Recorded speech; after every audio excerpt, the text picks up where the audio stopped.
A non-ordinary young man, nothing remarkable about him, is suddenly pulled into the world of the superhero comic Stardust.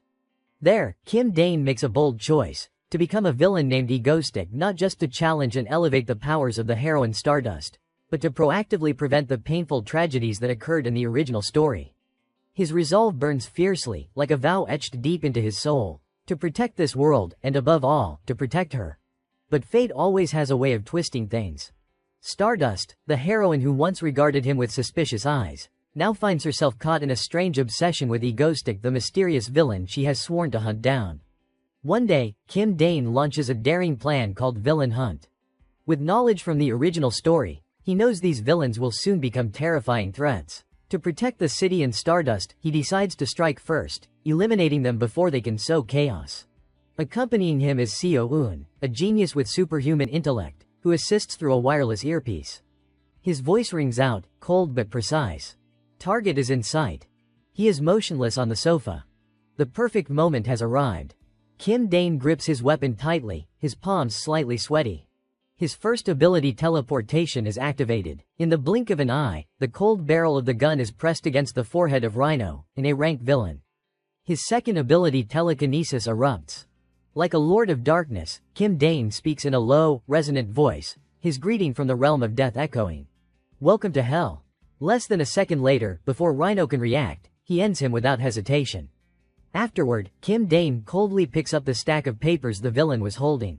As expected, it is a detailed terrorist plan, ready to plunge the city into a sea of blood. In the original story, Rhino would have become an S-rank villain, wearing a rhinoceros mask and claiming hundreds of lives. But now, thanks to Kim Dane, that future has been erased. Seo-eun speaks again through the earpiece. Police and heroes are incoming. Before leaving, Kim Dane leaves a message written in blood on the doorframe, a direct challenge to Stardust. When the police and heroes arrive, they quickly realize the perpetrator of this incident and the previous one is the same person. That message, like a taunt, sends Stardust into a boiling rage. The media begins reporting feverishly.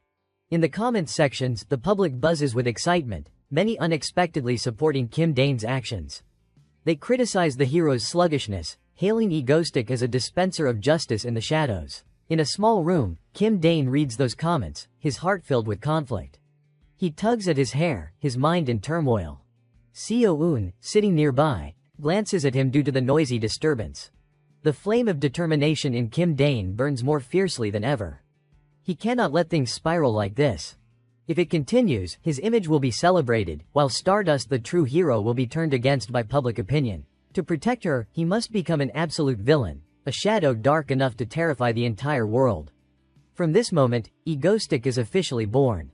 He prepares a timed bomb, hidden inside a backpack. At a crowded public square, people are engrossed in watching the large screens, awaiting a dazzling spectacle.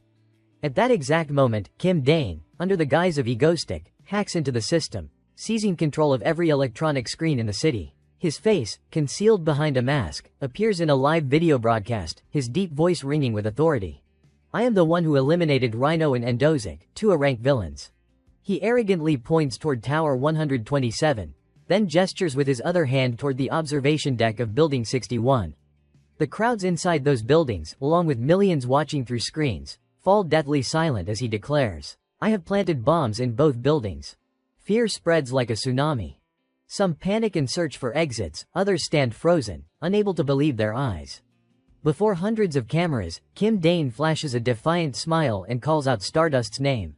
"I await you, hero." Without making him wait long, Stardust appears, swift as a whirlwind, landing with a force that shakes the ground. Kim Dane double-checks everything, cape, mask, all perfect. But his hands tremble. This is the first time he is facing the character he admires most from the story directly. Stardust, radiant like a goddess, is so beautiful that his heart skips a beat. "Wow," he blurts out, unable to contain his admiration. In that moment, time seems to stand still. Memories flood back the first day he was pulled into this world, his body covered in wounds, standing on the brink of life and death. He once longed to return to his old world, until the glow of the screen illuminated Stardust's face. That moment changed everything. If he became a hero, he could stand by her side.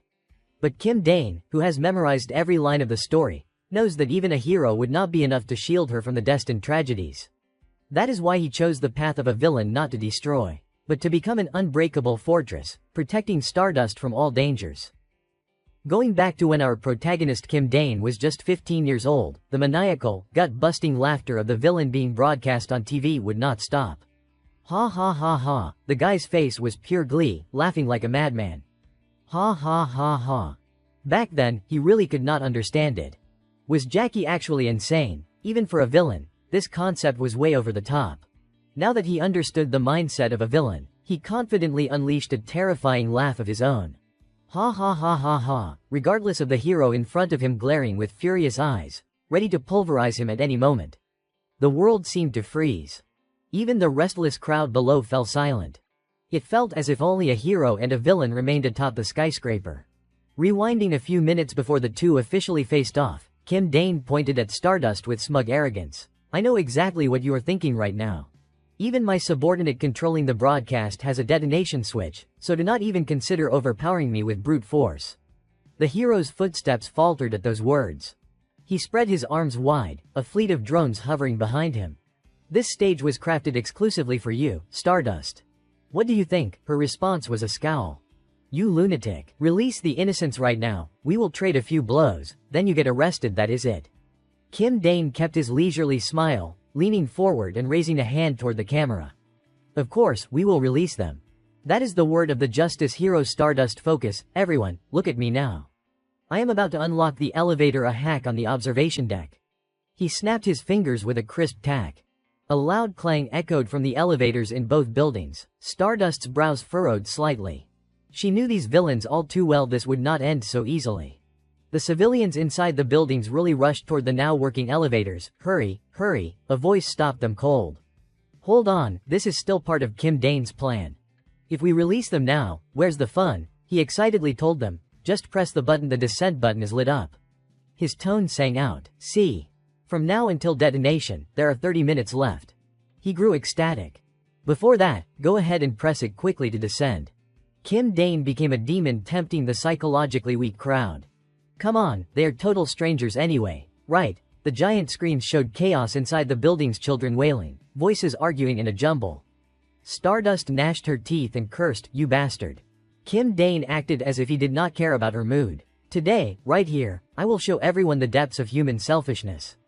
This is Egoistic's game. The people inside were already in total pandemonium. If the other side presses first, we die horribly, but we have to live, right? Time's up and it explodes. He said 30 minutes earlier. No, does that mean you would kill the people over there with one button press? Ooh-wah. They were all anxious, uneasy, and suspicious. Will the other side press? There is no time to think like this. The bombs explode in a few dozen minutes. So what now? They will press. Ah, the scene was pure chaos. Some could not even sit still.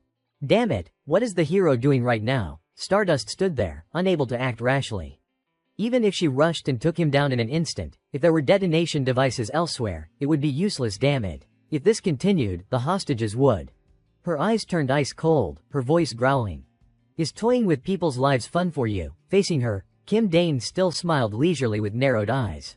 Ha ha, the fun is not there. Stardust, one of Korea's few rank heroes, who believes in justice and her own convictions, never compromising with evil. Actually, I quite respect you, Stardust.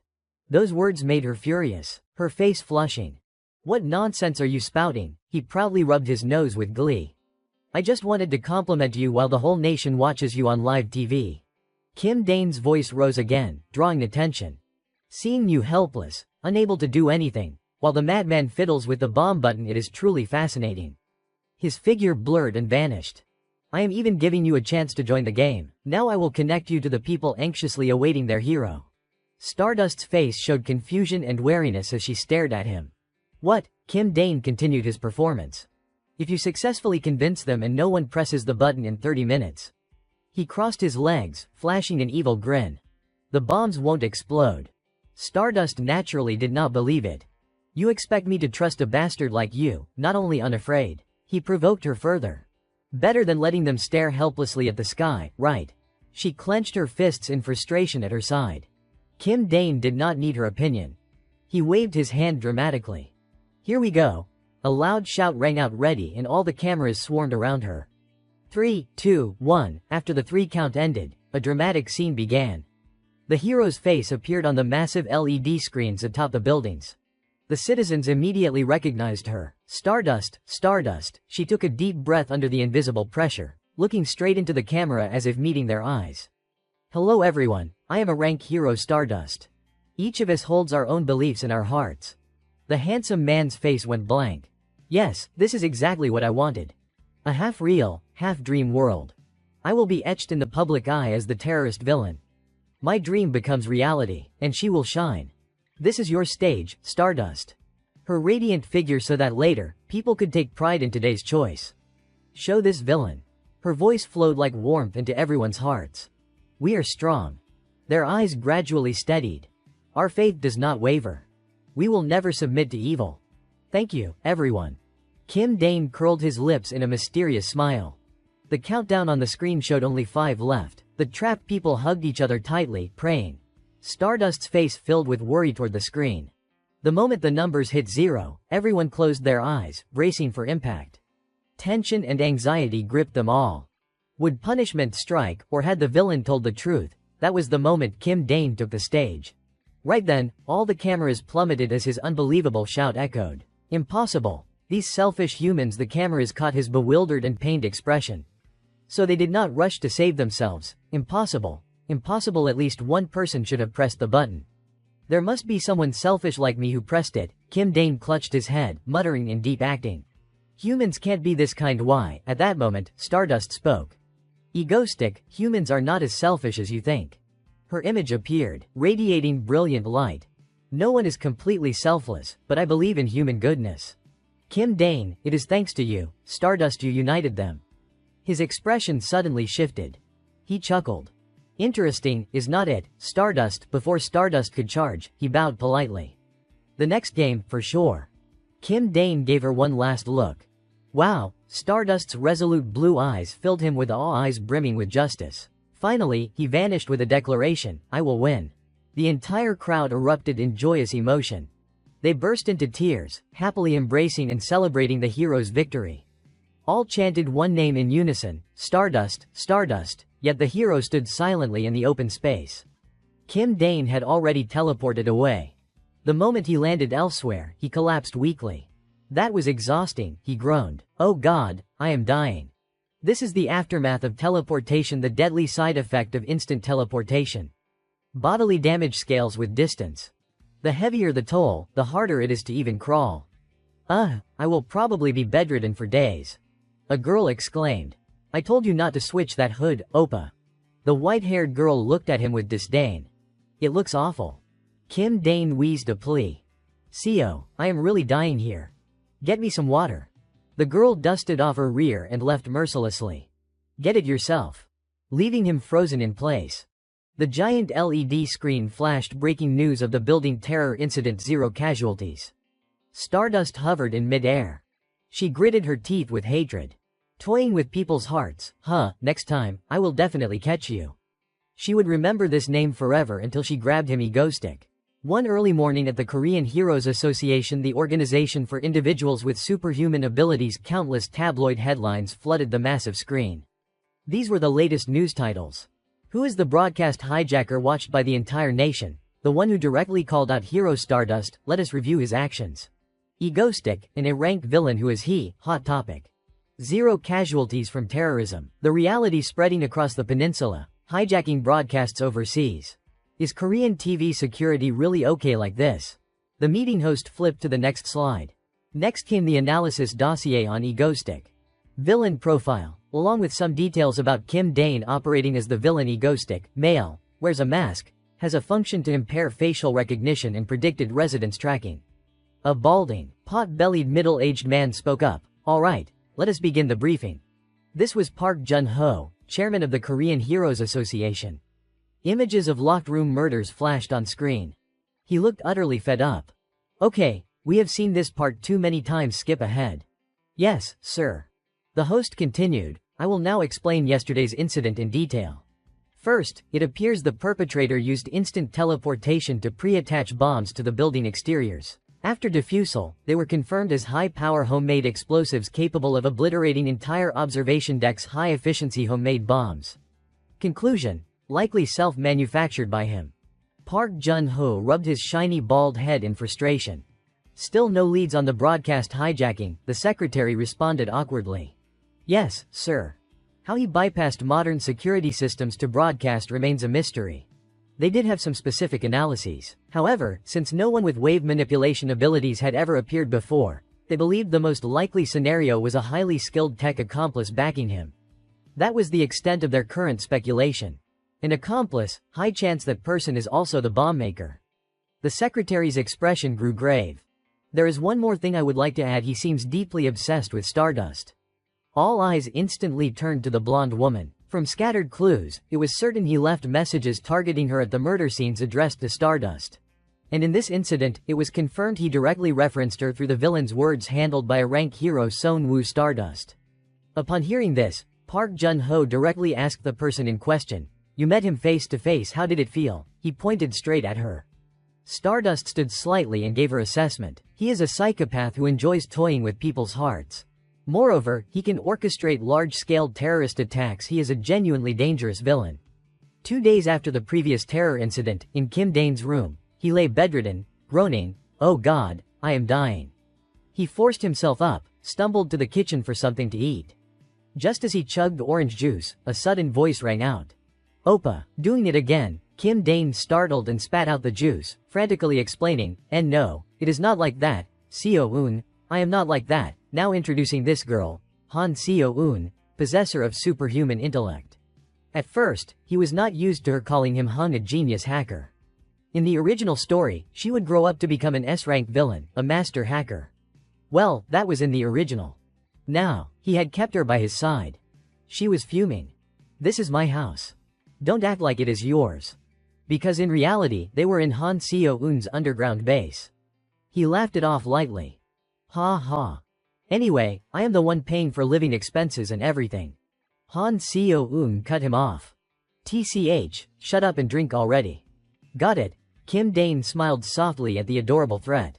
He gently patted her head. "All right, got it." The warm moment did not last long before she shyly pulled him and the juice bottle away. "Ah, something else came up. Hurry." The door to the high-tech control room slid open and closed. Han Seo-eun sat before the advanced control screen. "Remember the girl Lee Subin I mentioned before? She is a candidate to be our assistant." Kim Dane did not need to think. "Ah, the deep web operator, I think she is your fan." The girl made a few inputs and pointed at the screen. "Look, she is right here." The news anchor's voice rang out. "Egoistic fanatics are carrying out a hostage-taking terror attack in central Incheon. They have planted bombs inside the building." He froze, leaning closer to the screen. "What the hell, these lunatics, wait, is that girl being held hostage here?" Han Seo-eun pointed at the trembling gun wielder. "No, it is the masked girl." The anchor reported the situation. The egoistic fanatics declared no negotiations, only seeking terror unto death. Police confirmed at least 3 dead so far, with around 300 hostages still trapped inside. His voice cracked. "Seo-eun, what is our rule?" She clearly remembered his instruction, never harm civilians under any circumstances. His eyes flashed dangerously. "We have got to clean up these idiots." "Help me, Seo-eun," she nodded firmly. He was already thinking about how to handle the other person and the girl. He would assess the scene and decide. At the copycat terror site, Stardust stood before the blazing building. She bit her lip, stood silently for a long while, then spoke into her comms, "HQ, requesting permission to breach, but the other side won't allow it. Awaiting orders after police complete final negotiations. Authorize entry with kill on site if necessary." This incident only fueled her hatred for him, all because of that bastard. Previous terror attacks were mostly the domain of super-powered villains. This performance, whether big or small, had shaken the villain world, but this time, he did not center superpowers, instead using explosives and hostages to pressure heroes. Clearly, his image of corneringness had inspired ordinary people.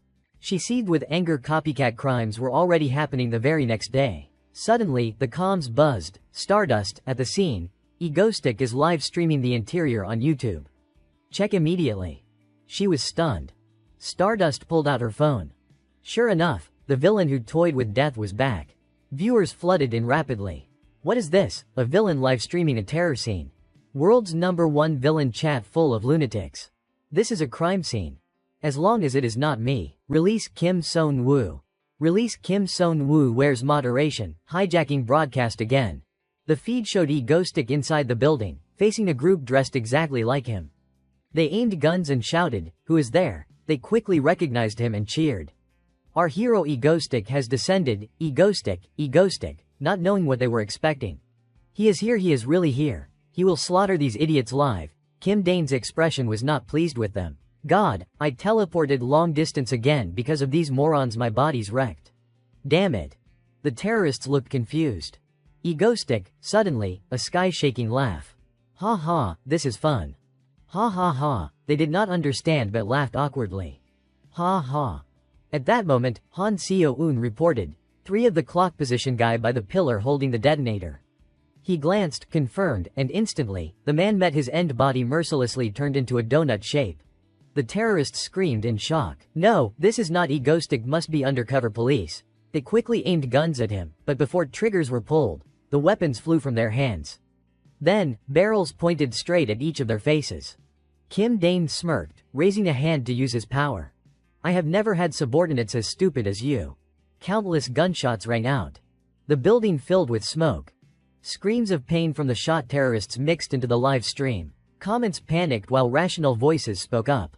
Wait, same side, why wipe them all? Just killing everyone satisfying as hell. Who is Egoistic to be this brutal? Those lunatics, people are dead. What are the heroes doing? Villain stepping in.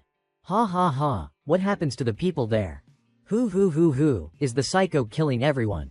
No, just Egoistic's back profile is hot, so many crazies here. This is real, people. At that moment, HQ finally authorized Stardust to enter. Top priority, secure hostages before the terrorists and Egoistic. She did not hesitate, rushing in to confirm only one person remained unshotted, the very one he was looking for. Han Seo-eun's voice came through, Oppa, save her. I confirmed she was dragged out and forced by the fanatics. She is not part of the terrorism. The girl cowered in a corner, hugging her head and sobbing. Help, hic. Kim Dane's hand startled her into a hiccup. Hic. He ripped off her mask.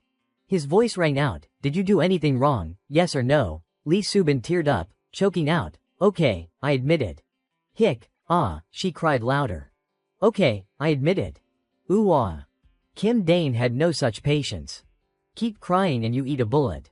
Lee Subin immediately went silent, clamping her mouth shut. He turned to the hostage civilians and solemnly bowed. I am sorry. Though I did not cause this, I feel deeply responsible for the copycat actions stemming from my case.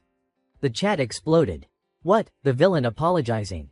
Hold on, what is happening? He sincerely added, to all hostages and those affected by me, I will transfer compensation to your accounts. Please check. My deepest apologies to the 3 victims who lost their lives. I will pay the highest possible compensation. Still, Kim Dane hesitated internally over the flaw. Oh god, transferring from dummy accounts is too traceable. Seo-eun will handle it, right? Han Seo-eun sighed and urged, Ha, Oppa, bring her back already. She clearly agreed to do it. Poor thing. Kim Dane hoisted Lee Subin over his shoulder. Hic. His body instantly felt like it was crumbling. Ah, teleportation side effects, my whole body's shaking. Suddenly, a massive shockwave hit the entire floor. Kim Dane immediately recognized only Stardust could do that.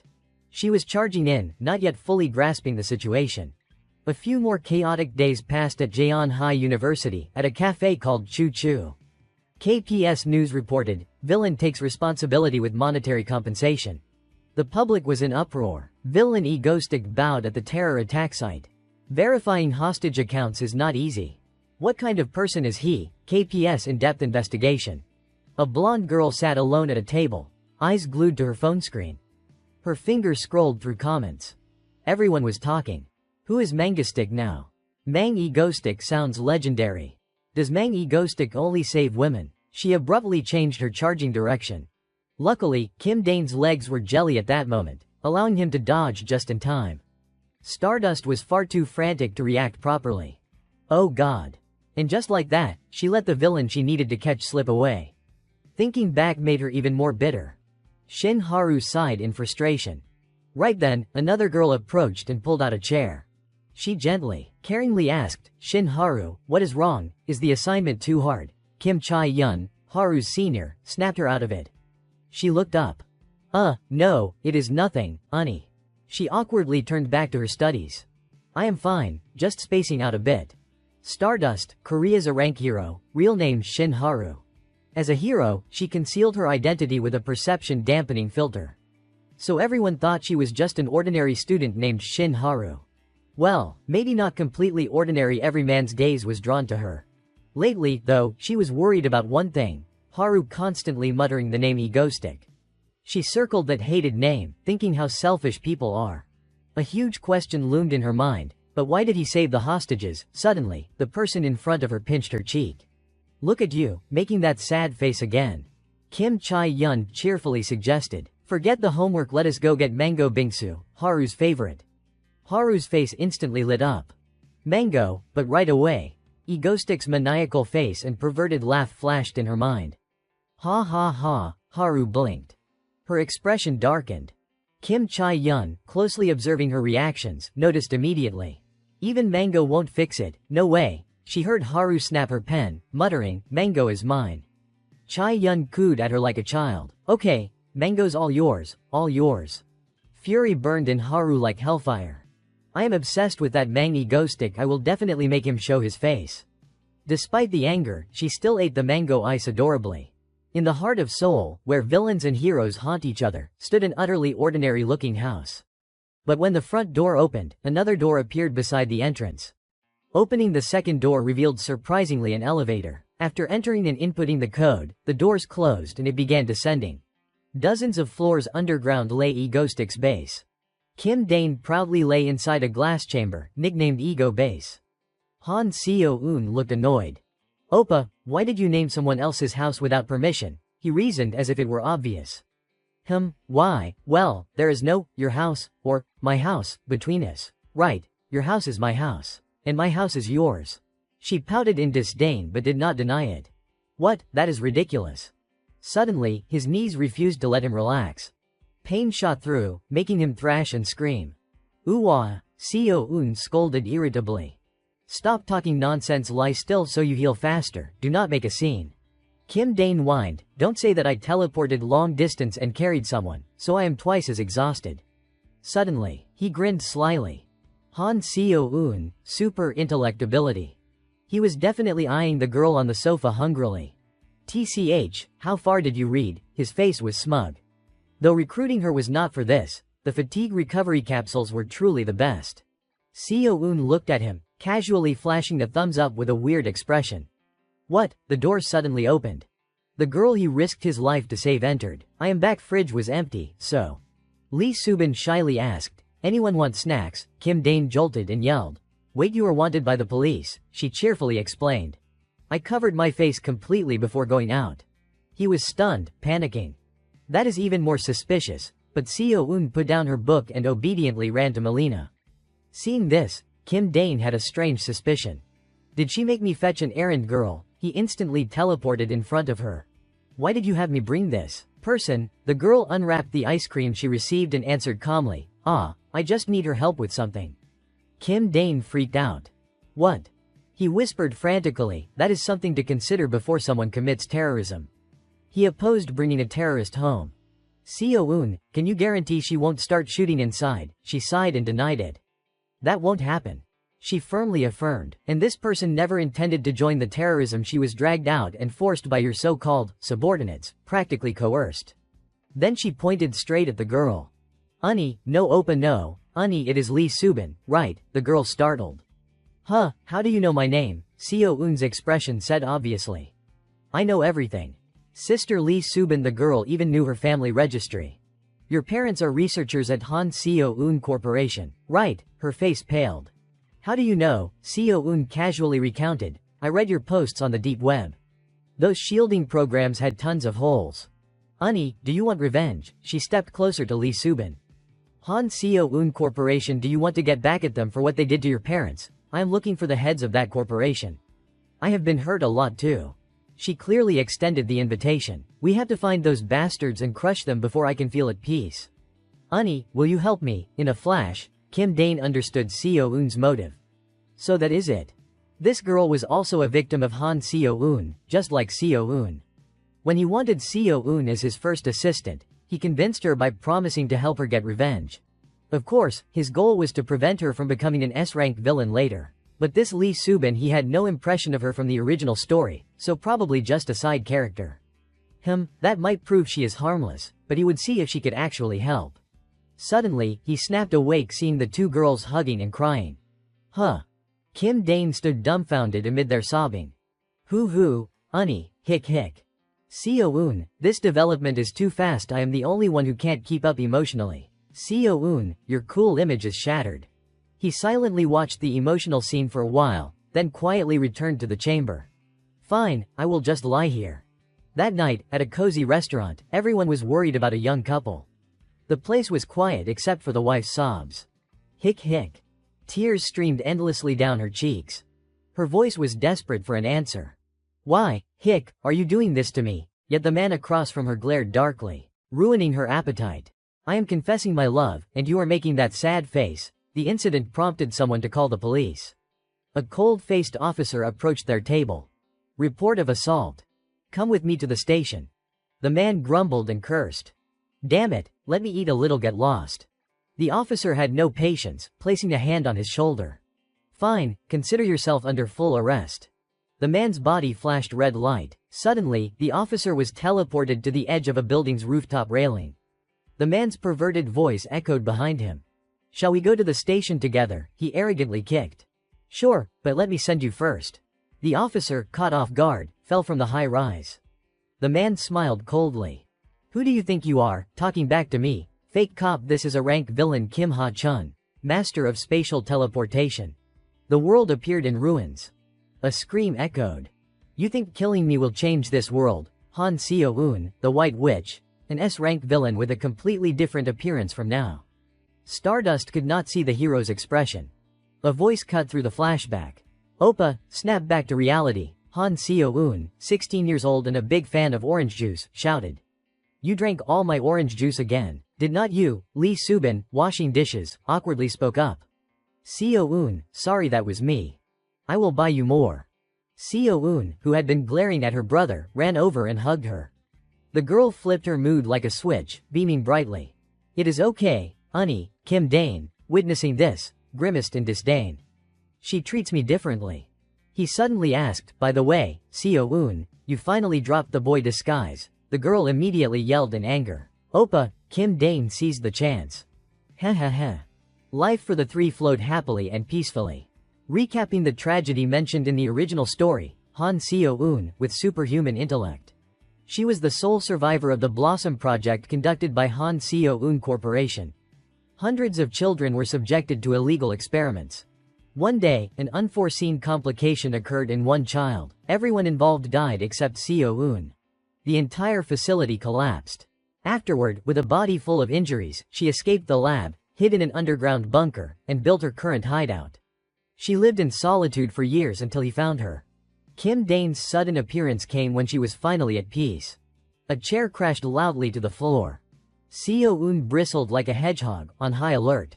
Kim Dane calmly made his offer. Don't you want revenge on them? I need your help too, Seo-eun. Facing her fearful gaze, he extended a friendly hand. I am not here to hurt you. And that was the beginning leading to the present. He came to save her. Unlike the original story, where hatred turned Seo-eun into an S-rank villain who died tragically. So pitiful. He vowed she would never walk the villain path again. Though he had a slight doubt. Now that she is my accomplice, does that make her a villain? Anyway, let us stay on the right path. Feeling his intense stare, Seo-eun turned and snapped. What are you staring at? You would not understand anyway. Kim Dane's eyes shifted to the other person. As for Subin, both parents were researchers, but they passed away. She self-studied and got into a prestigious university.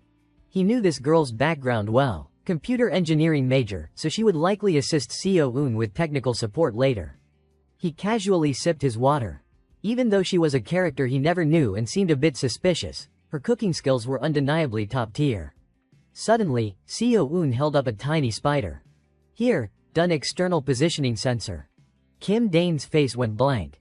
Why do I need a tracker? The girl clicked her tongue in annoyance. TCH, forgot our job already. She pointed at the screen. It is for the guy on your villain hit list. He was stunned, full of surprise.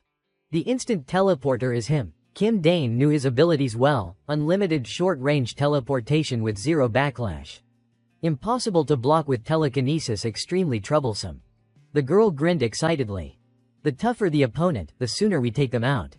He rubbed his head in pain. Do you know how exhausting constant teleportation is for me? Seo-eun cheered him on.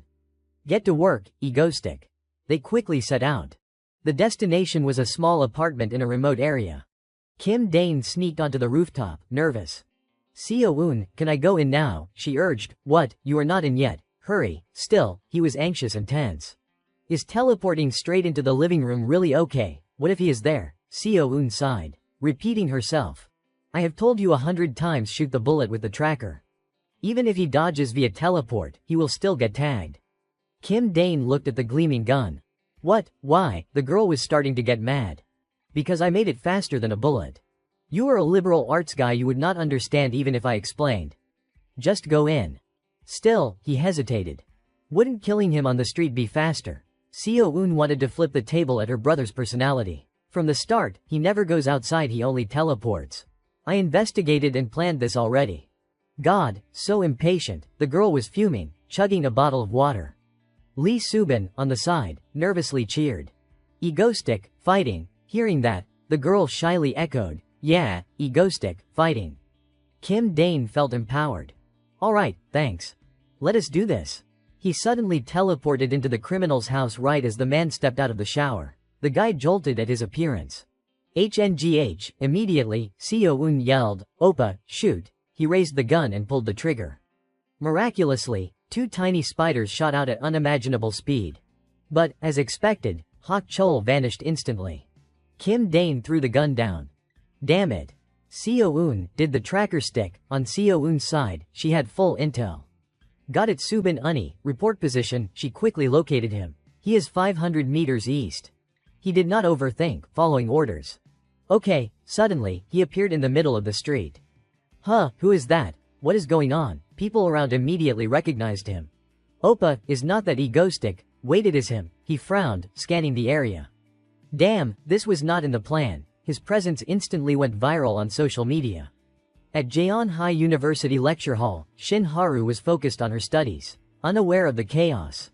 Suddenly, a voice over her comms announced, Egoistic has appeared in the city. Superhero Stardust, prepared to deploy per association orders. She jumped up in panic, shouting, what? Everyone in class turned to look. Ah, sorry everyone. Haru hurriedly packed her things and left. Excuse me, she rushed off. What is he up to this time? Egoistic, Seo-eun double-checked the tracker. Oppa, over there at the intersection ahead. Kim Dane quickly spotted Hak Chol staggering away. Did he get hit? Just then, the light turned red. He recklessly jumped out to block the man's path. Screw it, just go. Seo-eun's panicked voice rang in his ear, Oppa Dane. His haste to catch the A-rank criminal made him ignore the road. A truck barreled toward him at breakneck speed. Would he react in time and survive? While fleeing, Kim Hak Chol suddenly recalled that fateful day. Hey, Kim Hak Chol, you had a blast stealing our money and running, did not you? Back then, Hak Chol was helpless and frail, only able to whimper and beg. I will pay it back, please spare me. Feeling it was not sincere enough, he switched to yelling desperately, I will pay it back. Those words irritated the leader beyond endurance. He stubbed his cigarette straight into the rope binding Hak Chol. I do not need it anymore. Witnessing this, Hak Chol struggled even harder. No, do not, I was wrong. Please spare me just this once. No matter how much he pleaded, the rope was already burning, and he plummeted toward the sea. At that point, there was nothing left to cling to. Hak Chol cursed outright, you bastards, you filthy scum. As his face neared the water, he screamed with all his rage, I curse you all to die. In that exact moment, Kim Hak Chol suddenly vanished. And just as the gang prepared to leave, he reappeared nearby out of nowhere. The bizarre phenomenon turned their faces purple with fear. What the? As for Hak Chol, seeing himself unharmed, he was utterly bewildered. Huh, what? Once they calmed down, the gang rushed toward him. Grab him. In no time, Hak Chol was surrounded. He had not moved an inch. After standing frozen for a while, he clenched his fists, heart brimming with glee. So now, no one in the world can catch me. With that thought, he vanished instantly, causing both sides to crash into each other, then bolted away. Back to the present, the truck driver slammed the brakes upon spotting someone. But Kim Dane had already disappeared, materializing inside the cab and scaring the driver half to death. Seeing him unscathed, Hak Chul fumed. Son of a bitch, sensing trouble, he turned and fled. I timed it perfectly. How did he dodge? Damn it. As Kim Dane stepped out of the truck, Hak Chul teleported to a nearby rooftop. Carefully surveying the situation, he gnashed his teeth in fury. It really is egoistic. Could it be he did not kill those two villains over personal grudges? The more he thought, the harder it was to swallow his anger. I have nothing to do with him. Down below, after exiting the truck, Egoistic was swarmed by a crowd of civilians. Yes, I am busy working, so I can't chat much. Oh god, hey, do not be scared, I won't hurt you all. Now, off to hell with you. A ranked teleporter villain. Those words sparked a wild idea in Hak Chul's mind. Could he be a specialist who hunts down and eliminates villains? Snapping out of his thoughts, Egoistic suddenly appeared. From then on, wherever Hak Chul went, he followed. Trash belongs in the bin. Garbage villains must be erased from the world. Come on, over here. One piece of trash today, I am cleaning up big time. Stalked relentlessly, Hak Chul went mad, grabbing a nearby civilian. Why do I still hear that guy's voice in my ear? He immediately hurled the person behind him and ran. The girl had not even hit the ground before Egoistic caught her with an outstretched hand. Whoa, while she was still dazed, he gently asked, "You okay, miss?" The tenderness made her blush. Why, yes. After continuous short-range teleports, Kim Hak Chul had burned through most of his stamina and could no longer hold out. He officially collapsed. Why me? After letting the girl recover, Egoistic turned his attention to his original target, the A-rank villain, the instant teleporter. Without a word, he drew a handgun and pressed it to the man's head. You have already confessed your crimes. Suddenly scolded like that, the unconscious Hak Chul still retorted. Egoistic smirked and countered. Motherfucker, you are a villain too. Yeah, but at least I am not as cowardly as you. With that, he turned and shouted to the gawking crowd. Everyone, this trash has stolen tens of billions in assets and murdered 4 innocent people. Those people were someone's husband, father, friend, or son. Do you want to spare this cold-blooded killer? Asked directly, the onlookers answered without hesitation. Finish him, that is right, finish him, kill him, kill him. Hearing this, Hak Chul thrashed wildly. You dogs, if you call for his death, how are you any different from me? Egoistic smiled faintly, fully satisfied with the response. Hak Chul, your biggest crime is becoming an A-rank villain in the future, slaughtering hundreds and tormenting Stardust countless times. Snapping out of his thoughts, he flipped his expression and growled threateningly. You think those two things are the same? Sorry, but you are dying here. Right after that moment, a pained scream rang out. Egoistic cautiously scanned the area. What met his eyes was the jubilant glee of the civilians. Their reaction left him stunned. What? They just watched a man get shot dead, should not they be screaming in terror? Done with the job, he stood up bewildered, observing the crowd's joyful faces. This world, aside from superpowers, is not much different from my old one. But moments like this really drive home that I am in a different world. People here are truly incomprehensible. After mulling it over, Egoistic set the thought aside, removed his hood, and greeted them. But I am a villain, are not you scared? Seeing his face, the crowd grew a bit wary. Right then, a familiar voice rang out. Egoistic knew the owner all too well. He quickly looked up at the sky. Stardust, damn, I drew too much attention. Stardust landed swiftly, pointing straight at him and cursing. You bastard. Egoistic paid no mind, simply admiring the newcomer. Normally, she was just a slightly aloof college student, but as a hero, her speech turned archaic and dramatic. Thinking this, simple mode activated, she was adorably cute. However, Stardust misinterpreted his gaze. What have you done? No matter how smitten, Egoistic maintained his villain facade perfectly. Done what? I just took care of an evil A-rank villain who murdered and robbed banks, basically doing the hero's job for you. Faced with those words, Stardust had no rebuttal. Seeing her reaction, he continued. Hey, did I do anything wrong? A-rank villains can be executed on the spot by heroes, right? Unable to argue, she switched topics entirely. Egoistic, do you think you are a hero? The question genuinely stunned him. I am a villain. At that moment, he realized something. This many people, tons of them, must be filming and cheering for Stardust. Perfect spot. Snapping out of his thoughts, he clapped half-heartedly with a grin. As expected of Stardust. A villain like me punishing evildoers does break the rules. But I really can't match your ironclad sense of justice. Guess I will retreat for today. His words sparked another round of chatter among the crowd. Yeah, can villains only fight heroes? He sounds badass. You showed up late anyway, you could not catch the teleporter. Honestly, Egoistic did not do anything wrong. Those comments left Stardust bewildered and saddened. Not just her, Egoistic also felt the world had gone completely haywire. What? Something feels off. Right then, Han Seo-eun urged through the earpiece. Oppa, stop messing around, get out of there. Prompted and combined with the situation, he panicked and explained. No, I did not mean I was right. I will keep doing evil, and Stardust can stop me. Pausing, he switched back to cool mode. Well then, that is it for today. With that, he vanished using his power. With nothing left to watch, the crowd dispersed, leaving a pensive Stardust. Shall we go too? Yeah, let us go. Once everyone was gone, she walked over to the dead Kim Hak-chul, somber. Back at the base, the moment Egoistic returned, he collapsed. Han Seo-eun, prepared, shouted. Uni Subin, over here, hurry. Lee Subin rushed over in alarm. What happened? The girl knelt, examining while explaining. Teleportation side effects. After checking, the two girls dragged him back to the room together. Okay. 1, 2, oh, right then. The phone in Egoistic's pocket buzzed. A post about this afternoon's events had gone up on a free forum, pulling public favor. Who is cooler, badass big bro, Egoistic or old-fashioned granny Stardust? Me, obviously. That night, Stardust sat atop some building, quietly reading the post. After finishing, she could not hide her sadness. Perched on that rooftop, Stardust recalled some unpleasant memories from the past. When she was still just Shin Haru, a 17-year-old high school girl, a heartbreaking tragedy struck. No, Mom, Dad, seeing her in such agony, the robber smugly held the wallet he had just stolen.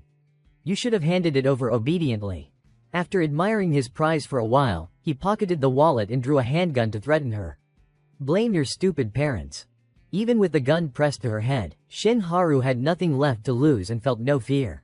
Not getting the reaction he wanted, the robber grew bored, smiled, and holstered the gun. Lucky you, real lucky. With that, he flicked away his cigarette and turned to leave. Unable to stop the man who had murdered her parents, Shin Haru could only collapse in helpless tears. If only I had the power to protect Mom and Dad. No matter how much she regretted it, what was done was done. Mom, Dad, I will end that bastard. After that vow, Shin Haru sat beside her parents' bodies, crying until she had no tears left.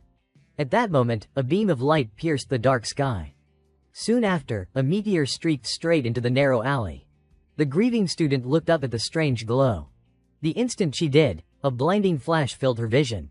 Then the alley was bathed in eerie light. When the light faded, Shin Haru lay unconscious, her black hair now golden. The next day, at the secret base, after full rest, Kim Dane finally opened his eyes. Han Seo-eun had been waiting by the glass, ready to cheer the moment he woke. You are awake. Before he could speak, he wearily faced the girl. Seo-eun, can I at least enjoy a hot meal in peace? Suddenly, Han Seo-eun shoved her phone at him. Eat while you listen. She immediately began reading an article aloud. Comprehensive facts about a rank villain Egoistic. Dane, state only the facts about a rank villain Egoistic. Carefully reading, she recounted Dane's many feats. Eliminated a rank villain live, eliminated a rank villain Zodiac. For Koreans already fed up, he staged and suppressed special situations at the observation deck out of the ordinary. Thinking the article ended there, she continued, he also subdued fanatics causing chaos and hostage terrorism in his name, then paid compensation to the hostages. Pausing, Han Seo-eun finished the rest. A rank villain, instant teleporter, evading capture for a long time. Despite bounties, authorities deem arrest extremely difficult. Honestly, Egoistic does not seem like a villain at all. Not satisfied with the shock, she grinned and added, 7,842 likes, 12 dislikes. What do you think? Hearing this, Dane panicked and asked, What? What about Stardust? At the name, Han Seo-eun could not hide her pout. That's Stardust, check the comments below. Without waiting, she read them. Actually, Egoistic is better than Stardust. What has Stardust even done? Dane nearly choked on his food. It did not stop there, she continued. King Ego has already taken down 3 A-rank villains.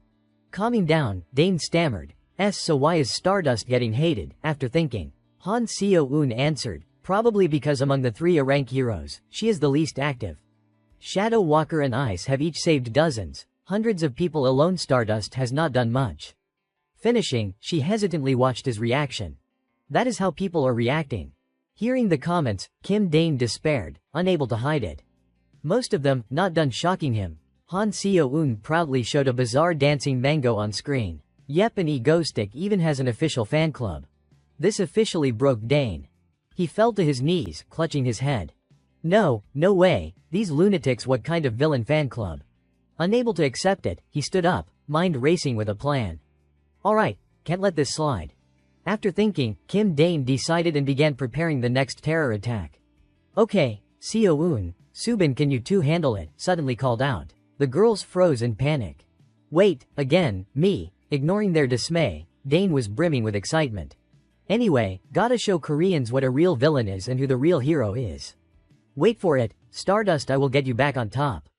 The one he was counting on was blissfully enjoying a delicious mango frappe. Sipping, Shin Haru suddenly noticed something. Cherry blossoms outside had bloomed fully, creating a romantic scene. Poetic and beautiful, yet her mind was filled with public criticism.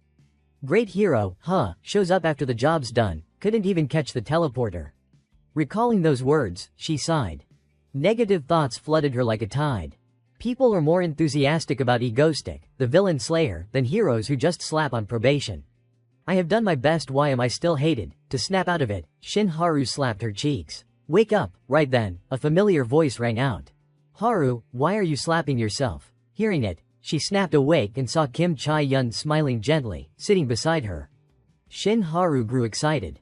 Her senior smiled at her junior and cheerfully suggested, beautiful weather, let us take a break.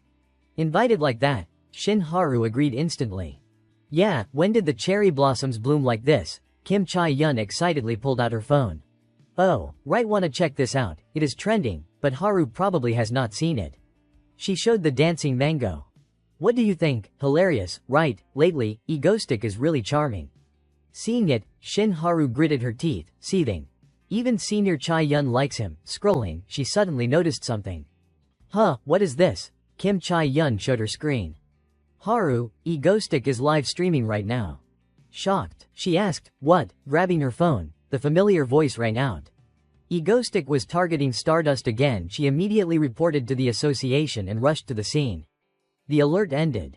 Shin Haru slammed the table and stood. Senior Chae-yun, urgent business, gotta go. Sorry, with that. She dashed out before Chae-yun could react. Haru, running, Shin Haru resolved. Wait for it, Egoistic, this time I will definitely catch you. At that moment, on some cliff, a familiar screen appeared, followed by Egoistic's voice. Long time no see. Hello everyone, I am the villain Egoistic. After introducing himself, he eagerly watched the flood of comments. How will they react? Crazy, they treat this like a surprise event. Brushing off stray thoughts, Egoistic opened his phone and spoke playfully. Lots of news about me lately, I am not a hero, I am a villain. And I even have a fan club. Grinning wickedly, he aimed the phone at the train tracks. Maybe you are misunderstanding, I am a villain. Pointing at the tied-up hostages, then at the distant train, the train's almost here, are you watching, Stardust? The question prompted a comment. He is still a genuine Stardust superfan. Ignoring it, he explained the rules. Simple game, your choice. Aiming at the tracks, he pressured her. Keep the lever to save one instead of 5, or sacrifice one for the many, pull it and one says bye. Thinking of Lee Subin controlling the train, he added pressure. Don't try anything. If you pull those people off the tracks, I will flip the train. Got it, Stardust, rule set, Egoistic invited. Only one choice, pull the lever. The moment he finished, Stardust appeared. You bastard, Egoistic. Without thinking, she charged down and stood atop the tracks. He watched, satisfied. Here already, Stardust. Seeing the hostages, she calculated. If I save them, the passengers are in danger. Think, Stardust, how to save everyone. Seeing her hesitation, Egoistic against his conscience urged. Come on, the Pentagon train is arriving, what will our Stardust choose? Before she acted, viewers speculated. Egoistic loved the comments. As expected, everyone thinks Stardust will pull the lever. But the Stardust I know is not like that. Right then, Lee Subin panicked through the earpiece. Dane, she is running toward me, what do I do? Seeing the figure flying toward her, he reassured, we are live, mute the broadcast mic first. Don't worry, she won't hurt you, Subin. Continuing forward, Lee Subin grew slightly confident. Okay. Successfully calming her, Egoistic resumed his villain act. Okay, unmute. Wait, what? Stardust, what are you doing? That is impossible. You will be torn apart. Stardust, why are you charging in to die? Stop. No matter what he said, Stardust collided head-on with the train.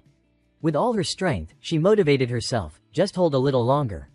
But suddenly the train accelerated beyond control, shocking Egoistic. It is going faster. Realizing something, he panicked. Subin, Miss Subin, wake up, but she had long passed out, no response. He freaked out. I did not prepare for this. Seeing Stardust standing dazed at the mountain's base, Egoistic pressed his psychological attack. Come on, the penta-kill train is pulling in, what will our Stardust choose? Outwardly he said that, but inside he was full of anticipation, watching the girl below. What will the justice-driven girl pick? The one he was counting on was now locked in agonizing inner conflict. After a moment of thought, Stardust clenched her teeth and charged straight at the train. Witnessing this, Egoistic was extremely pleased. He pulled his hood lower. Good, everything's going exactly to plan. Satisfied with the unfolding events, he carried the terrified, thrashing girl closer to the tracks. Once there, he gently set the pale-faced girl onto the rails and secured her with duct tape. Even as he did so, his mind screamed, God, this is exhausting. If Shadow Walker were not around, doing it at night would have been way easier. Daytime terrorism means watching every little detail. No matter how much he complained, he still finished the final knot. Hostage secured, Egoistic instantly teleported back to the cliff to watch the show. Surveying the 5 people he would tied to the station tracks, he was very pleased with his work. I am a little proud of myself. Gazing at the peaceful scene, Egoistic recalled some details. In the original story, Stardust would weaken after clashing with villains, but in exchange she would grow stronger. So if I eliminate villains ahead of time to help her, she will lose her chance to mature. Snapping out of his thoughts, he used his finger to write a few familiar lines in the dirt. Done writing, Egoistic smirked to himself. Consider this your custom physical training zone. Back to the present, watching Stardust pour everything into stopping the train. He was caught off guard and quickly tried to stop her. What are you doing? You will get shredded, Stardust. The scene sent the home audience into a frenzy. Reading the comments, he felt despair. This was not my intention. Outwardly he said that, but inwardly he was thrilled. It totally was my intention. At that moment, Stardust slammed straight into the train, shattering the front. From the cliff, Egoistic observed and analyzed. Her muscle and flight powers are still about 2% short. She is just shy of full rank, so stopping this train might be beyond her. But there is one trait others do not know about her. Closely watching Stardust's tense, determined face, Egoistic sincerely remarked, when she is in danger, her powers explode. Even so, she was gradually being pushed back. Still, he was confident. That is why she can absolutely stop this. With firm belief, the train's engine began to clunk. Yet it did not stop, it accelerated harder. The anomaly unsettled Egoistic. The train's going even faster. Realizing this, he quickly called his teammate, but Lee Subin had long since passed out. Subin, Miss Subin, wake up. No response. Egoistic panicked. I did not prepare for this. Worst-case scenarios flashed through his mind like a movie. If the people tied to the tracks die, even on a flower-strewn path, Stardust's brave hero image will be ruined. Imagining that, Egoistic clutched his head in distress. Ah, what do I do? Meanwhile, the train was closing in on the unfortunate girl. Seeing this, Stardust gritted her teeth and unleashed superhuman strength. The train still did not slow. She poured every ounce of her life force into stopping it. Though the front was nearly demolished, it had not slowed at all. From above, Egoistic watched Stardust with desperate hope. Please, please. As the gap between train and hostage shrank, he could only pray. Come on. Suddenly, Egoistic noticed something. After all her effort, Stardust finally halted the train and the phone captured it all. Witnessing the unbelievable, Egoistic cheered in joy. She stopped it. We are temporarily out of the dead end. Amid the chaos, he was filled with anticipation. Come on, show yourself. Stardust, are you okay? The train was too fast. Staring at the live phone screen, Egoistic's thoughts raced. Could she be dead? But in that instant, Stardust's familiar figure appeared. Seeing the girl he admired safe and sound, he could not hide his excitement and whooped. A moment later, remembering he was a villain, he composed himself. No, she actually stopped it. You really pulled it off. This was not my plan. Shifting focus to the stunned Stardust, Egoistic hypnotized himself. She found her own way out of the dilemma. Yeah, exactly. The declaration exploded the comments. Reading each one, his face lit up with excitement. Yes, this is the reaction. See, bursting with pride, he showered praise on the girl below. This is the hero named Stardust. Watch her powers erupt just to save people. Stardust, having used everything, finally collapsed. Seeing this, his eyes filled with worry. Ignoring his image, he jumped down to check on her. Approaching, he felt a pang hearing her faint curse. You bastard Egoistic. Though saddened, Egoistic stayed focused. Alright, Stardust, you did amazingly, beyond anything I imagined. This is your victory. With that, he gently closed her eyes so she could rest, whispering, I am leaving, rest well. Other heroes will come help you soon. Letting Stardust recover, he stood, removed his hood, and expressed regret. Yes, my terror attack ends here. Thank you for watching. After speaking, the screen went black. A shocking comment appeared. Those two, what is with the romantic vibe? The next morning, at the secret base, Han Seo-eun was full of energy, running everywhere. Wake up, wake up. Lazybones, Kim Dane and Lee Subin, exhausted from yesterday, looked haggard. Oh God, I am dying. Morning, Seo-eun. Her appearance made the girl judge. Just one terror attack and everyone's wrecked. Not scolding, Han Seo-eun pointed at the fully loaded breakfast table, inviting them. Come on, look at all this hot food. The two's eyes lit up. Seo-eun, you made this. Dane woke up, ruffled Han Seo-eun's hair, and praised, thanks. Seo-eun, it is nothing. Embarrassed, she pinched his side. While Dane writhed, Han Seo-eun sat at the table and urged, hurry and eat, it will get cold. The three sat together, enjoying breakfast. Bon appetit. After saying that, everyone focused on the delicious food. While eating, Han Seo-eun noticed the remote nearby, grabbed it. She scarfed her food and ran to the sofa to watch TV. Let us see the latest news. The broadcast started. Han Seo-eun excitedly pointed at the screen. Let us see how yesterday's feat was reported. Next story. Hearing this, Dane could not hide his smugness while eating. My villain image must be cemented. Naturally, Stardust soared 2-1 arrow, 2 birds, even the eggs. Right then, Han Seo-eun burst out laughing. Her odd state confused him. Huh, what? She pointed at the screen, yelling excitedly. They say you two are dating. The anchor's comments rang out. This follows a rank hero Stardust stopping the train yesterday. First, please look at this photo. The moment he closed her eyes for rest appeared. The anchor continued, as you can see, the villain and hero look just like a couple. In another place, Shin Haru watched the news. Unable to contain her anger, she crushed the glass in her hand. As one of the parties involved, Kim Dane was terrified. What the hell is this? The host announced that in Korea, the most popular villain is Egoistic, and the rising superhero newcomer is Stardust. Rumors of them dating have been exploding lately. Reporter Park, what is the reason behind this romance buzz? Reporter Park pointed at the screen and continued. Look here, do you recognize it? The host replied, huh, oh yes, it is a line of text with Stardust's name. Reporter Park slammed the table, stood up, and declared loudly, wrong, it is not just a simple line, it is, to my Stardust. This is the gift I give you. That is the meaning.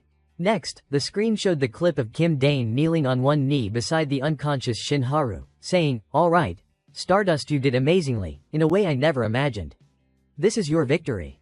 Reporter Park pointed at the scene, voice firm and assertive, look closely if this is not love. What is? When Man Egoistic said those final words and gently closed Stardust's eyes, she quietly drifted off. Reporter Park added, if they are not dating, what do you call this? Elsewhere, Shin Haru sat alone in the classroom, watching the discussion. Her mood darkened. She propped her chin on her hand, thinking, are people still sane? Me dating that insane villain, absolutely impossible. Shin Haru fell silent for a moment, then wondered to herself, what is this? Clearly, I am overflowing with hatred and loathing for that guy, but mixed in is this weird, inexplicable feeling. While Shin Haru sat muttering sadly to herself, another girl approached. Kim Chae-yun, with a sympathetic expression, said, Haru, your soul must be drained from all the studying. Then Kim Chae-yun pulled out an ice cream festival flyer and smiled brightly at Shin Haru. Today, let Uni heal you. She tossed the flyer aside and looked at her with sparkling, emotional eyes. Just trust me today, let us go have fun. Elsewhere, whining echoed non-stop from the house. Come on, let us go. Han Seo-eun was throwing a tantrum on the floor, thrashing about she just wanted to go out. Lee Subin, at a loss, said, "Seo-eun, do not whine like that." Han Seo-eun refused. "We have already done 2 terror attacks, now I want to play." At that moment, Kim Dane spoke up. "Miss Subin, Seo-eun, how about we all go out?" Hearing this, Han Seo-eun instantly sat bolt upright, tantrum over. She cheered triumphantly. Subin smiled too. Kim Dane held the same ice cream festival flyer as Kim Chae-yun earlier. He smiled, thinking, this was not in the original story, but it should be fine, right? On Shin Haru's side, her mood had improved. She thought expectantly, an ice cream festival. At the festival, people were everywhere, the scene buzzed with life. Kim Dane marveled, wow, even on a weekday afternoon, it is packed. Han Seo-eun walked beside him with a cone, puzzled. "Oppa, black clothes again," Kim Dane grinned. "Seo-eun, real men wear black." Han Seo-eun laughed. "What are you talking about?" Kim Dane looked surprised. "Huh, she is smiling so brightly. And calling me Oppa," Kim Dane thought with a soft smile, "she must be in a really good mood." Han Seo-eun cheered and pointed ahead. "Rice ice cream," she excitedly ran to the stall.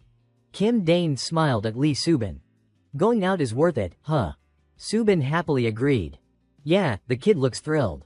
Lee Subin activated her personal perception filter.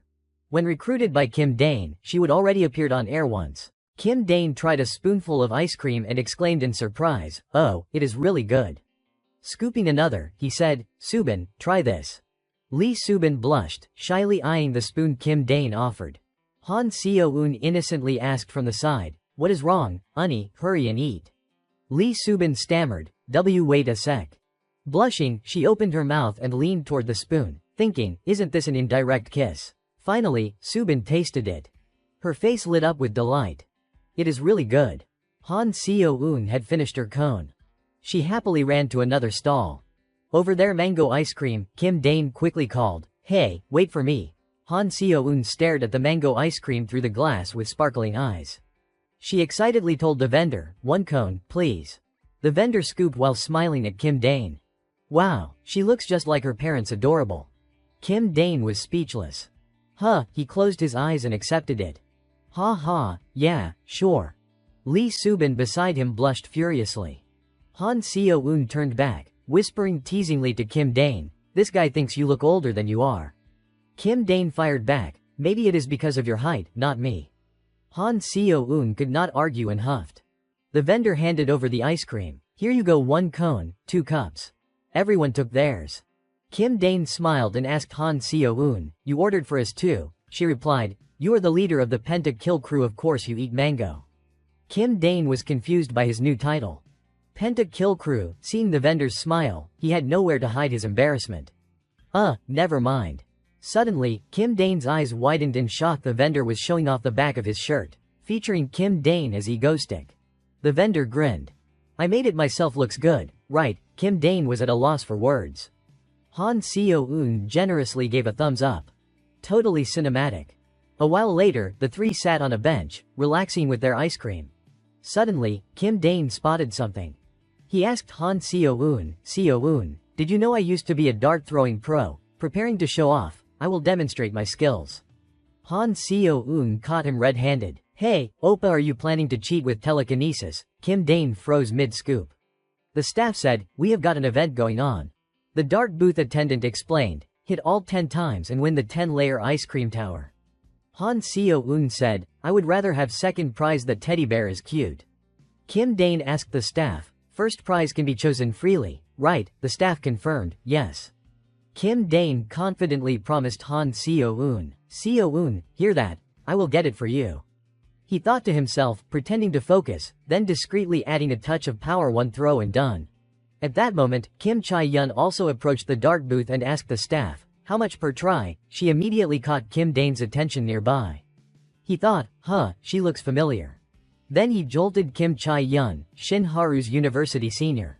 Kim Chae-yun said, "Wow, Haru, there is even a 10-layer ice cream prize." Another female voice replied, "Let me try to win one for you, Unnie." Han Seo-eun noticed Kim Dane spacing out and wondered, "Oppa, what are you doing? Throw already." At that point, Lee Subin and Han Seo-eun finally noticed Shin Haru's arrival. The trio broke into a cold sweat, not daring to make a sound. Then Shin Haru glanced at the 3.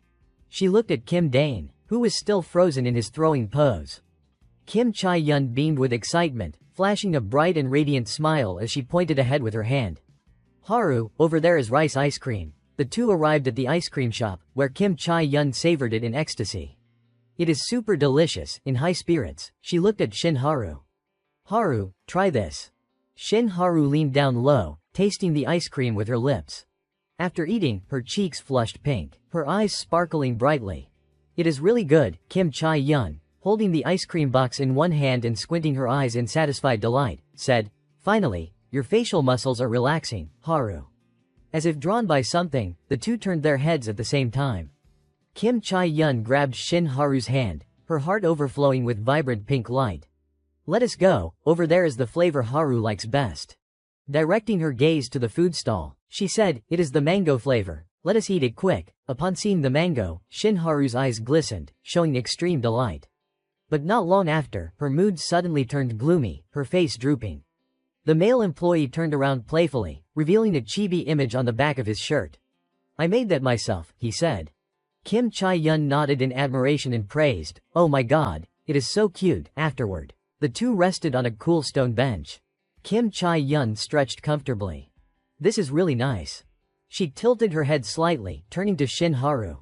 "Haru likes it too, right?" From her sulky state, Shin Haru broke into a positive smile and replied, "Yeah, of course, Ani." Then Shin Haru closed her eyes, savoring the moment. Under the large cherry blossom tree, a few flower branches fell lightly. And Shin Haru thought, "How long has it been since I have gone out to enjoy scenery like this?" The corners of her mouth curved into a smile, her eyes closed. "It is wonderful." Not long after, Kim Chae-yun pointed to the food stall in front. "Haru, after finishing this, let us try that one over there." Shin Haru stared intently at her as she excitedly said, "Darts." Shin Haru immediately smiled brightly. "Sounds fun." Balloons were decorated and neatly arranged on the stall's roof in vibrant colors. The friendly female employee handed over the dart equipment. "There is an event going on. If you hit all 10 times, you get a 10-layer ice cream as a prize." Shin Haru gently observed and replied, "Yes, madam." Her distinctive blue eyes scanned over, locking onto 3 players who were sweating profusely. They looked like a young married couple. But why was the girl's hair silver? No, she must be a granddaughter. That fits better. Shin Haru stared longer at the worried Kim Dane, thinking to herself, "Why does this man feel so familiar?" Before she could ponder further, Kim Chae-yun shouted from behind, "Haru, go ahead and throw." Shin Haru heard and quickly agreed, "Ah, yes." Shin Haru threw straight, emitting a brilliant orange light. Kim Chae-yun squinted in thrilled delight. One shot right on target. Kim Dane watched, sweat dripping, a bit anxious, thinking, Stardust's abilities are monstrous strength and flight. The longer I look at her, the more I realize this monstrous power is not just about being strong. Then he used the item in his hand, or more precisely, at that moment, Shin Haru delivered another perfect throw, displaying extraordinarily superior physique. An excited, cheerful voice rang out, 2 hits already. Kim Dane lowered his face, feeling a bit disappointed, thinking, right now, her power only explodes terrifyingly when needed, but later, she will gradually become a superhuman beyond human limits. Shin Haru threw the darts in a joyful mood. Not only her 5 senses but her 6th sense was developed too, or in other words, her instincts would immediately detect anything unusual. Shin Haru found it strange seeing Kim Dane looking dejected and kept thinking to confirm it. Right at that moment, it was enough for her to sense that this guy might be someone. If here and now, she revealed her identity, the image of Shin Haru as a superhuman flashed in his mind, then she would throw him straight into prison. Shin Haru and Kim Chae-yun hugged each other in joy, causing Kim Dane to fall backward. A dart thrown by Shin Haru at high speed hit a balloon. Kim Chae-yun stood beside her, praising endlessly in admiration. "Haru, you are amazing. You hit all 10. Hearing that, Shin Haru immediately became shy and reserved. "It is nothing, just a small thing." The female employee happily handed the two a 10-layer ice cream. "Here's the 10-layer ice cream." The employee suddenly turned to Kim Dane. "Hey, are not you throwing, sir?" He was stunned and unexpectedly replied, "Oh wow, the person next to me is so good at shooting that I got mesmerized watching. I will throw right now." Kim Dane turned to look at Han Seo-eun, forcing a smile, hesitating in his words. "Seo-eun, look here. I will show you my dart throwing skills." The girl cheered him on but with some doubt. "Hurry up, Kim Dane held 10 darts at once. Thinking anxiously, no need to use powers, just throw a few randomly and slip away. He quickly threw decisively and fast forward. But unfortunately, all 10 of his throws hit 10 balloons perfectly. Everyone was shocked, eyes wide like A's, mouths like O's. Kim Dane, on the contrary, said, "Why in the world?" In Kim Chae-yun's hand was the 10-layer ice cream stick. She looked at him in surprise. "The guest next to us is incredibly skilled too." A stuffed bear was brought out by the female employee. "You said you wanted the stuffed bear more than the grand prize, right? Here, the stuffed bear is ready." But Kim Dane chose to dash away quickly. The female employee raised her hand to stop him. "Hey, wait," the three of them ran, laughing awkwardly. "It is fine, we are leaving." Han Seo-eun quickly joined in. "Yeah, let us go." In Kim Chae-yun's hand was the long ice cream, smiling brightly. "Hey, let us bring it over to Haru for you." Shin Haru held the bear, turning back. "Yes." But halfway there, the ice cream stick tripped because it was too tall and spilled everything. The colorful layers of ice cream headed toward Kim Dane. Seeing it, he thought, "If even a bit touches me, I will turn into benzene." His eyes widened, mouth agape. "I have to avoid it at all costs." Kim Dane's mind raced, dodging to the side without ice cream and collapsing. Everyone who saw rushed over in panic. Han Seo-eun freaked out. Oppa, Shin Haru felt guilty, mouth wide open. "Are you okay?" Kim Chae-yun's eyes drooped, hand over her mouth, showing worry. Kim Dane quickly replied, "Ah, I am fine, you do not need to worry." Then slowly, Kim Dane cautiously stood up, hand on his neck. "It is nothing, I overreacted a bit. Just dodging a little is enough. Come on, let us go." Lee Subin, having seen it, felt a bit annoyed. "What are you thinking? Hurry up, please. If we keep this up, we will all die." Sweat poured down Kim Dane's face. Halfway through speaking, a dark smoke approached from behind. "Hurry, let us go." Shin Haru and Kim Dane immediately turned to look at that bizarre thing. A crimson sky, accompanied by thick black-gray smoke, made the citizens flee in haste. The sharp fangs of the green-furred crocodile appeared. It stood tall and puffed up in front, roaring, "Stardust, Stardust, come out now. System notification, Crocodile Man, a rank villain." Kim Dane hugged Han Seo-eun and Lee Subin, making Lee Subin embarrassed. "You two stay right here." Kim Dane's sharp and suspicious eyes arose, thinking, according to the original story's sequence, that guy is not supposed to appear yet. Why is he suddenly active now? Shin Haru seemed to have grasped the situation and rushed forward. Kim Chae-yun was surprised. "Haru," Kim Dane gritted his teeth, pain showing. "Running back to the association for a perception filter is too urgent now. If it is Stardust from the original, the moment she reveals her face is the start of a path of misfortune and decline." The image of a woman with golden hair hiding her face appeared. No, in the original, when she appears, bad things happen. Kim Dane's body throbbed in pain, clenching his teeth. "That thing, even if the sky falls, I won't let it happen," Kim Dane shouted loudly. Unexpected purple lights flared up, enveloping his body, growing stronger. His everyday clothes fell off completely, flying elsewhere. He appeared in a suit and elegant hat, completely different from usual. "I will pick up the clothes later." Seo-eun, hey, the girl behind. "What are you planning?" Soon after, Kim Dane ordered Han Seo-eun. "Support the broadcast for me." Han Seo-eun sat alone, hugging the stuffed bear, muttering a few words. "Dane Oppa." The crocodile frantically clawed at everything. "Stardust, if you do not show up, I will destroy everything." Its eyes lit up golden from the broadcast voice. "Hello, dear viewers," black speakers blared with echoing sound. The true villain of this era, Kim Dane held the mic, grinning to show his teeth. The common enemy of the Republic of Korea, egoistic, his voice carried far through the speakers. "Dare to touch my territory, you little crocodile." It stood below, furious and ready to act. What? Online forums were already buzzing. "Egoistic, egoistic, egoistic," someone exclaimed. "Oh my god, he is egoistic," another account said. "He admitted it himself as the common enemy." Someone else wondered, "Wasn't he a hero before? This is so confusing." Everyone was excited. One started, laughing hysterically. "Why does this feel like a shocking music festival?" Kim Dane's fearsome face appeared in view, glancing down, softly saying, "Now, you will die here." At a building of a major corporation, 3 years ago, inside an association lecture hall, a voice rang out. The device in front was indispensable for heroes. A middle-aged man stood before the neatly seated crowd. He pointed to the modern machine beside him and said, "The so-called perception-reducing filter, commonly abbreviated as filter."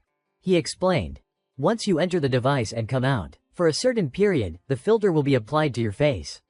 Only faces with the filter applied will cause viewers to experience recognition disruption."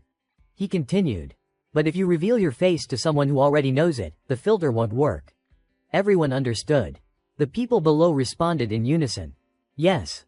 Then, his expression turned serious. He gripped the microphone tightly and said, "Even a fool knows how dangerous it is for a hero to have their face exposed. Career aside, your whole life is ruined. Remember this well." Shin Haru, sitting below, resolutely shouted, "Yes." Back to the present, the streets had become desolate, shrouded in dust and smoke. At this moment, Kim Chae-yun and Shin Haru were desperately hiding along the roadside.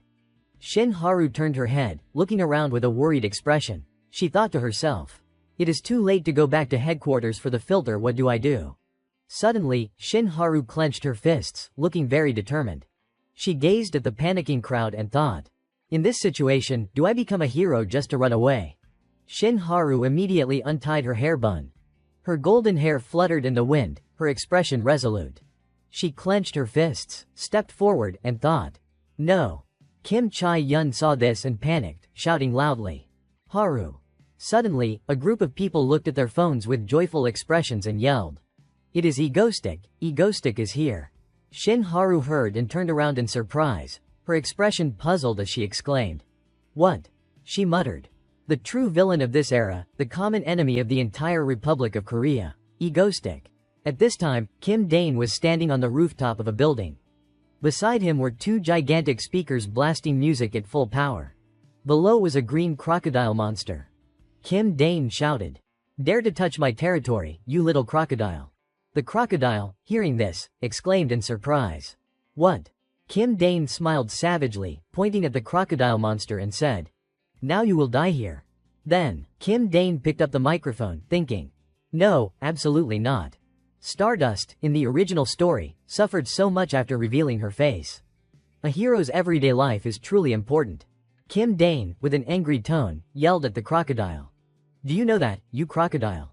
The crocodile monster heard and shouted back in defiance, "You bastard, the one pretending to be close with Stardust is not that Egostick." Suddenly, the crocodile monster leapt toward Kim Dane's position as fast as the wind. Kim Dane said, "Hey, why keep bringing up Stardust?" Comment displayed. "Stardust's obsessive fan is here, Mr. Crocodile." The crocodile charged toward Kim Dane with a furious expression, roaring, "I will kill you." At this point, it had quickly climbed the building wall, clinging tightly to the rooftop ledge. It climbed onto the rooftop where Kim Dane stood. Upon seeing Kim Dane, it acted aggressively, bellowing, "Come here."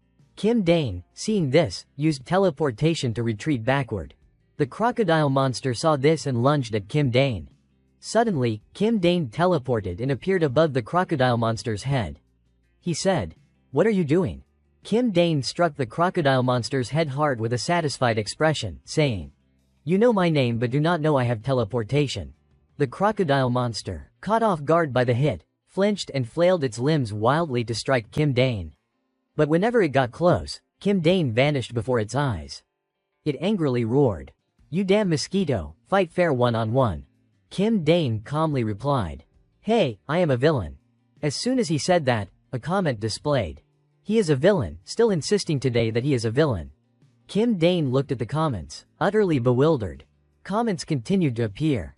But why did Egostick come here? Kim Dane thought, "Wait, I need to explain this a bit. If I ignore it, people will misunderstand that I came for Stardust." Suddenly, Kim Dane stopped and shouted at the crocodile, "Wait, listen to me first." The crocodile monster heard and replied, "Fine, speak quickly." Kim Dane shouted in a questioning tone, "Yeah, but first I have to ask this. Why did you suddenly attack me?" The crocodile monster answered without hesitation, "That is obvious. I targeted Stardust. And you seem to care a lot about Stardust, so you are my enemy." Kim Dane, hearing this, was shocked, stunned, and thought, "What the hell, what kind of logic is that?" Comment displayed, "That stupid villain even knows Egostick likes Stardust, does not know he can teleport, but knows he likes Stardust. Haha." Comments continued, "Are these two fighting over a girl? Isn't Egostick here in place of Stardust? What? Why get involved with these two? Kakaka, why now? Suddenly, the crocodile monster pointed at the dumbfounded Kim Dane and shouted. And another thing, you said you would kill me first. Comment displayed. Haha, exactly right. Kim Dane, hearing this, stunned, replied. When did I say that? Hearing that, the crocodile monster became extremely angry, its aura blazing like fire. It roared. You said, dare to touch my territory, you little crocodile, threatening, now you will die here. You said that. Kim Dane, flustered, defended himself. No way, I did not say that. Comment displayed. Why is the crocodile suddenly speaking so sweetly? How did the threat go? Suddenly, the crocodile monster seemed to have reached its limit. It frantically roared at Kim Dane. I am really pissed now. Next, it opened its long mouth wide. A fireball slowly formed inside its mouth. Kim Dane, seeing this, showed a terrified expression, eyes wide, thinking. Whoa, is not that its ultimate skill? Before he could finish thinking, a massive flame shot from the crocodile's mouth, incinerating almost everything in front of it. Crocodile, ultimate skill, extremely powerful fire breath. Fortunately, Kim Dane quickly used teleportation to dodge the fatal blow from the crocodile monster. He teleported behind the crocodile monster, looking at the horrifying scene and saying in shock. One hit and instant death. The crocodile monster turned its head to Kim Dane and said with a sharp tone, surprised, egoistic. At this moment, Kim Dane did not hesitate and waved a black cloth. Instantly, countless guns emerged from the cloth and flew toward the crocodile monster. Kim Dane looked at the crocodile coldly, without hesitation, clenched his fist, and said, see you in hell, you bastard. Immediately, all the guns fired simultaneously at the crocodile monster. After a series of explosions, everything was shrouded in smoke and dust. Kim Dane flew up, looking into the cloud of smoke and wondering. Did I take him down? Comment displayed. Oh no, could it be that after all those bullets, the crocodile is still alive? It burst out of the smoke and roared. You think a few bullets can hurt my body? Suddenly, Kim Dane's mask fell in front of the livestream camera.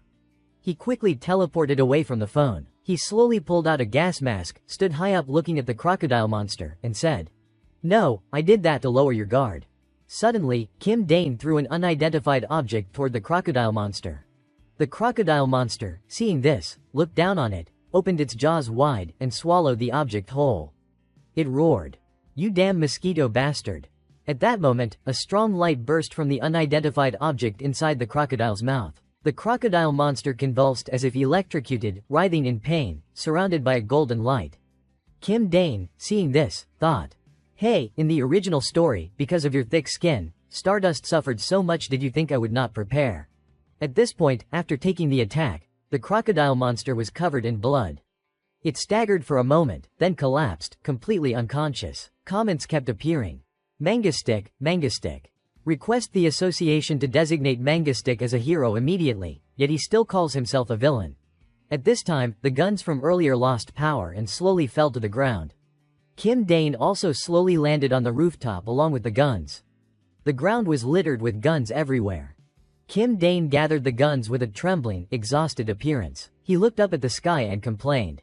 Damn, that took way too much energy. Wanted to make a cool scene with external power, but my strength is depleted, I can barely hold the phone. At this moment, Kim Dane remembered the phone that was live streaming and read a comment. So he came here to take down the villain. Kim Dane, seeing this, frantically explained. Yes. No, everyone, I came here because I hate that crocodile guy. Don't think I did it for Stardust or the public good. Comment displayed. Whatever he says is right. Suddenly, a golden light flew from somewhere and landed on the rooftop where Kim Dane stood. It was Shin Haru. She slowly stood up after a spectacular landing. Then, Shin Haru approached Kim Dane and questioned. You took down that guy? Kim Dane calmly replied. Yeah, because he was in the way, so I handled it. Shin Haru, hearing this, looked slightly suspicious. She coldly stared at Kim Dane and said. Why? Kim Dane shrugged and calmly answered. Why what? Because he kept yelling that I and Stardust here were suspiciously close, so I got annoyed. Shin Haru, hearing this, was shocked. What? Then, Kim Dane put on his earpiece, looked at Shin Haru, smiled, and continued. Miss Stardust. Next time something like today happens, do not think you can just reveal your face and show off. Once your face is exposed, your life will be very hard. Shin Haru, hearing this, was surprised and looked at Kim Dane blankly. Then, he turned to pick up the phone and said, "Alright, today's broadcast ends here. The situation was too unexpected. I am exhausted. There is a big event next month. Everyone tune in." Comment displayed. "What were you two saying on the broadcast with the mic off?" Then, Kim Dane disappeared with a flash of light, saying, "Goodbye for now." Shin Haru, seeing this, reached out her hand and said, "Wait." Her expression was slightly sad. At this moment, Kim Dane had teleported home. Suddenly, blood poured from his mouth. Kim Dane, his face expressionless, looked like a soulless person. Han Seo-eun and Subin, seeing this, panicked and ran over with worried faces, shouting, "Oppa, Dane." At this moment, Kim Dane had collapsed to the ground. On the rooftop, Shin Haru found Kim Dane's mask and picked it up. She examined the mask, thinking, "How does he know what I am thinking? Why, who exactly are you, egoistic?" Shin Haru was sitting in front of the computer screen watching the news. On the screen were two hot stories from KBS News. Exclusive scoop causing a stir at the festival. A rank villain Crocodile Man has been captured. He was subdued by Egoistic and transferred to the Eastern Hero Detention Center. The building destroyed by the crocodile 4 hours ago. Close-up of Egoistic being faster than anyone. Is a ranked villain Egoistic really a villain or something else? Search for Egoistic. Search results, about 2030 results in 0.45 seconds. Official Egoistic Mango Stick Fan Club, Mango Stick Association, Hero Information Portal. The true hero of this era for Mango, and because of Mango the fan club was created to honor Mango Stick. One commenter, "Is Mango Stick a god? Today, suddenly, Mango Stick G. Miyaga joined the Mango Stick fan club. Egoistic, Egoistic, Ego Stick." Another commenter, "Lately, Mango Stick seems better than those heroes. Admiring Mango Stick is confusing." Right before praising Mango Stick, they were banned for a month for supporting a villain. Why is not everyone doing it anymore? Shin Haru clutched her head in frustration. Then she suddenly saw a comment, "What are the heroes doing today? Lately, Mango Stick walks the streets and the fandom blindly cheers. If Korea keeps going like this." Below that post was a comment with Dane's funny icon. "Great, right," Shin Haru exclaimed. "Who the hell?" She lay down on the bed, closed her eyes, thinking she was the only one who did not like it. She remembered the ice cream vendor excitedly showing off his Mango Club shirt. "I made that myself," Chae-yun beside her also praised. "Oh, it is so cute." Then she recalled the scene where he reminded her, "Ah, Miss Stardust, next time something happens, do not think you can just reveal your face and show off." Shin Haru was tormented by the response. Could it be that everyone else is right and I am the only one wrong? On the other side, Subin and Seo-eun were standing in front of a glass chamber. Kim Dane was lying inside it. Little Seo-eun kept fuming because of that Stardust woman. Suddenly, a sound made her freeze. Kim Dane opened his eyes, tapped the glass, and asked, "Why is everyone crying?" The two looked at him with worry. Immediately, Seo-eun rushed in to hug him and cried loudly. Seeing this, Kim Dane comforted, "It is okay, it is okay." Finally, he recovered and had dinner with everyone. He could not believe he had been unconscious for 3 whole days. Looking back, it was probably due to using teleportation so much. Plus lifting his body with external force, it was exhausting. Suddenly, Seo-eun spoke, "From now on, you have to take care of your body properly." "Okay," Kim Dane quickly promised. "Alright, I will." He happily looked at the girl, thinking that this kid had even shed tears for him. Acting with her seemed effective. On the other side, Subin worriedly said, "You went out like that, why did you rush off? People thought you were a hero." Seo-eun also agreed and questioned, "Exactly, I do not understand at all. You keep saying you are a villain this, villain that." Kim Dane calmly replied, "If I had not stepped in, Stardust would have." The girl still did not understand, "So what?" Kim Dane answered, making Seo-eun pause, "It is dangerous." He explained, if that situation happened, when a hero reveals their face, their personal information gets exposed completely. Then what? Villains who hold grudges or evil people will track them down and eliminate the hero. Seo-eun still did not see the big deal. "What does that have to do with us?" Kim Dane patiently explained, "Seo-eun, well, the world we live in is an off-axis system. An imbalance between good and evil. Most heroes do not walk the hero path, they choose the villain path. The reward for eliminating evil is too little, and they are constantly harassed, so instead of struggling as a hero, many choose to be villains to live easier." According to him, in Korea alone, there are only 3 rank heroes: Stardust, Ice, and Shadow Walker. But rank villains are everywhere, right? After listening, Seo-eun could only sigh. So that is why you plan to take down villains in their place. Wow, what a dark hero. But what does it have to do with us? Kim Dane scratched his head. Stubborn, not to that extent. I am just a bit concerned about Korea's fate. Suddenly, Seo-eun's face darkened and she asked, you and that Stardust woman, do you like her? Immediately, Kim Dane became serious. Hey, do not call her that, Seo-eun. Be polite. The atmosphere between them grew tense. Subin could only mediate. Seo-eun, change the subject.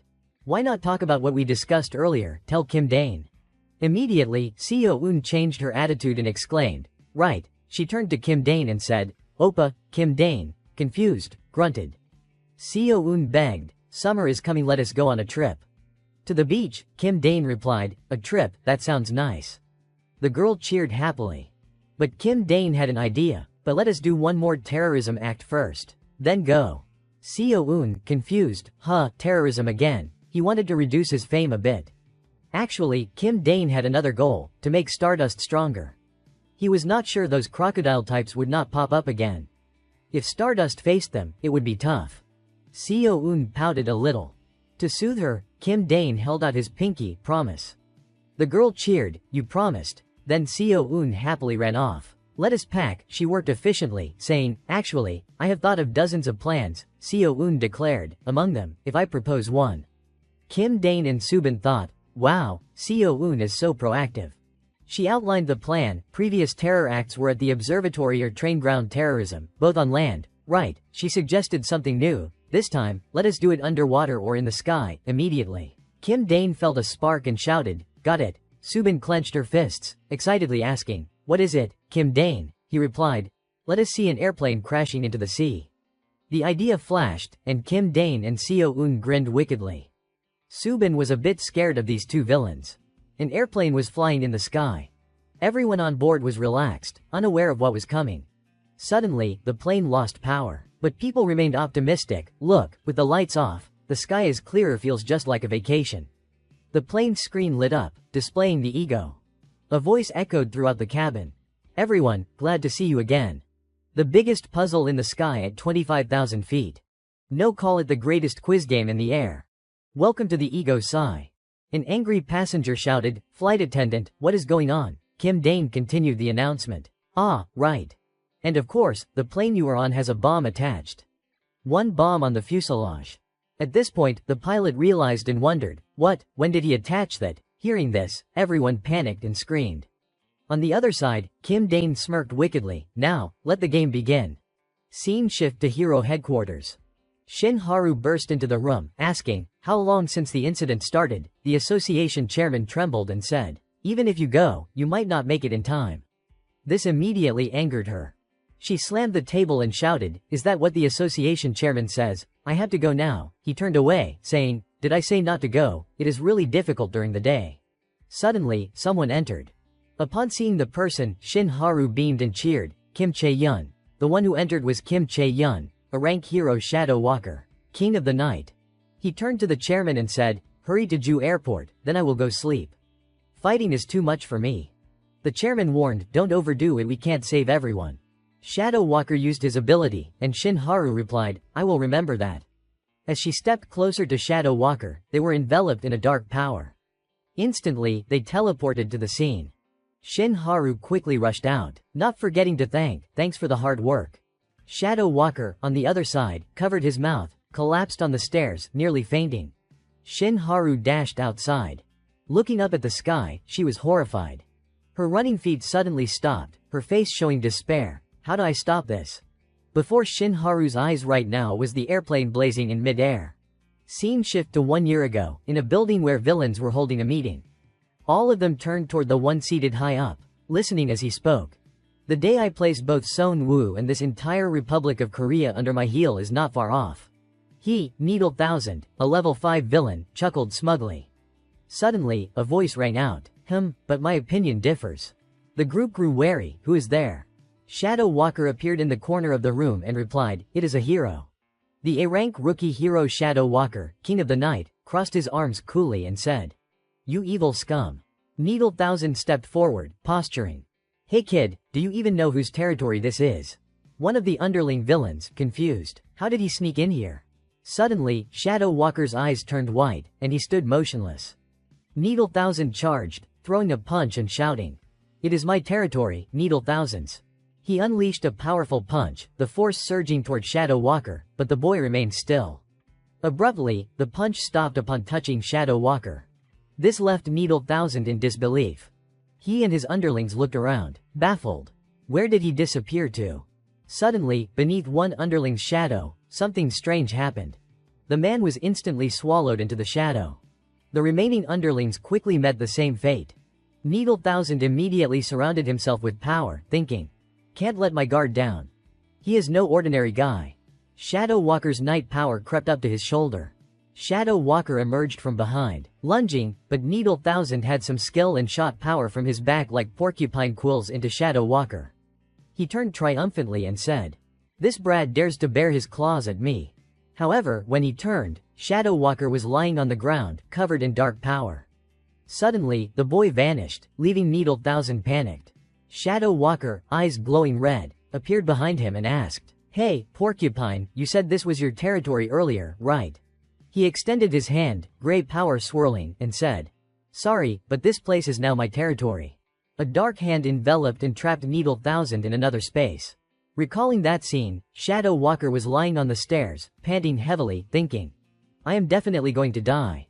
From the beginning, Kim Dane had been observing everything involving Shin Haru and the King of the Night. He thought, "Okay, the protagonist has stepped onto the stage." He smirked wickedly and spoke into the microphone. "Now then, let us move to the final, thrilling puzzle. Shall we begin?" Everyone clutched their phones, praying in desperation. A man, terrified and sweating profusely. Flashback to 30 minutes earlier, when everyone was still gripped by fear. A piercing sound rang out along with Kim Dane's image. The passengers grew anxious, falling silent, afraid to make a noise. At this point, he spoke. "Before we start the game, I will announce the rules. Everyone, open your phones and turn off airplane mode." Seeing the incoming message, people looked at their phones, hearts pounding. The message read, "The Ego Sigh, Meaningless Quiz. There are 10 questions in total. If even one person answers all questions correctly, the bomb will be defused. But if no one gets even one question right, everyone will be wiped out. Send answers to this number. Ready, HMPH." Kim Dane continued. "From now on, complete silence. No cheating, no discussing, understood? Make a sound and you are instantly eliminated." Question 1 began. On the phones appeared, how many people could the Titanic's lifeboats hold? 59-second countdown for this question. A woman tried to glance sideways, and Kim Dane immediately announced, "That girl who just cheated eliminated." Panicking, she let out a sound. He announced again, "You just made a noise, right? You are eliminated.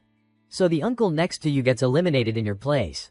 Viewers on the livestream commented fervently, "This is truly a hellish quiz game, just watching is stressful." Someone wondered, "So cruel. Who said Mango Stick was a hero? He is terrifying." As the timer hit 0, Kim Dane announced, "Come on, too easy, right? The answer to question 1 is 9 people." "Why?" He slapped his thigh in delight, laughing loudly. "Because it is to save yourself." Everyone fell silent. He gloated. "Too funny, huh?" On the large screen appeared a seating chart of everyone. He reported, "The eliminated. More than half are already out. Just like that, and you are already in chaos. Everyone needs to get more tense. Now, keep going. Next question." Time passed, and the number of eliminated grew. Some sighed in relief for passing a question, others clasped hands in prayer. Now it was the final question, with only one person left. Kim Dane said, "How about it? The tension is at its peak, right?" Kim Dane looked at the screen, saw Shin Haru approaching, and thought, "Perfect." Then he dragged out the time. "Since it is the final round, let us do a quick interview, shall we? Everyone's lives rest on one man's words. That is Mr. Kim Dok Bae from Bae Dong. You are the last one remaining. How do you feel?" The man called out, panicked. Well. The responsibility." Kim Dane teased. "Why like that? I told you, if you make a sound, what happens?" The man and everyone else panicked, but he sighed in relief when Kim Dane said, "Oh come on, it is the last question anyway, so a small mistake like this can be forgiven. Right, everyone, but I do not like that, haha." With those words, the man was eliminated. The plane shook violently amid everyone's screams. The aircraft blazed and plummeted freely toward the sea. Kim Dane smiled triumphantly. Now, this performance is ready. Time for the hero to appear, Stardust. Yet when Shin Haru witnessed the scene, she was horrified. Her face clearly showed despair, unsure how to save everyone. Shin Haru raised her head to gaze at the object exploding in midair, then fell silent and asked, "What do I do now?" The association chairman on the other end of the line replied nonchalantly, "What else can be done? Just give up. I am busy drafting a statement to handle the criticism right now." "Damn it, the president's office is calling again, I have to hang up." Shin Haru's hand clenched in fury. Then she collapsed helplessly. She thought, "I thought I would stop the 100 km/h train. In the end, is my current power still not enough? Damn it, what is the right thing to do?" Suddenly, Shin Haru seemed to recall a memory. In the past, in that desperate situation, the powerless girl wept bitterly over the pain of losing her loved ones. "Mom, Dad, I will kill that guy no matter what." The scene was utterly tragic, a girl hugging the corpses of her closest family in a dark, narrow alley. Recalling that painful memory, Shin Haru slammed her fist into the ground, creating cracks. She gritted her teeth in rage. "Back then it was the same, and now too I can't save anyone." Suddenly, a connection came through her earpiece. To her astonishment, a voice spoke from the other end. "Hello, Miss Stardust. This is Egoistic." On the other side, Kim Dane stretched and yawned. He said, "This terror attack is remote-controlled, so it seems easier to handle." Han Seo-eun, typing on the keyboard, suddenly tensed and called out, "Hey, Kim Dane Oppa." He looked over, puzzled. "Yeah." Han Seo-eun turned back, pointed at the screen, and smiled.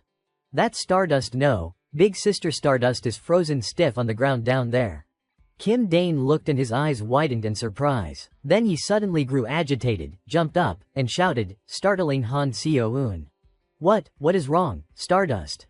The screen showed Shin Haru focused on her earpiece. Kim Dane seemed to realize something and quickly turned to the girl. "Seo-eun, can you connect to the in-ear monitor Stardust is wearing?" Han Seo-eun rapidly typed and said, "I can connect, but why the rush?" Kim Dane replied, "No time, hurry." Back to Shin Haru, she was stunned as her earpiece emitted, "Hello, Miss Stardust. This is Egoistic."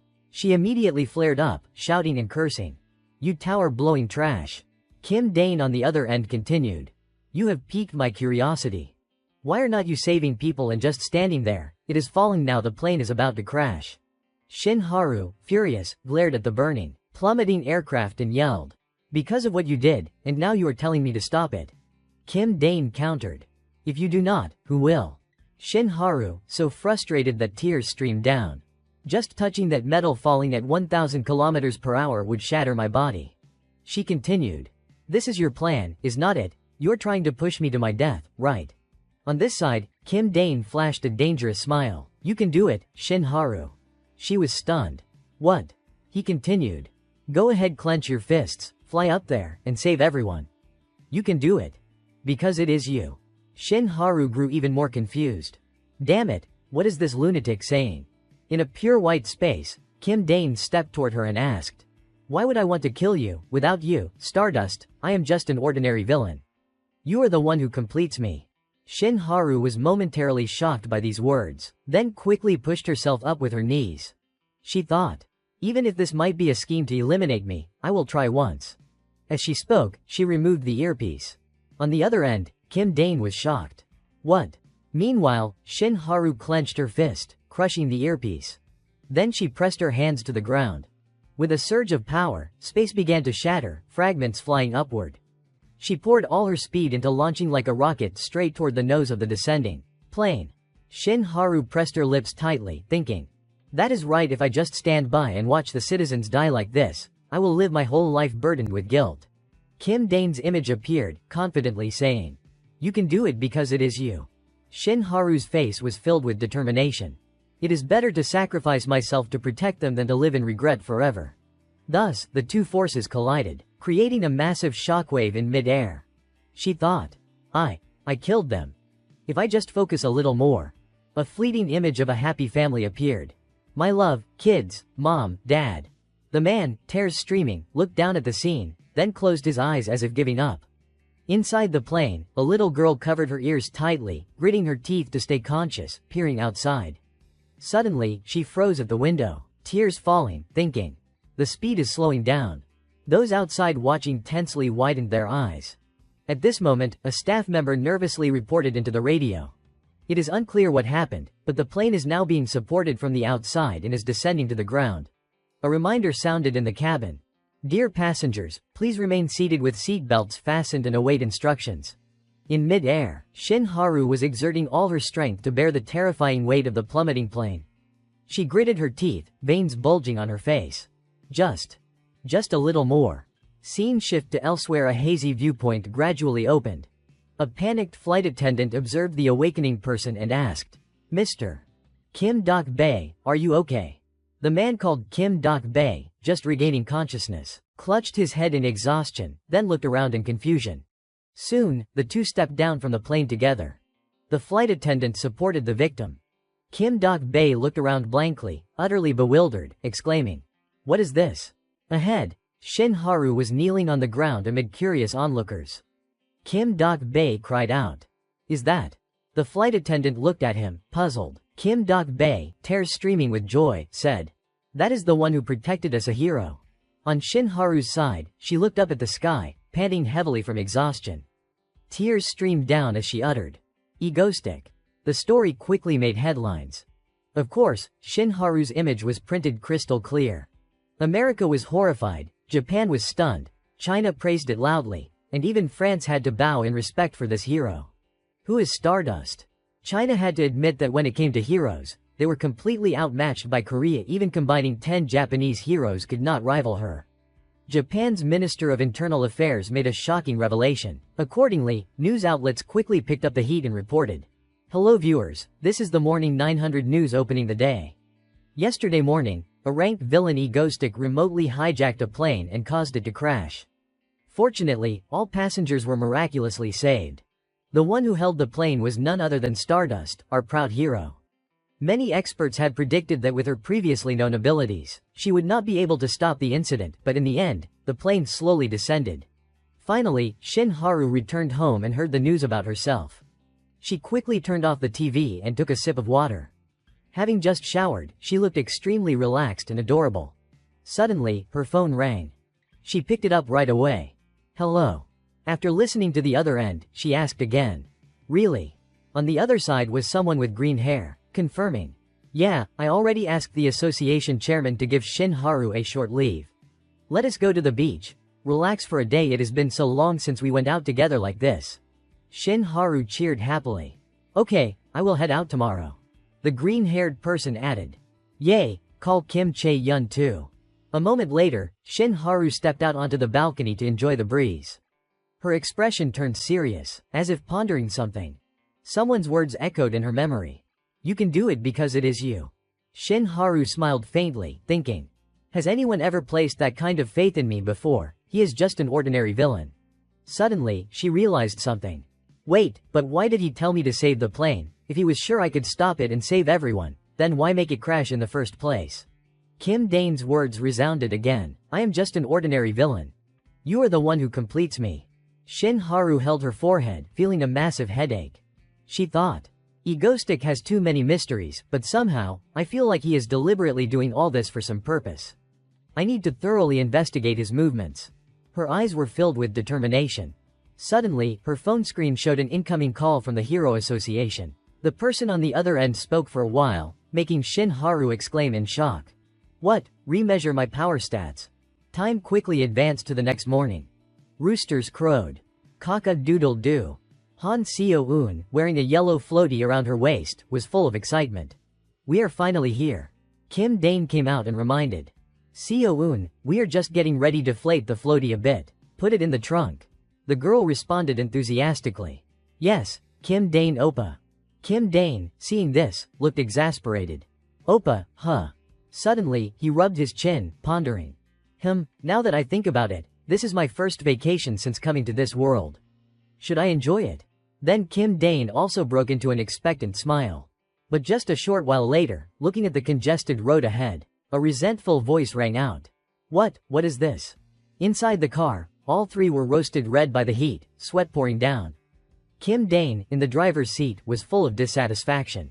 Why did the AC break today of all days? Han Seo-eun, about to faint, suggested. Oppa, can't you just teleport the whole car? Kim Dane replied in panic. I would die on the spot. Let us stop at a rest area and fix this first. Han Seo-eun, with her superhuman intellect, said. If it is too hot, I will take off my jacket. As she removed her coat, she yelled. Should have just taken the train, why overdo it like this? Kim Dane immediately countered. Too much luggage, it would not work, Seo-eun. The girl curiously opened a gray box beside her. What is this, isn't it vacation stuff? It turned out to be a suitcase full of guns. Kim Dane gave a thumbs up with a smug look. Who knows what might happen? Han Seo-eun in the back burned with anger and shouted. What kind of trip is this? Kim Dane panicked and quickly soothed. Sorry, Seo-eun, put the gun down, then we will talk. After a series of issues on the road, the group finally arrived at the destination. Han Seo-eun had changed into a cute swimsuit, holding the yellow floaty, and rushed toward the sea excitedly. The ocean. Kim Dane sat on the shore, smiling at the sight. This really does make her look like a kid. Lee Subin popped open a can of soda and handed it to Kim Dane. I just bought drinks, have one too. She had also changed into a beautiful bikini. Kim Dane took the soda and replied. Thanks, Miss Lee Subin. Suddenly, Lee Subin kept staring at Kim Dane, making him look back in confusion. She said. I am always grateful to you, Kim Dane. He wondered. Grateful, for what? Lee Subin answered. Just for everything. Thank you for saving me back then, thank you for treating me well. However, faced with her beautiful and alluring appearance, Kim Dane was like a block of wood. He smiled, squinted, and gave a thumbs up. What are you saying? I am the one who should be thankful. You do housework for us and cook so well. Lee Subin raised her hand, tucked a strand of hair behind her ear, exuding shyness. Hearing that makes me really touched. Kim Dane then swallowed hard, his expression turning suspicious as he thought. Could this be a death flag from a manga or a betrayal? He looked nervously at the soda can in his hand. Don't tell me I have been poisoned. His distorted expression left Lee Subin staring in utter confusion. Scene shift to a large building in the city. Shin Haru had appeared here. Several staff members were talking among themselves. We did not measure wrong. The data clearly shows she could not possibly stop the plane. Another staff member continued. Maybe there was a mistake somewhere. What if we have not grasped her true power yet? Shin Haru stood before a power test panel, thinking, no, the ability test is not wrong. When I stopped what seemed impossible, it is clear. As she thought, she unleashed her power, preparing to test again. The impact stunned the nearby staff as they watched. Shin Haru shouted, swinging a fist full of strength. The punch struck the test panel directly. The panel cracked under the force, screws splintering. The power surge even rippled through the surrounding space. The staff looked on in horror. Shin Haru stood before her fist and declared, I have grown stronger. On Kim Dane's side, Lee Subin sat beside him, shyly tucking her hair behind her ear and saying, Hearing that makes me really touched. Seeing her expression, Kim Dane pressed his lips together nervously, thinking, could this be a death flag from a manga or a betrayal? His face turned pale, as if he would just realized something terrifying. The sun was still blazing down below. Han Seo-eun, wearing her swim floaty, was enjoying the sea and noticed the scene on the shore. Kim Dane replied tensely to Lee Subin. Haha, I hope Miss Lee Subin will continue to help me in the future. Han Seo-eun quickly climbed ashore, pointed at the two, and exposed them. Hey, you two, are you flirting and leaving me alone? Lee Subin panicked and shyly retorted. Flirting, what are you talking about, Seo-eun? Kim Dane, calm but confused. Huh. The girl, furious and fuming. If it is a family trip, we should play together. He flashed a wicked grin. Oh, is that so? Han Seo-eun, frowning, looked puzzled at that expression. The next second, Kim Dane transformed into a scary uncle, scooping up both Han Seo-eun and her floaty, making her panic. Oppa, what are you doing? Wait. Kim Dane played mischievously, tossing her far into the sea while grinning wickedly. What am I doing? Playing together, of course. Han Seo-eun plunged into the water, struggled to surface, and threw a strand of seaweed at Kim Dane's face, yelling. Water got up my nose, so annoying, seriously. Kim Dane forced a laugh, picked the seaweed off his face, and thought. It has been so long since I have had this kind of peace, it is nice. Then he bared his teeth like a demon king and jumped in to splash Han Seo-eun. Lee Subin sat on the shore, watching the scene and laughing happily. Time passed quickly and evening arrived. On the road, strange cars sped by, accompanied by voices. Tonight, where should our team strike? Busan Hotel, Mario's Royal Hyperion, Han Grand Ambassador Hi all of them. The bald man in the dark space exclaimed. Let us make it a grand one. Scene shift to the Mario's Royal Hyperion Han Grand Ambassador Hi Hotel. Kim Dane's group, after a fun day at the beach, returned to the hotel to rest. The receptionist asked, Hello, what is the reservation name? Kim Dane replied. Probably Han Seo-eun. The receptionist smiled brightly and handed over a room keycard. Yes, confirmed. Here's the key for room 2708. Kim Dane asked in confusion. Wait, just one room. Han Seo-eun stepped up beside him, pursed her lips, whistled guiltily, and explained. Well, saving a bit of money is good, right? They let it slide. The three headed to the elevator to go to their room. Suddenly, Han Seo-eun cheered. Oh, right, the bed is super huge, so let us all sleep together. Kim Dane's eyes widened. There is only one bed. Lee Subin, though excited and looking forward to it, remained calm and said, It has been a while, sleeping three to a bed will be fun. Whatever. Kim Dane sweated profusely, looking at them. Yeah, we have never slept together before. In his mind, he silently prayed. Nothing will happen, right? Really, nothing will happen. What am I even expecting? Haha. The three actually slept together on the bed. Han Seo-eun lay in the middle, sleeping soundly and even snoring. Kim Dane was closing his eyes to rest when suddenly whispers came from outside the door. Wait, I want this room. Then came countdown sounds. 1, 2. Two robbers, fully masked and holding guns, kicked the door open and shouted. FBI, open up. Kim Dane flicked a finger upward, instantly sending the two flying backward with impacts to their chins. A moment later, Kim Dane sat up, rubbed his eyes, yawned, and said, Where the hell did these guys come from? The two lay motionless, unconscious on the floor. Kim Dane cautiously peeked outside and saw guests from other rooms, still in pajamas, being dragged away by the FBI. Move it, kids. He sighed. Terrorism, seriously. Then he gritted his teeth and crushed the doorframe. Damn it, I only go on 2 trips, and both times something stupid happens. On his phone screen, Kim Dane was searching for information. He exclaimed, Wait, why is Shadow Walker still here, and they dare cause trouble at night? The screen showed news. Shocking news, a rank hero Shadow Walker found collapsed in western Incheon. Han Seo-eun, now awake, yawned and asked, What is going on? Terrorism? Kim Dane replied. Yeah. In his mind, he rolled his eyes. Nothing surprises me anymore. He reminded her. Wait, I will check the parking lot. Wake Lee Subin and wait in the room. Han Seo-eun, still groggy and rubbing her eyes. Terrorism on a trip. Okay, I will follow orders. Kim Dane appeared in his car. He looked outside and saw the terrorists rummaging near the vehicles. He thought, can't just sneak away without handling this. Kim Dane rummaged and pulled out a bizarre mask, flashing a wicked expression. Didn't expect the spare mask to come in handy right away. He said, You bastards ruined our vacation, show your faces. After grabbing his gear, Kim Dane returned to the hotel room. The two girls were awake and sitting properly. Kim Dane tossed equipment to them and announced, Receive orders via in-ear. Let us go, everyone. His expression was extremely delighted. Han Seo-eun, looking exasperated, sighed. You get so excited at times like this. In the hotel lobby, the terrorists had piled chairs into a small mountain. The leader, Monkey Spanner, and a rank villain, sat atop it. Below, subordinates held guns pointed in all directions. Monkey Spanner stroked his beard and spoke. Ready. 2 underlings nodded. He praised. Good. Then he shouted loudly, pointing downward. Declare to the Hero Association and the government, we are holding hundreds of hostages here. If the money is not transferred to the provided account immediately, everyone dies.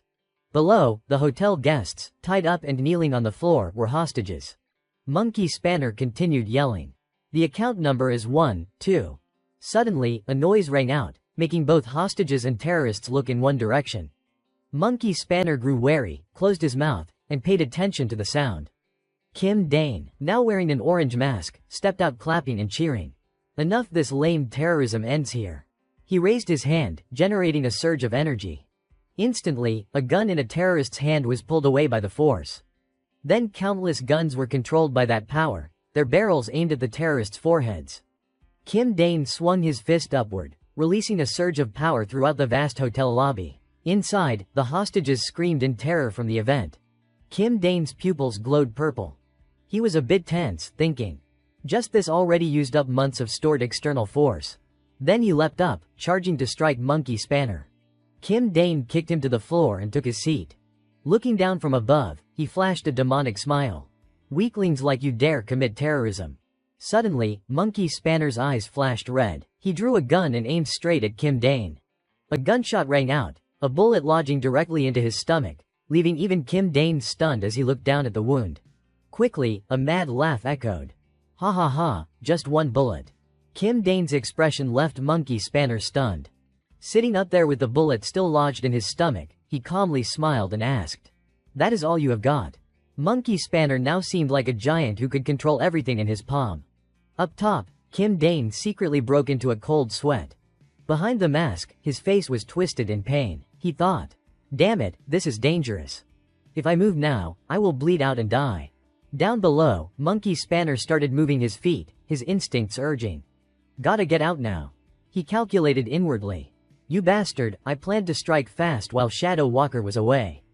Could I be on his hit list too? That is why he is hiding here." Up top, Kim Dane endured the pain, smiling and saying, "You seem pretty tense. I will give you a chance to run if you can." Monkey Spanner gritted his teeth, raised his fist, and demanded, "What are you plotting?"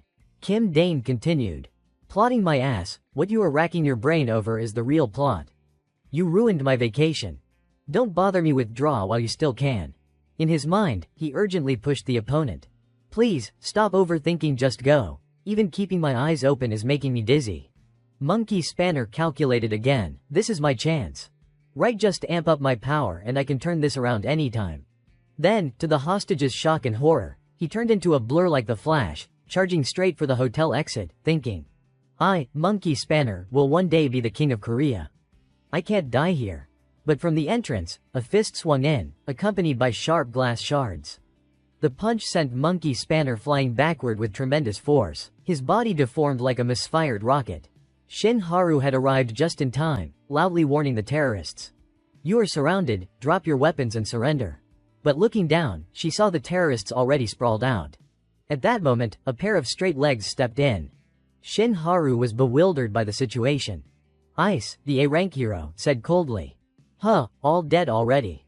Shadow Walker, the A-rank hero beside her, looked disappointed. "So boring, they're all down, fake intel and they still terrorize."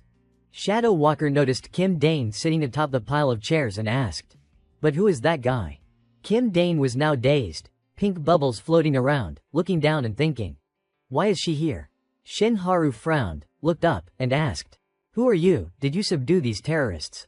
Kim Dane pressed hard on his wound, thinking, "If I do not focus, I will die right here, Kim Dane." Luckily, they did not seem to know he was egoistic, so he stalled for time. Just need to recover enough for 2 teleports. On the other side, Han Seo-eun and Lee Subin were tensely listening through the earpiece. Outside, Kim Dane kept up his dangerous act, saying, "You ask who I am. I am an S-rank hero secretly operating in Korea."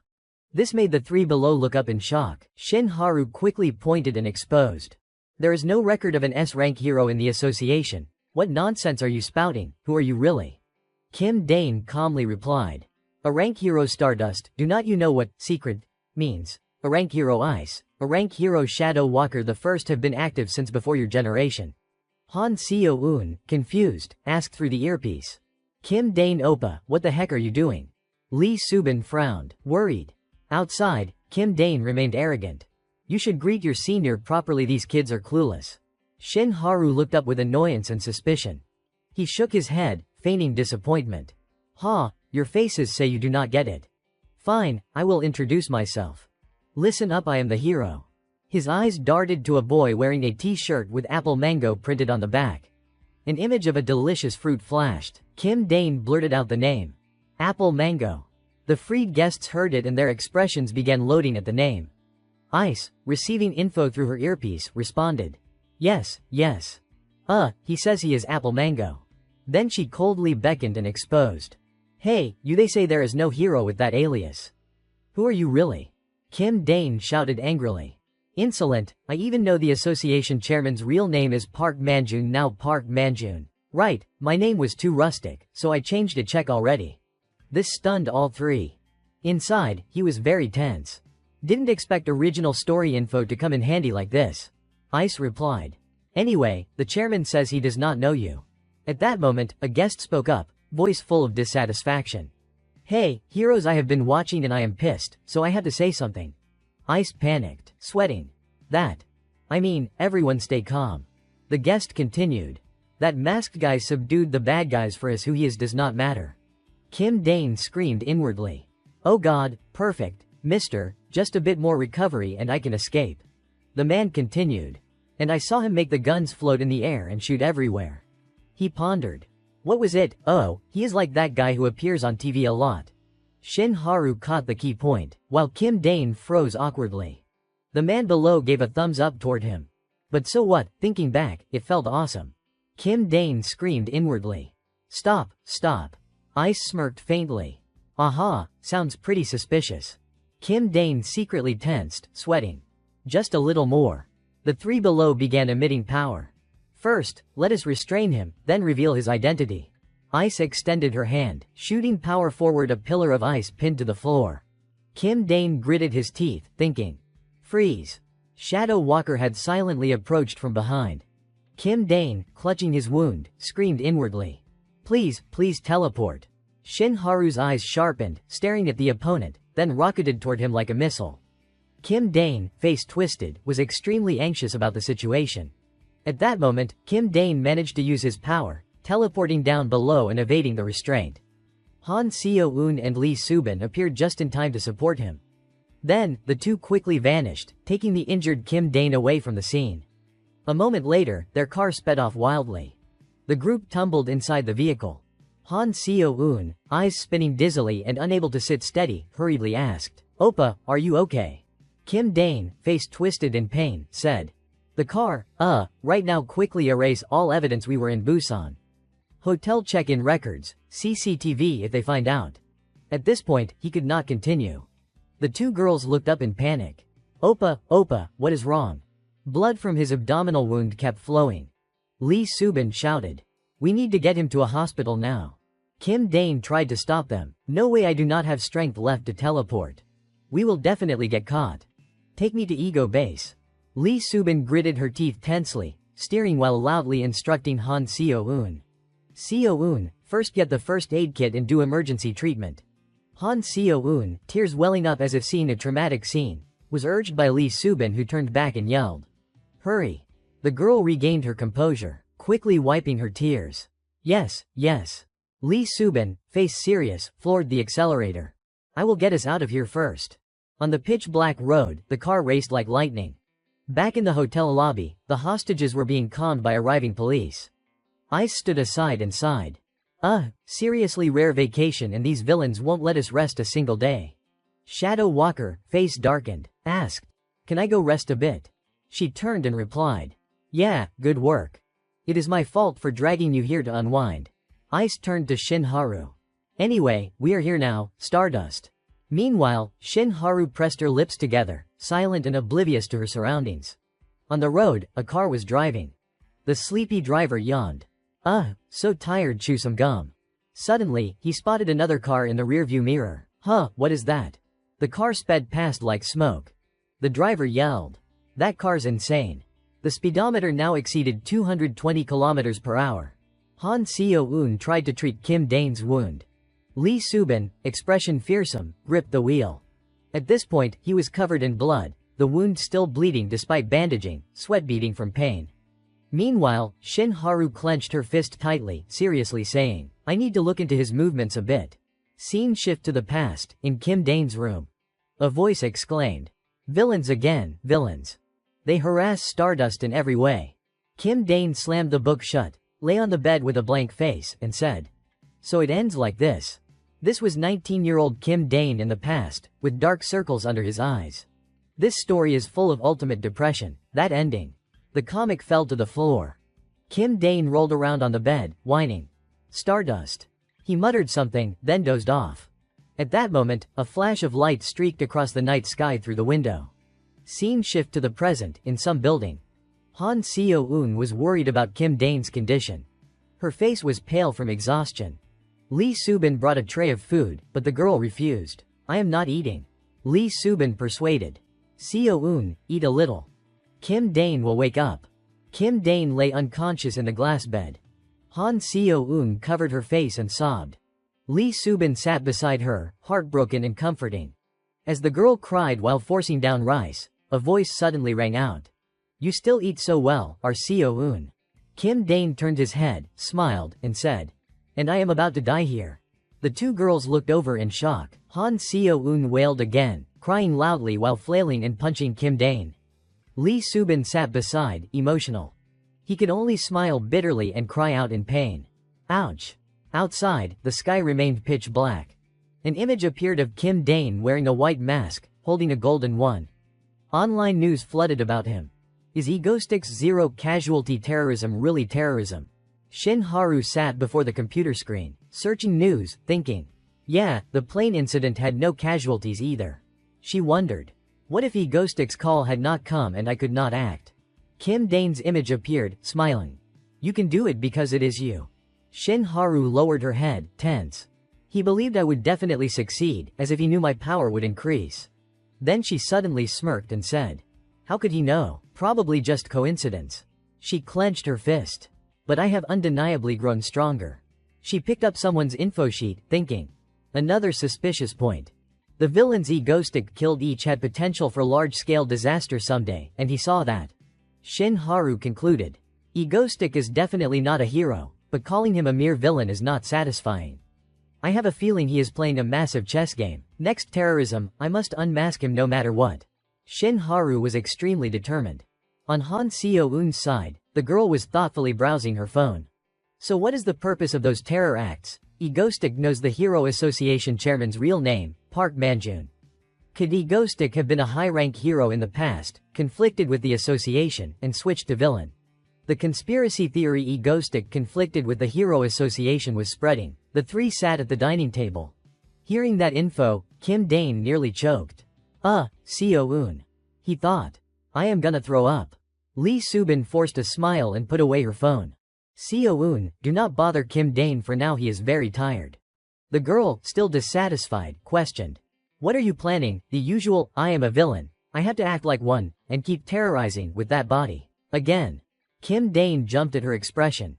Seo-eun, I. He was speechless. Suddenly, both girls stared at him with sharp eyes. Kim Dane had to decide. We will rest a bit about 3 months. This relaxed their faces, delighted. Really? He continued eating and affirmed. Yeah, pause for a while. With current public attention, if I disappear for a time, things will cool down. In his mind, he thought. And during the break, recruit new members. An image of a mysterious person appeared. Kim Dane calculated. If left like this, in the future, he will become a villain causing major imbalance. If not kill, then pull to our side. Very quickly, 3 months passed. An announcement blared. Villain sighted. Stardust, prepare to deploy.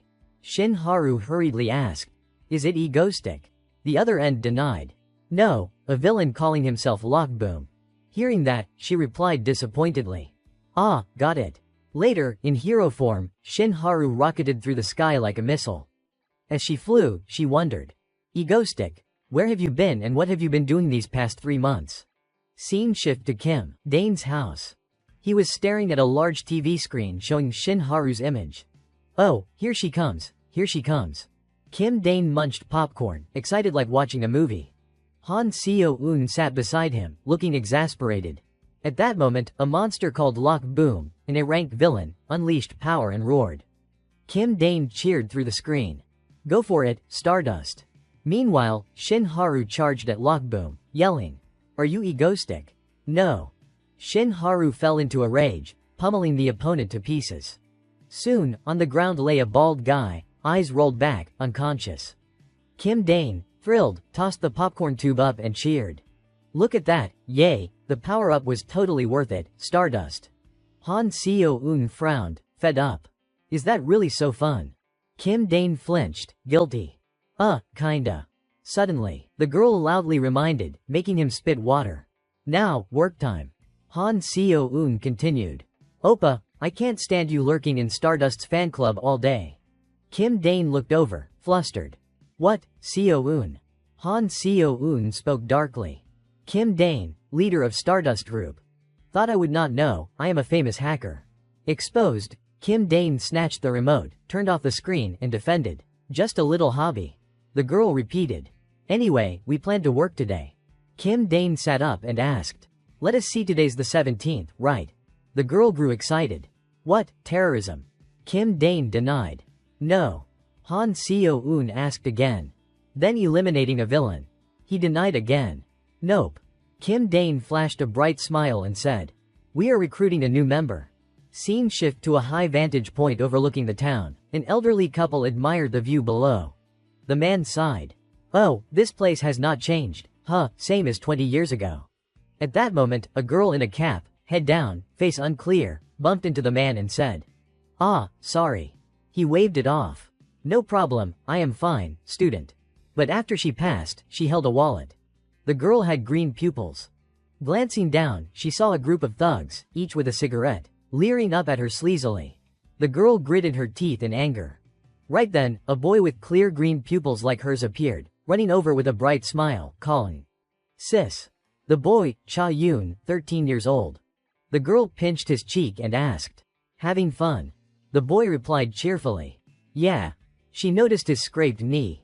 Knee scratched. Where'd you get hurt? Cha-yoon innocently said. I tripped on the road, I guess.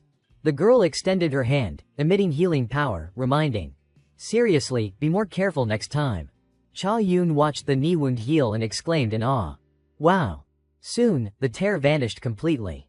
The girl removed her cap, put it on Cha-yoon, and said. Go home first, okay. The boy nodded obediently. Okay. Removing the cap revealed a beautiful orange-haired girl. She smiled and instructed. Sis will buy tasty food and come back. Introduction, this is Lee Ha-yeon, who later becomes the villain Green Frog. Sometime later, night fell. Lee Ha-yeon returned with a bag of food, opened the door smiling, calling. Cha-yoon, I bought yummy tteokbokki for you. Suddenly, Lee Ha-yeon's face paled at the sight inside. A voice came from within. Knew it, this kid. The food bag dropped. Inside was the Wild Dogs gang from the dam area. Cha-yoon was restrained by a masked man. One spoke. Stealing wallets in our turf, if I find you hiding anything else, I will send you to hell. Got it. This guy, with mismatched eyes, looked comical but acted dangerous. Lee Ha-yeon, terrified, still shouted. Enough, let Cha-yoon go and take all that stuff, get out. The guy sighed, bored. Look at this chick. He yanked Cha-yoon's hair hard, making the boy scream in pain. The guy took pleasure in others' suffering. Hey, little bitch. Lee Ha-yeon was then restrained by two others charging in. She yelled. You bastards. The guy kept gripping Cha-yoon's head, saying. Look, your sis does not seem to get what is happening, huh? The scarred eye guy held a knife to Cha-yoon's throat. Today, I will teach you a lesson. Lee Ha-yeon, horrified, screamed. No, I was wrong, please. The scarred eye guy cruelly raised the knife. Too late, you bitch. Cha-yoon closed his eyes in despair. Suddenly, a force yanked the knife from his hand. Stunned, he glanced back, only to be hit by a force sending him crashing forward into the wall. Then, dangerous gun barrels hovered over the heads of the Wild Dogs gang. Cha-yoon seized the moment, broke free, and rushed forward. Lee Ha-yeon hugged the boy tightly, emotionally calling. Cha-yoon. Kim Dane appeared outside their yard. He thought. Day 17, Friday today, Cha-yoon was supposed to be killed by that gang. Lee Ha-yeon would blacken and turn villain. Good thing I came early if late, big disaster. Cha-yoon looked outside, saw him, and exclaimed in shock. See, could it be? Lee Ha-yeon turned, protectively blocking Cha-yoon, demanding. Are you egoistic? Kim Dane flashed a villainous smile. Nice to meet Ha-yeon and Cha-yoon. I am here to take you two with me. Lee Ha-yeon's face darkened upon hearing that, and she shouted. Why are you taking us with you? You are clearly a cruel villain too. Kim Dane calmly explained. Why, of course, to save you too. Didn't you see what just happened? Besides, if the police show up, it will be a huge hassle. She intended to refuse. Even if I die, I won't go. Hey, you bastard, what are you planning to do? Then Cha-yoon dashed out like a gust of wind. Lee Ha-yeon was thunderstruck by the sight, hurriedly yelling. Cha-yoon, no. The image in her eyes was Cha Yun rushing toward a dangerous, malicious demon. By then, Cha Yun had run up to Kim Dane, grabbing his hand tightly and exclaiming, "Egoistic, I am in the Mango fan club." The boy looked at him with a face full of immense admiration and pride. Even Kim Dane felt flustered by the boy's affection. Very quickly, Kim Dane brought the two siblings to his hideout, then introduced them to the remaining members. "Alright, so these are our new members. Say hello, everyone." Cha Yun, eyes sparkling, cheered. "Wow, there is even Ego's cyber-terrorist beauty here." Lee Subin broke out in a cold sweat at this nickname. Cha Yun's eyes still shone as he admired. "So that person is a hacker." Lee Ha Yun carefully bowed in greeting. Hello everyone. I am Lee Ha Yun. This is my younger brother, Cha Yun." Han Seo-un, with a serious expression, as if appraising the goods. The new member with healing abilities turns out to be a girl. A while later, the five of them had become more harmonious. Kim Dane happily opened the fridge. Mango. Cha Yun still kept his excited expression. As expected, it is mango. Han Seo-un stared ahead, thinking. Just like the first time I met Kim Dane. Lee Ha Yun sat nearby, still very tense and vigilant. Kim Dane, by the fridge, tilted his head back to chug the juice. Seeing this, Han Seo-un bared her teeth and roared menacingly. "Don't put your mouth right on it and suck like that." Making Kim Dane jolt in surprise, spitting it all out. "It is mango juice, this is mine." Han Seo-un, even knowing she had overreacted, grumbled a reminder. "Well, be more careful next time." Lee Subin gently brought out a plate of peeled apples, cheerfully asking, "Cha Yun, do you want some fruit?" The boy's eyes shone even brighter. "Wow, thank you." Cha Yun quickly grabbed a fork and speared a piece of apple. Lee Ha Yun, with a tense face, called out, "Cha Yun." The boy, mouth wide open taking a big bite, chewed while looking over with a puzzled expression. Lee Ha Yun helplessly turned away, her expression still full of worry. Never mind." Kim Dane smiled brightly and called, "Seo-un, Miss Lee Subin, I am going to have a serious talk with them for a bit. Could you two step out first?" Han Seo-un stuck out her tongue, playfully mimicking his words. "Could you step out for a bit?" Kim Dane felt at a loss for words with her personality. "Lee Subin, go with her to the main house first." "Let us do that." A moment later, only 3 people remained in the room. Kim Dane sat facing the siblings and spoke first. "Lee Ha Yun, you killed the orphanage director and then ran away, right?" These words made Lee Ha Yun frown, on guard. Kim Dane continued. "I have investigated everything. That director often abused you too. Coming to you was not random. I have a purpose."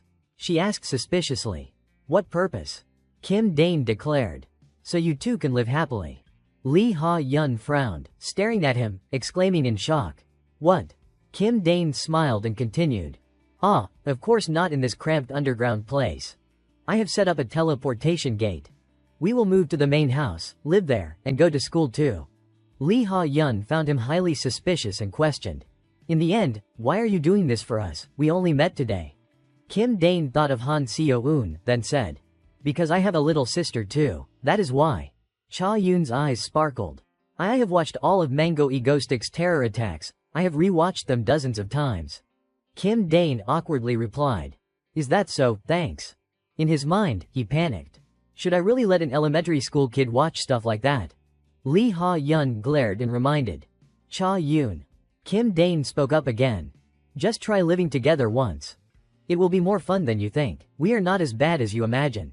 Cha Yun clasped his hands tightly, full of anticipation for the bright life ahead. Lee Ha Yun seemed to have thought seriously. "All right." A bit later, Kim Dane led the siblings to a location. "This way." A secret door opened, revealing a mysterious spatial gate. Kim Dane turned back, smiling brightly, and told them, "Follow me." He stepped into the gate, his body gradually disappearing. Lee Ha Yun, face still very tense, while Cha Yun excitedly jumped to the gate's entrance, turned back to wave. "Sis, are not you coming? I am going first." Making Lee Ha Yun panic and call out, "Cha Yun." She sighed helplessly, finally deciding to step in after everyone. A bit later, Lee Ha Yun climbed the stairs, face full of astonishment. Before her was Cha Yun standing and looking out the glass door, sunlight pouring in brilliantly and warmly. Kim Dane asked, "Do you like it? This will be our home." Cha Yun seems to love it. I stay on the 3rd floor, and you on the 2nd. There are 2 rooms for you too. No need to worry about tuition. At your age, you should be in school anyway. I have plenty of money. Lee Ha-yun looked at him, still with suspicion. Kim Dane continued speaking gently. If it feels awkward, just stay a few days and see. If you want to go back, you can refuse anytime, okay? Lee Ha-yun stared wide-eyed at him. Suddenly, she felt a chill, face paling, recalling the image of the scarred man holding a knife to Cha-yun's throat earlier. I will teach you brats a lesson. Back then, the boy had been utterly desperate, eyes shut tight. The image of Cha-yun now, utterly joyful, appeared. Lee Ha-yun accepted, nodding and replying. Thank you very much. Kim Dane patted her shoulder, reassuring. No problem, let us live well together. On the other side, Kim Dane put on a triumphant villainous expression. Recruitment successful. Unexpectedly, he scratched his head, bewildered. I feel like I forgot something. What was it? Time had reached nighttime, the moon high in the sky. On the online screen was the info from what he did today. What are heroes doing today? Hero bulletin, is Egoistic really dead, Mango belly. No way, it has been nearly 4 months with no sign. Come back, come back, come back, come back, come back, come back, come back, come back. 8 comments. Comment 1, first time missing a villain's terror attacks. Comment 2, not a villain. He is a hero. Comment 3, but seriously, why has not he shown up, retired or what? Shin Haru was still sitting in front of the computer screen, with disappointment. Where the hell are you and what are you doing, Egoistic? Her expression frowned, waiting to the point of nearly losing all patience. In Paravad na Angliski, s Sorananium vise original ni detaile. In a laboratory, 2 people stood still, observing a strange creature inside a tank of liquid. Someone spoke up. Every time I see it, I am amazed. The bespectacled mad doctor burst into wild laughter. The white-haired man beside him said, Intel Drive. Kim Son is released, we will complete this project. We will present the perfected behemoth to him. The creature inside the liquid chamber stirred. The white-haired man muttered. If that happens, then Korea. No, the entire world will kneel before our Han-un corporation. The madman touched the sphere, his other hand raised as if to seize everything. The doctors around him immediately laughed loudly. One declared, no one can stop us. At Lee Subin's house, blinding sunlight poured straight into the home. Someone was holding a knife, hands swiftly slicing mushrooms into thin, even pieces. Lee Subin smiled and said to Hale, you could just rest, you know. The girl flinched and replied, no need, this way I feel more at ease. Lee Subin smiled. Thank you. Hale bowed her head and sighed. Lee Subin smiled again. Thanks to you, we prep faster and finish earlier. The girl looked sadly at Lee Subin and thought. The beautiful woman kidnapped by Egoistic. Hale recalled 4 months had passed since the incident. She thought of the article she would read. The villain took responsibility and compensated with money. The public fell into chaos. Hale looked at Lee Subin standing peacefully beside her and reassured herself. But I am still living happily and well. All the fierce rumors about what he was up to became meaningless. At that moment, Hale heard a cry. Bro, hold my hand for a sec. Kim Dane immediately said, snap out of it and walk on your own, Seo-un.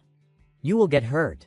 The girl watched Kim Dane struggling with Seo-un and fell into thought. And the true identity of Egoistic was Kim Dane. He tugged at Seo-un's shirt and asked, we finally cleaned up a bright place like this, so why do you still like sleeping in the basement? The genius girl mumbled in response. You always talk about that ego base or whatever. Then he pulled her shirt again. Breakfast time. The food was served. Kim Dane stared at it and shouted. Meat for breakfast, this is awesome. Hale thought sadly.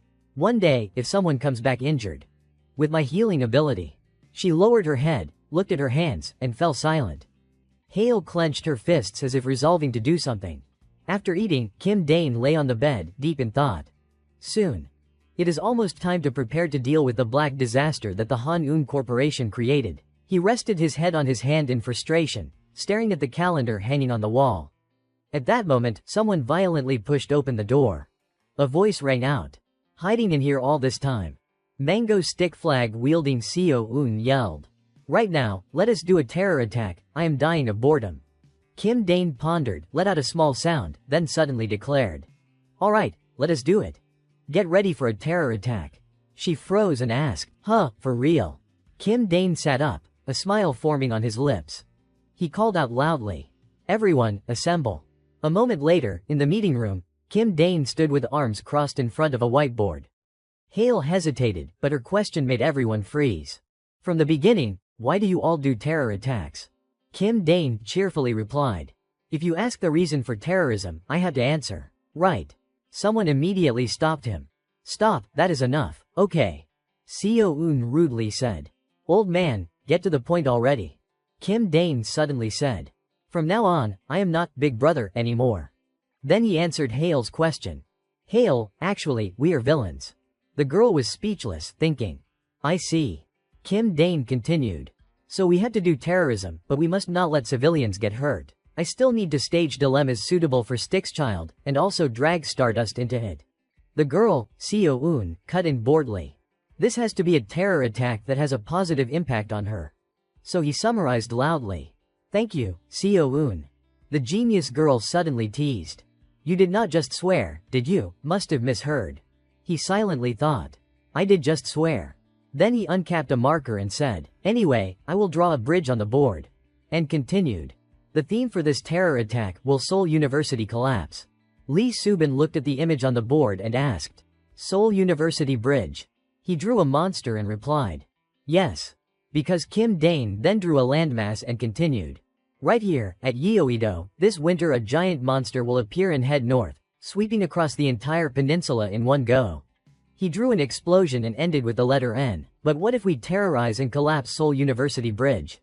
He continued illustrating the monster sleeping, then exploding.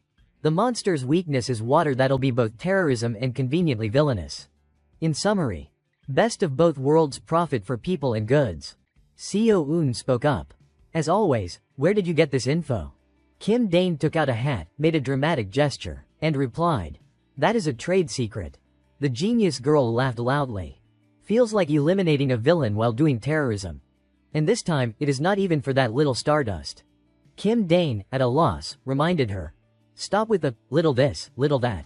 Seo-eun smiled brightly and asked, "All right, boss has decided, right?" Kim Dane also smiled and replied, "What do we have plenty of?" She wondered. "Time." Kim Dane rubbed his thumb and index finger together and answered, "Money." A moment later, the live stream went online.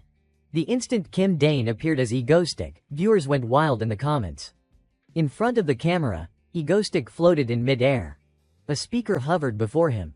Egoistic, voted number 1 by the Korean Association. He smiled and continued, "I, Egoistic, am back. You all know what I am going to do, right?" From a car, the speaker broadcast Egoistic's voice. "What will I do here on Seoul University Bridge? Of course, a bombing terror attack." The driver slammed on the brakes and shouted, "Terrorism." Cars about to enter the bridge stopped immediately. Egoistic smiled, pressed a button, and said, "Everyone, cease all actions."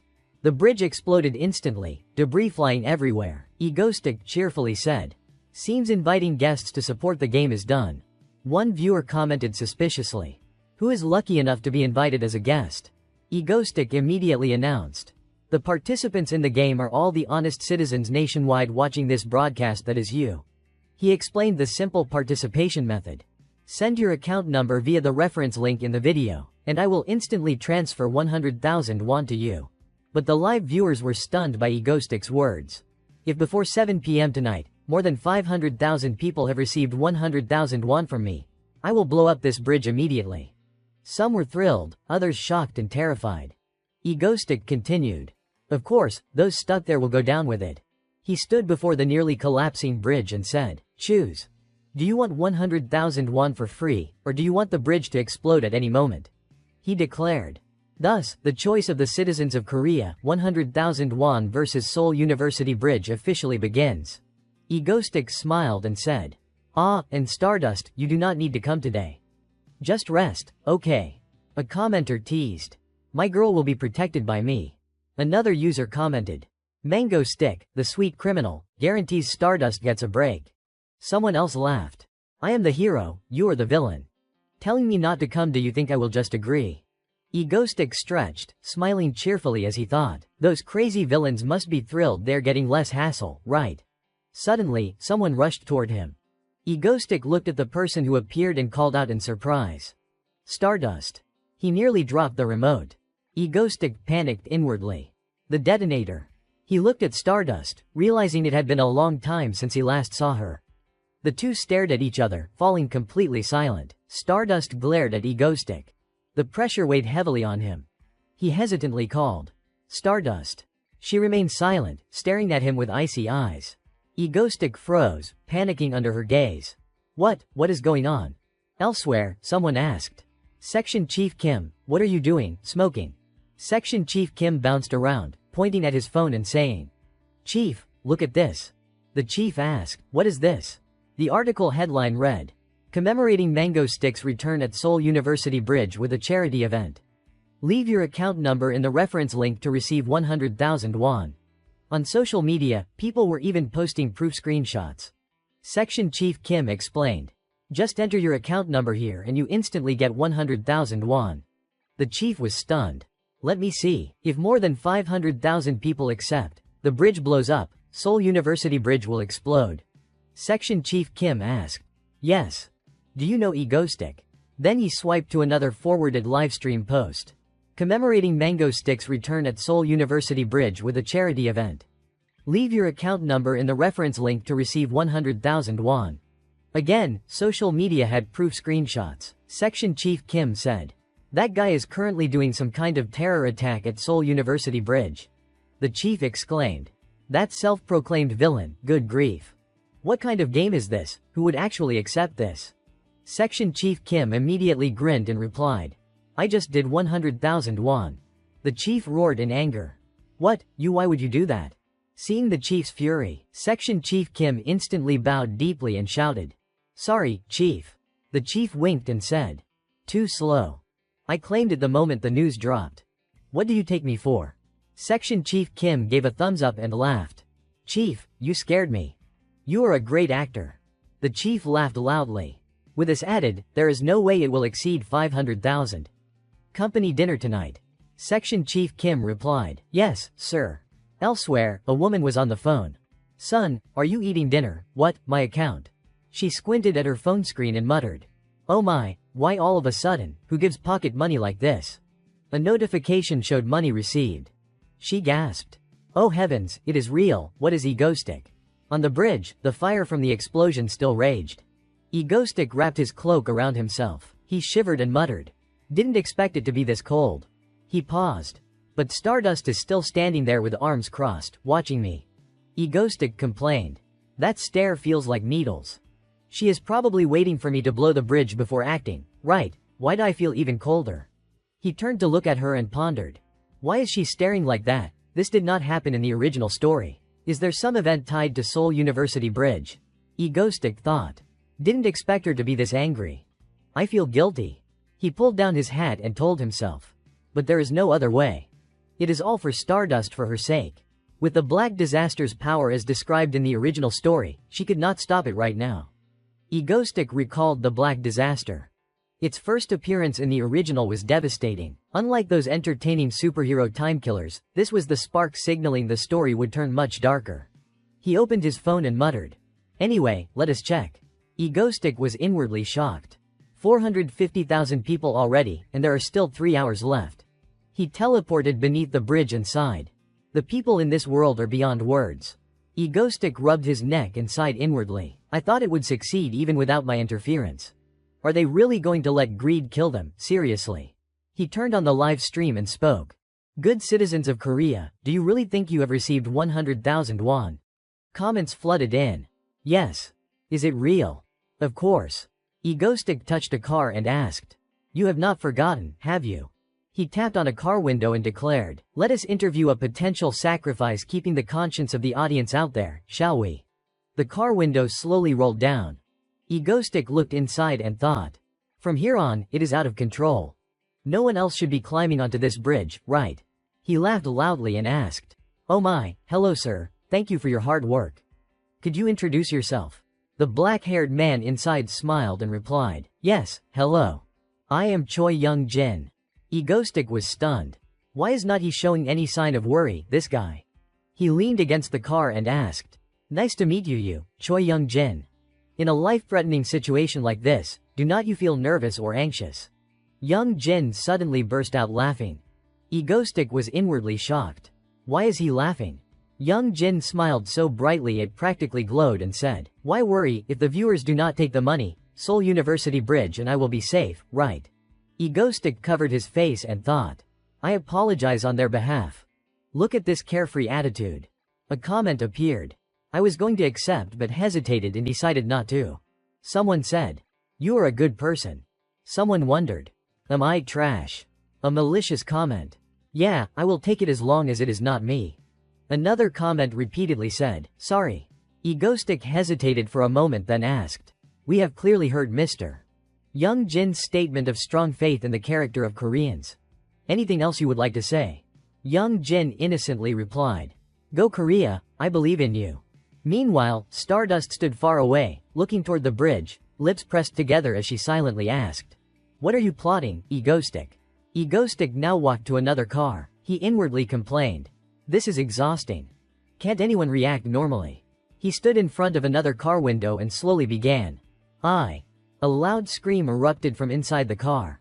The girls inside bombarded him with questions. "You are Egoistic. Crazy, the sky looks beautiful, he is seriously hot in person. We are not dying here today, right?" "Exactly. We are your fans." They continued, "But you are not actually going to kill us, right? You always spare people. Remember the plane crash incident? Right?" Egoistic was so shocked he froze, inwardly groaning. "This is a mess." He quickly pulled down his hat and said loudly, "Then I will end the interview here. Gotta run." The girls shouted to stop him. "Wait a sec, you are too impatient." One pulled out a tablet, grabbed his sleeve, and said, "Sign this before you go." Egoistic immediately took it and signed. The girl in the car said, "Let me take 4 photos." A comment laughed. "He is fulfilling every request, that is rich." Someone else said, "Who is the real victim here?" One girl in the car rambled, "And I already got 100,000 won. Thanks." Another said, "Got 400,000 won. Awesome, spicy hot pot tonight. If we die here, we can't eat it. Right?" Egoistic silently vowed, "No more interviewing civilians. This terror attack is doomed." A moment later, Egoistic asked Seo Eun, "Can you turn on the screen?" She immediately replied, "Yes." The live stream displayed the desolate state of the bridge. Lights turned on, and Egoistic was surrounded by a ring of cameras. He bowed and said, "Yes, everyone, it is 7:00 p.m. Right?" He smiled and declared, "The nationwide 100,000 won and Seoul University Bridge terror attack has ended. Allow me to announce the results." The comment screen immediately jumped non-stop. "Let us go, let us go. 500,000 is not hard.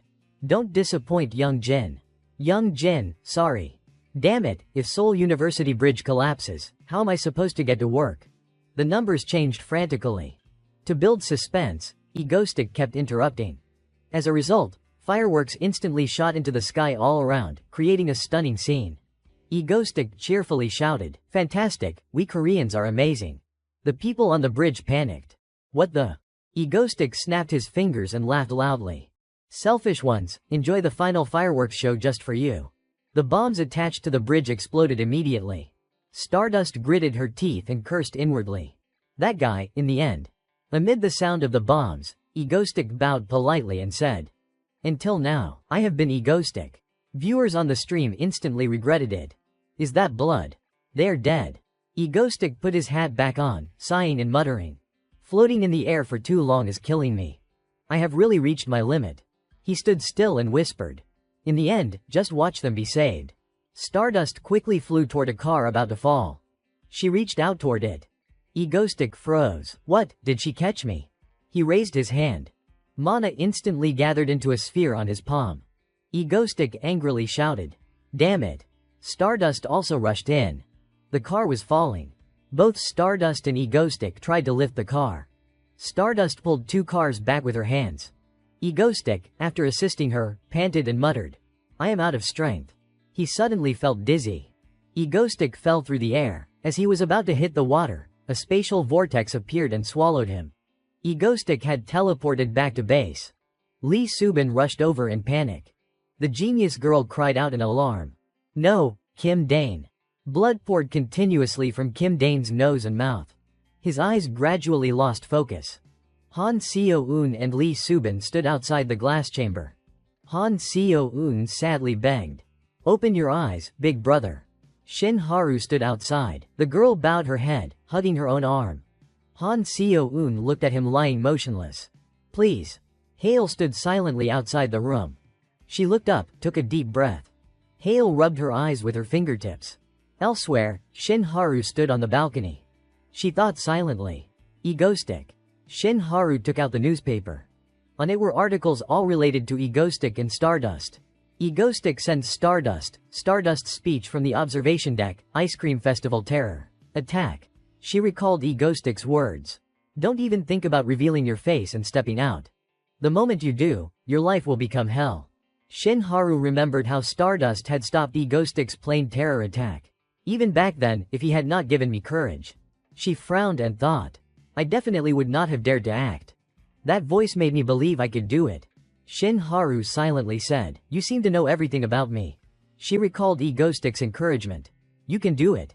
So she sighed and muttered, "Go save them." Shin Haru recalled the moments she had seen Egoistic and kept asking herself. A guy who creates terrorism himself, have not seen him in so long. I have so much to say. Are you really a villain, really a murderer? Shin Haru clenched her fists, bowed her head, and thought. What exactly is your true nature, Egoistic? But because of an unclear emotion, she remembered staring at Egoistic and ultimately being unable to say anything.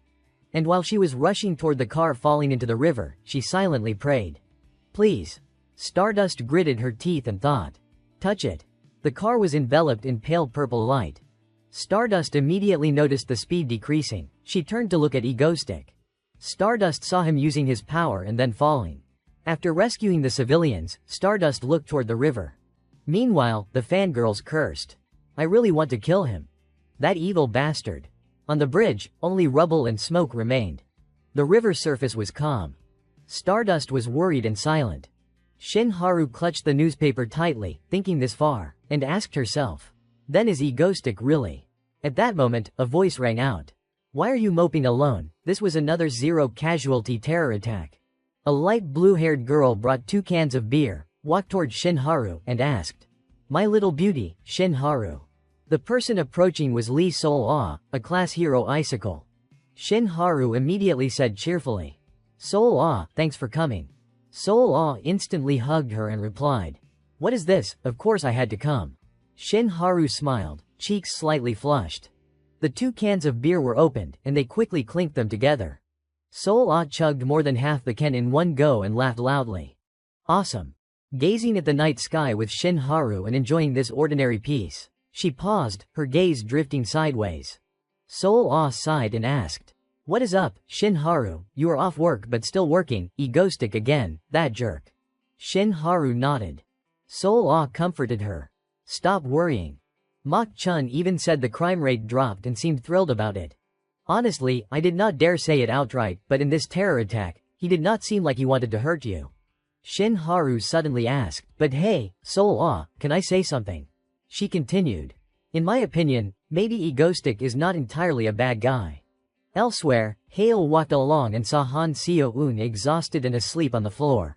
Hale took a blanket and covered her. The girl silently headed toward the emergency room. Hale opened the door and stepped inside. She looked at Kim Dane still lying in the treatment chamber. She approached the side of the chamber and wondered whether she should step up and help. Even though he seemed like a good person, what if he changed like those who once craved her power? Hale pondered. What should I do? At that moment, Kim Dane suddenly curled up in pain. The girl thought tearfully. This person saved both Cha Yoon and me without knowing anything. He treated us kindly without asking for anything, and now he is dying right in front of me. Kim Dane gasped in pain. A tear fell onto the glass. The girl questioned herself. Am I going to let him die like this? Hale muttered. I am sorry, Kim Dane. I do not have the courage. She whispered. You are really a good person, but if you knew about my power, I am scared. Scared you will become like them. Hale wiped the tears from her face with her arm. She took a step back. Hale raised her hand. A pale green light flashed. She said resolutely. But I will try to be brave once. The wound on Kim Dane's stomach gradually healed. When the wound closed and the bleeding stopped, The pale green light ceased. Kim Dane's breathing also gradually stabilized. Afterward, Hale left the room. Before exiting, she turned and said, "Thank you." Hale quickly walked away. Inside the glass chamber, Kim Dane placed a hand on his stomach and thought. Finally recruited a healer. The glass opened. Kim Dane sat up and called softly, "Hale." He smiled and said, "Thank you." Elsewhere, Seol Ah and Shin Haru had finished 4 cans of beer. Seol Ah spoke. "So let us summarize." She continued. Egoistic's terror attacks are strange because there are no casualties. Except for villains from the mysterious call during the plane terror attack to saving the falling car this time. Right.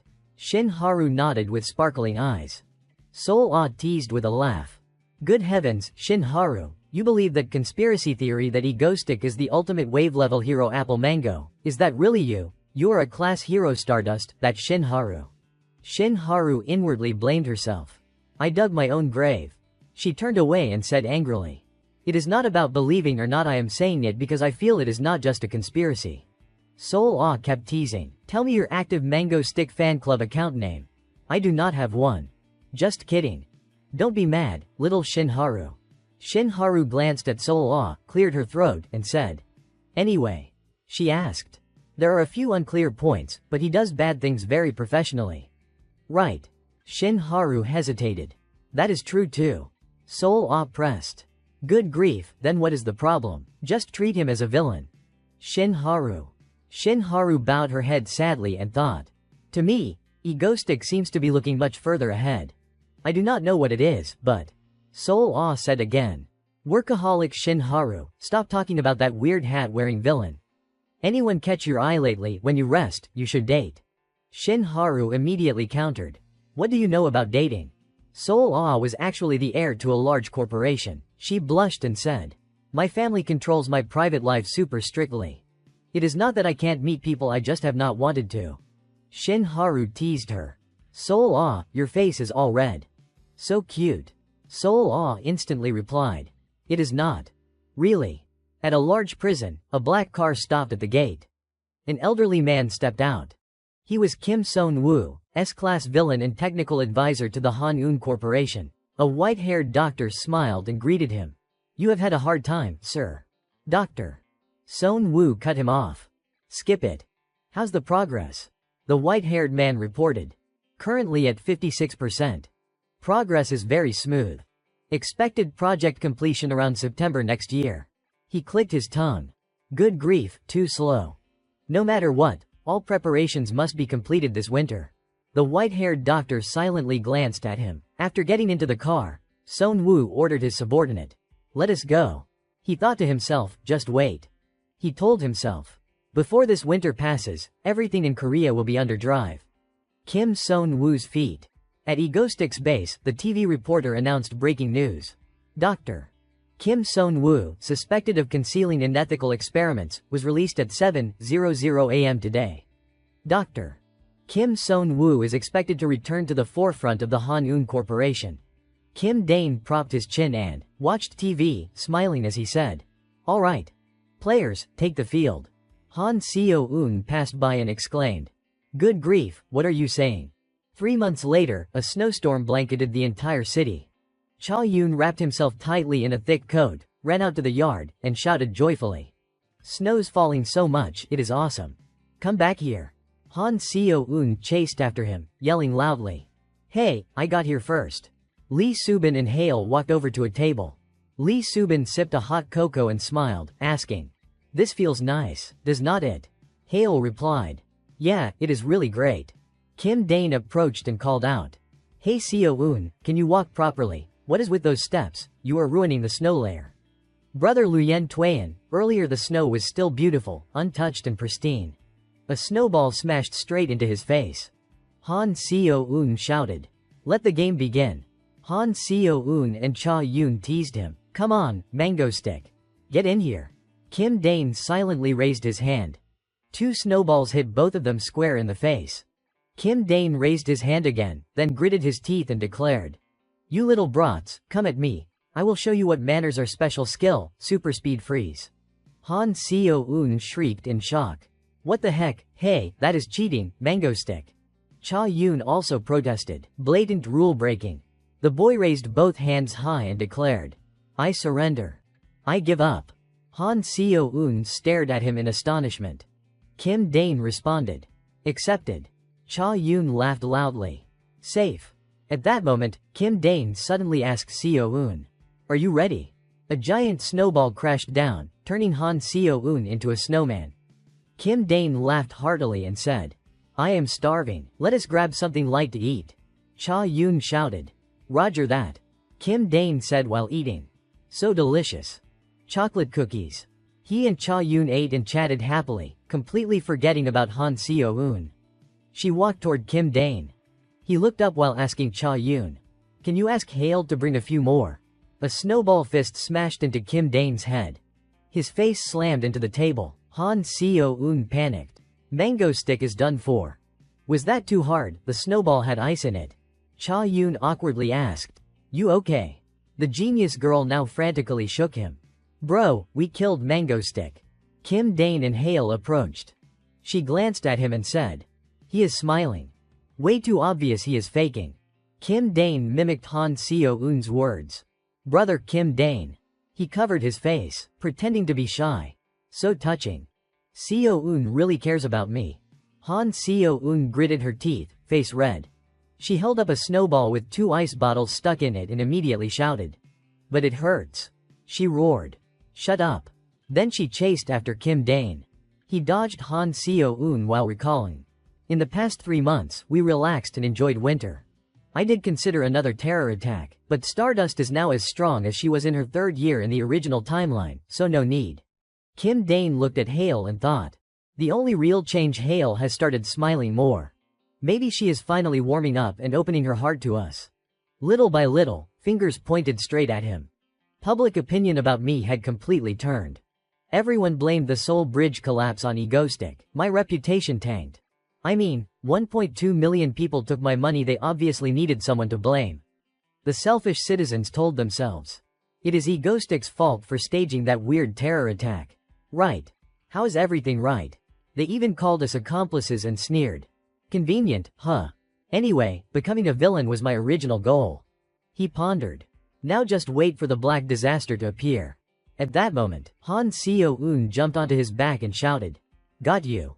Kim Dane fell to the ground but smiled happily and said, "You win." But in a flash, Han Seo-eun became a snowman again, and Kim Dane quickly ran off. Lee Subin saw it and laughed loudly. "What a tragic scream." Hale said worriedly, "You will get hurt if you keep playing like that." Everyone sat back at the tea table and discussed, "So hungry. What is for dinner? Played too much. How about bibimbap?" "Perfect, let us go inside quick, it is freezing out here." "Call Son Woo first." "Oh right." Elsewhere, red warning lights flashed non-stop. The research lab collapsed, staff running chaotically everywhere. Kim Son Woo fell to the ground, frantically shouting, "No way, this can't be, damn it, where did everything go?" A staff member yelled, "Doctor, you have to run now." He immediately objected. "Let me go, how can I abandon a lifetime of research?" He turned to look at the explosion site. A bizarre creature slowly emerged from the smoke. 2 staff members lifted Son Woo up. One shouted, "Please, doctor, we have to run." Son Woo muttered, "No way, Behemoth, how can experimental body number 1, just a prototype, have consciousness?" The creature named Behemoth opened its massive mouth and roared. At a high-rise building, security staff ran in panic everywhere. A sudden explosion occurred. Stardust quickly rushed inside the building. She flung open a room door and demanded, "Mr. President, what is happening?" The old man pointed at the screen and shouted, "Emergency, Stardust, look." Behemoth had left the lab and started destroying the city. The old man said in terror, "Where did that horror come from?" Stardust looked up, sharply sensing something, and yelled, "Run!" Outside, Behemoth began demolishing the building. An unlucky driver was trapped in the rubble it caused. A wall smashed into his car. The driver luckily jumped out in time and cried in panic, "My car!" Someone loudly advised, "What good is the car now, run!" Behemoth continued its frenzied destruction. Buildings collapsed one after another. A man hugged his son, praying in fear. "Dear God!" Behemoth roared. He shouted in terror, "Oh Lord!" Stardust announced and rushed out of the room. I am heading out immediately. Uncle Run Ho stopped her. Calm down. Stardust, you can't face something that huge alone. Stardust turned back and retorted. I can't just sit and watch it rampage. Keep sitting there eating popcorn. Mr. President. The old man exclaimed in shock. What? A loud crash made her turn around. On the screen, Behemoth was destroying everything and heading toward Seoul University Bridge. It immediately fell into the river. It slowly sank. The atmosphere in the room instantly quieted. Uncle Run Ho called Stardust. She replied blankly. Uncle's orders, I want a full report on the desk by morning. What popcorn? Stardust hesitated. Sorry. At Egostick's base, he was calmly eating popcorn. The moment Behemoth fell into the river, everyone immediately cheered. Late at night, a house still had its lights on. Shin Haru was sitting at her desk, scrolling through news on the computer screen. Her eyes landed on an article with a shared headline. Are there still fools who think Egostick is a villain? The article explained and argued that free discussion was mandatory reading for those who still considered Egostick a villain. This black disaster creature still possesses a certain level of intelligence. If it fully awakens human consciousness, in short, even if the 3 top American heroes arrived, they would not stand a chance against it. All day they would lose. And if time drags on and it gains more intelligence, it will naturally avoid its weakness, water, and destroy everything in Korea. The conclusion praised Mango Stick. After reading the article, Shin Haru let out a long sigh, munching on a tangerine segment while unable to help thinking. Hard to believe who'd have thought things would turn out like this. In reality, if Egostick had not collapsed the bridge ahead of time, no superhero in Korea could have stopped those monsters. Pondering this dilemma, Shin Haru fell silent, lost in thought. This can't possibly be true. Outside, the sky was dark, only a few streetlights illuminating the way. Shin Haru put on a hat, dressed neatly, and ran through the empty, dark streets, her tied-back hair flowing with her steps. In her mind, she kept reminding herself. He is a villain and I am a hero. Even if he protects me, I will be the one protecting everyone. Shin Haru ran forward with a serious expression. On TV at that moment, the news anchor was updating the latest information. The next report suggests that experiments by a leading Korean corporation, Han-eun Corporation, are the source of the recent black disaster, sparking nationwide speculation. Han-eun Corporation's headquarters collapsed overnight, with no human traces found in the Han-eun building. The screen immediately switched to the Han-eun Corporation to illustrate the scene. The anchor continued reporting. The chairman of Han-eun Corporation, along with Dr. Kim Son-woo, responsible for the black disaster experiment, have disappeared along with their research team. Han Seo-eun, Lee Subin, and Hale were eating dinner while watching the news. Upon hearing this, Kim Dane could not help but sigh. So it ends up like this after all. Hale punched and kicked the air, satisfied as she cursed. Serves those bastards right. Lee Subin, still unsatisfied, flailed her fists and angrily said. Not yet. Han Seo-eun agreed and chimed in aggressively. We have to catch all those who escaped. The Anti-Natural Death Alliance for Han-eun Corporation executives. Kim Dane held plastic chopsticks, waving them lazily. Tell them to relax, do not worry too much, they will turn up soon enough. Then he smiled and asked for their opinion. More importantly, can everyone gather here after eating? Lee Subin looked confused, not understanding what he was planning. Han Seo-eun, still fired up, deflated upon hearing him and suspiciously said. What are you up to now? Every time you say that, I get scared. Looking at the detailed blueprint Kim Dane showed them, all 3 Han Seo-eun, Lee Subin, and Hale gasped in shock and disbelief, shouting. Han-eun Corporation's underground laboratory. After shouting, Lee Subin and Hale fell silent. Only Han Seo-eun went wild, still loudly asking, what is in there? Helplessly looking at her, he asked. What do you mean? He circled B9 in red with a pen and smiled ambiguously. Something completely insane. The ultimate secret weapon created by Han-eun Corporation during their superhuman army experiments, they implanted it into human bodies.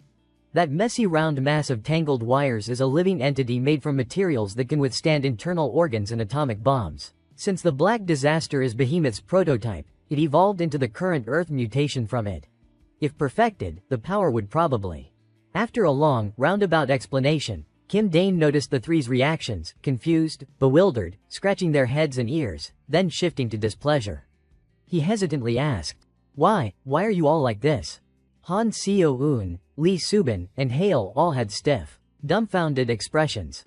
Han Seo-eun finally spoke, face darkened, voice low as she interrogated. Bro, so that is a superhuman monster army, gonna wreck your body again. 2 more holes in the stomach would look cool. Kim Dane's face turned ashen and helpless, eyes instinctively avoiding hers, saying nothing. Han Seo-eun pressed her advantage, jumping up, pointing at his face, and yelling. Are you messing with me? Kim Dane raised his voice in retort. I want to get stronger too. Hearing this, Han Seo-eun grew even more ferocious, leaping onto the table, pounding him madly, gritting her teeth as she scolded. You want to get even stronger? Kim Dane blocked her punches, no longer daring to speak. Lee Subin could not watch anymore and stood up to stop them. Intervention, both of you, stop. Kim Dane pondered silently. The original story definitely nothing special about the hero's next move in the original. But every punch from Han Seo-eun aimed at me is easily blocked, making her exclaim in surprise. Still lost in thought, he suspiciously wondered. Yeah, nothing serious is happening, right? Early morning, clear skies with white clouds, at a high-rise corporate building. The assistant stood on the podium reporting the latest situation. Multiple biological signs detected in the buried underground lab. It seems the creatures and Han-eun researchers were experimenting on are still alive. Uncle Jun-ho sat upright listening and curiously asked. Internal organs. Jia Hai-un attended the meeting online and also reported. I tried approaching last night, but my shadow could not reach it, blocked by the black wave it emits. After hearing this, Uncle Run-ho asked Stardust. You heard, support will be difficult, you still going? Stardust, floating in mid-air, observed the massive crater below, adjusted her earpiece and decisively replied. Yes. Uncle Run-ho's voice came through with instructions. Good. I approved the mission to explore Han-eun Corporation's underground base. Stardust accepted the mission and flew straight into the massive crater, unaware that Egoistic was watching her from a nearby building's rooftop. Egoistic tensely voiced his feelings. This makes me a bit worried, it is not quite according to plan. Han Seo-eun on the other end heard this and mockingly shouted. If you are scared, you can turn back right now. Lee Subin, beside her, feared an argument and mediated. Seo-eun, do not provoke him like that. Egoistic did not take the bait, brimming with confidence as he boasted. Man, it is like I am afraid of some monsters. Han Seo-eun, typing on the keyboard, could not help but openly sneer. Lee Subin was helpless with the two but ultimately smiled sincerely and reminded him. Be careful. Egoistic used magic to transform. Their livestream began. He first introduced himself. Nice to meet you all. I am Egoistic. Then he created a curiosity-inducing effect to draw viewers in before leading into the main topic. Is this terrorism? What is happening today? You are all curious, right? Unfortunately, today is not terrorism, it is exploration. The live chat currently had 10,000 viewers.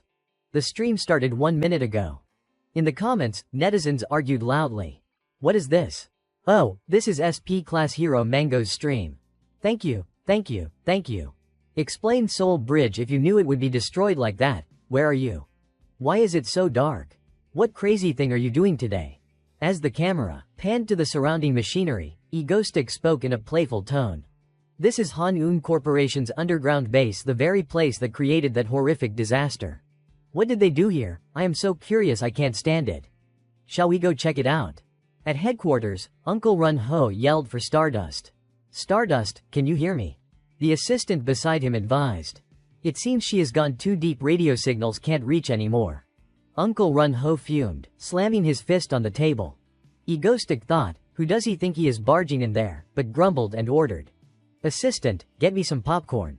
The assistant replied yes and stood up to leave. On the other side, Egoistic pointed the camera, panning across the machinery, saying sarcastically.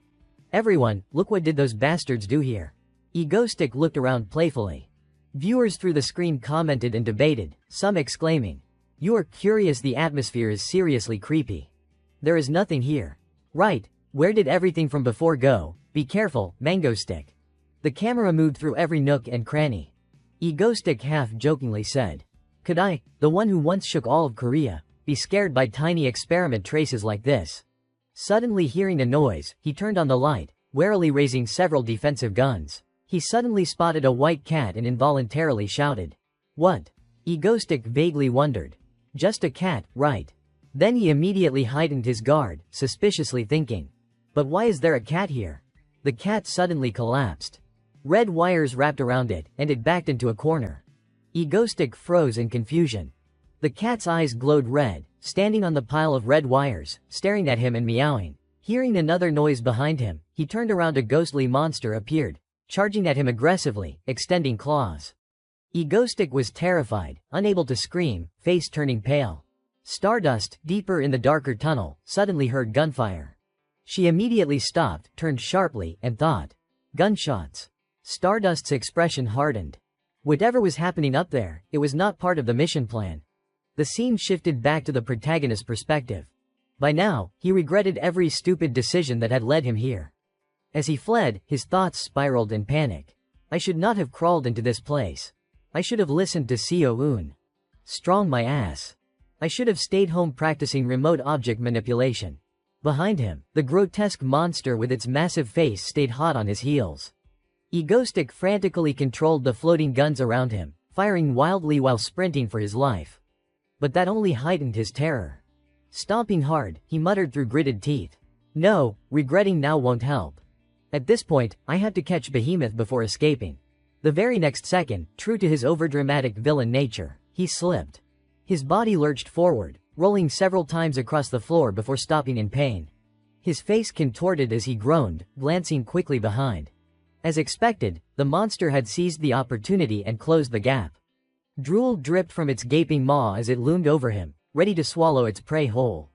Out of options, Egoistic gathered all the floating guns and unleashed a barrage. Countless bullets tore into the creature's massive body, ripping bloody holes in its flesh. But at that size, the wounds were mere scratches. Instead of collapsing, the beast only grew more enraged.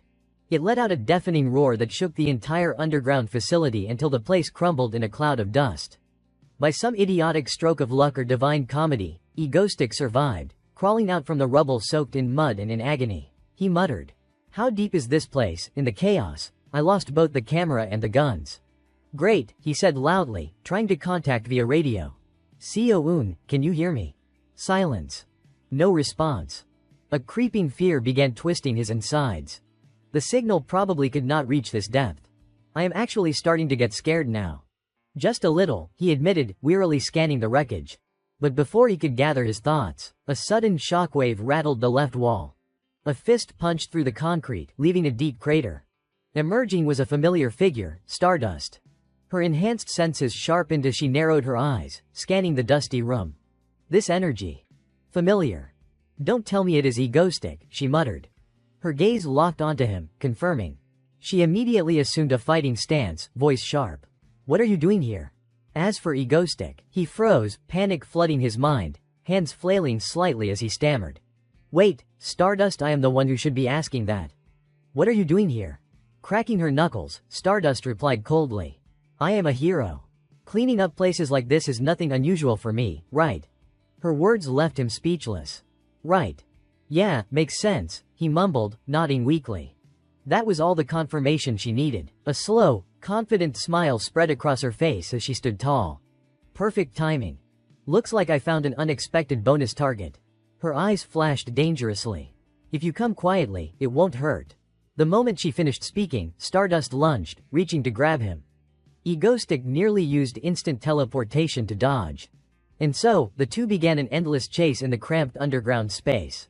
Worse still, Egoistic's evasions only succeeded by hair's breadth. Each time Stardust attacked, her strikes missed him by mere inches. Finally, panting, he raised his hands in desperation to buy time. Wait. Stop. I know you see me as just a villain.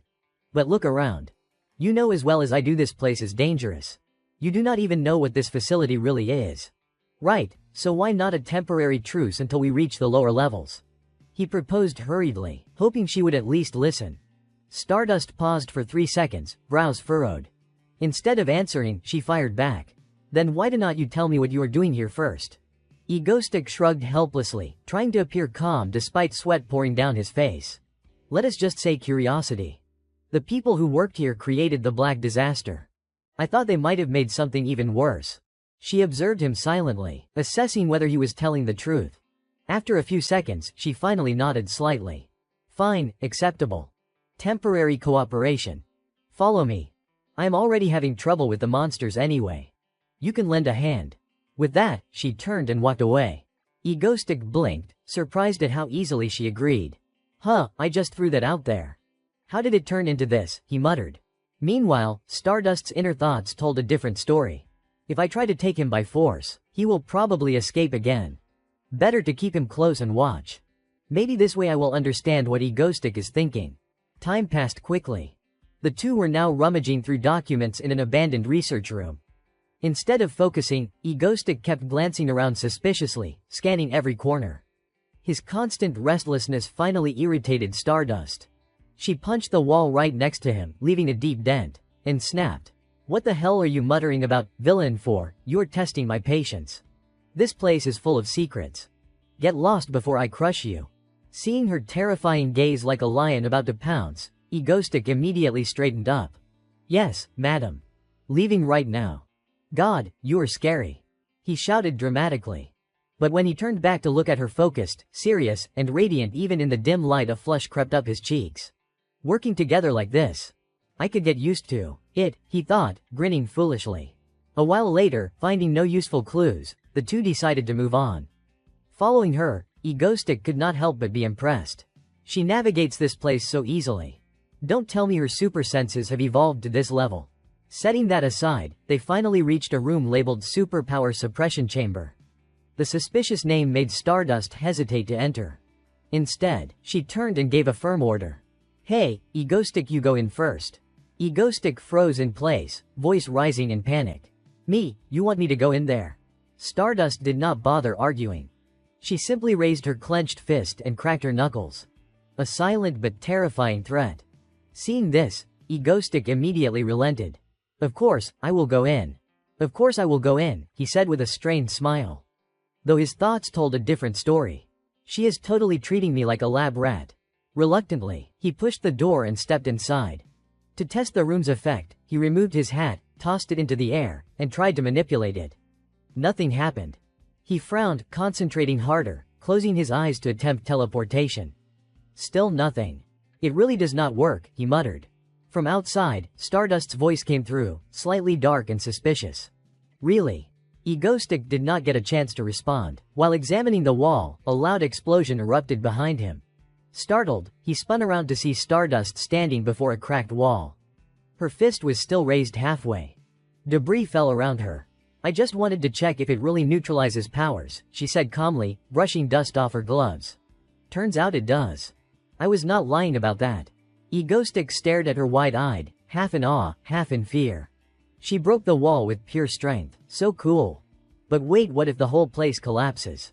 Still, deep down, he could not help but admire.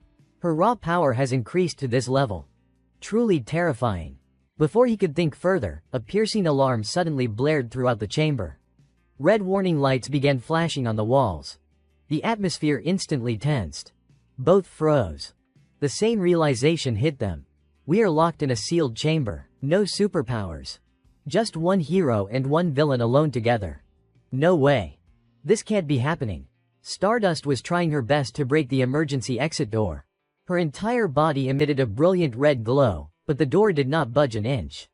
Kim Dane told Stardust that trying to force the door was pointless because it was designed to open automatically after about 3 hours, and he showed her the countdown timer displaying 2 hours, 58 minutes, and 41 seconds.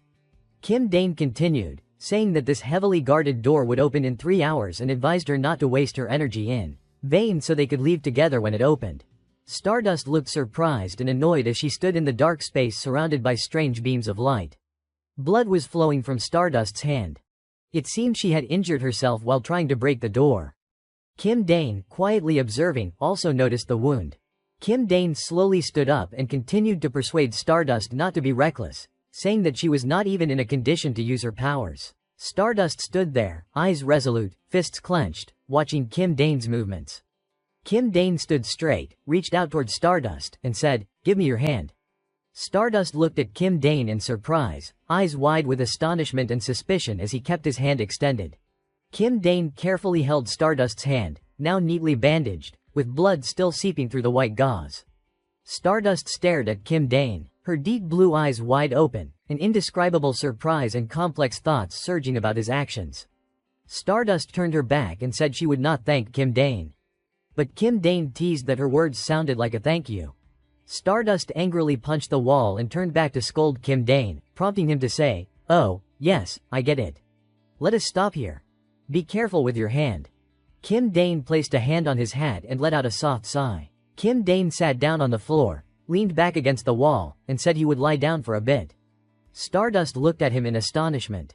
Kim Dane stretched out on the floor, saying that there was nothing to do for the next 3 hours anyway, and advised Stardust to rest and take a nap to conserve energy. Stardust looked suspicious and irritated, her face clearly showing wariness. After an hour passed, Stardust sat leaning against the wall while Kim Dane lay there with his eyes wide open, thinking to himself that even though he had said that, how could he possibly sleep like this? Tears rolled down Kim Dane's face as he thought he could not let his guard down for even a second because the situation was extremely dangerous. Kim Dane turned his face inward, thinking he was like a rat in a jar, and Stardust, stronger than most adult men even without her powers, prevented him from fully relaxing his vigilance. At that moment, Stardust also turned to look, and their eyes met. Seeing this, Stardust felt slightly embarrassed and looked away. Kim Dane seemed to have caught that cute moment of Stardust. He lightly tugged at his clothes and smiled contentedly. 2 hours later, the situation worsened as Stardust began struggling to breathe due to the decreasing oxygen. Kim Dane also looked exhausted and said that this time he was truly drained. Kim Dane watched Stardust struggling to breathe. Then suddenly, Stardust spoke up, mentioning the Soul Bridge. Kim Dane turned back with a surprised expression, seemingly not understanding Stardust's intent. Stardust, panting, asked Kim Dane about the car accident, whether he was the one who did it. Kim Dane stared at Stardust, eyes wide in shock, inwardly doubting, she has figured it out. Kim Dane recalled his hands enveloping Mana, trying to hold the car that was falling into the sea during the Soul Bridge incident.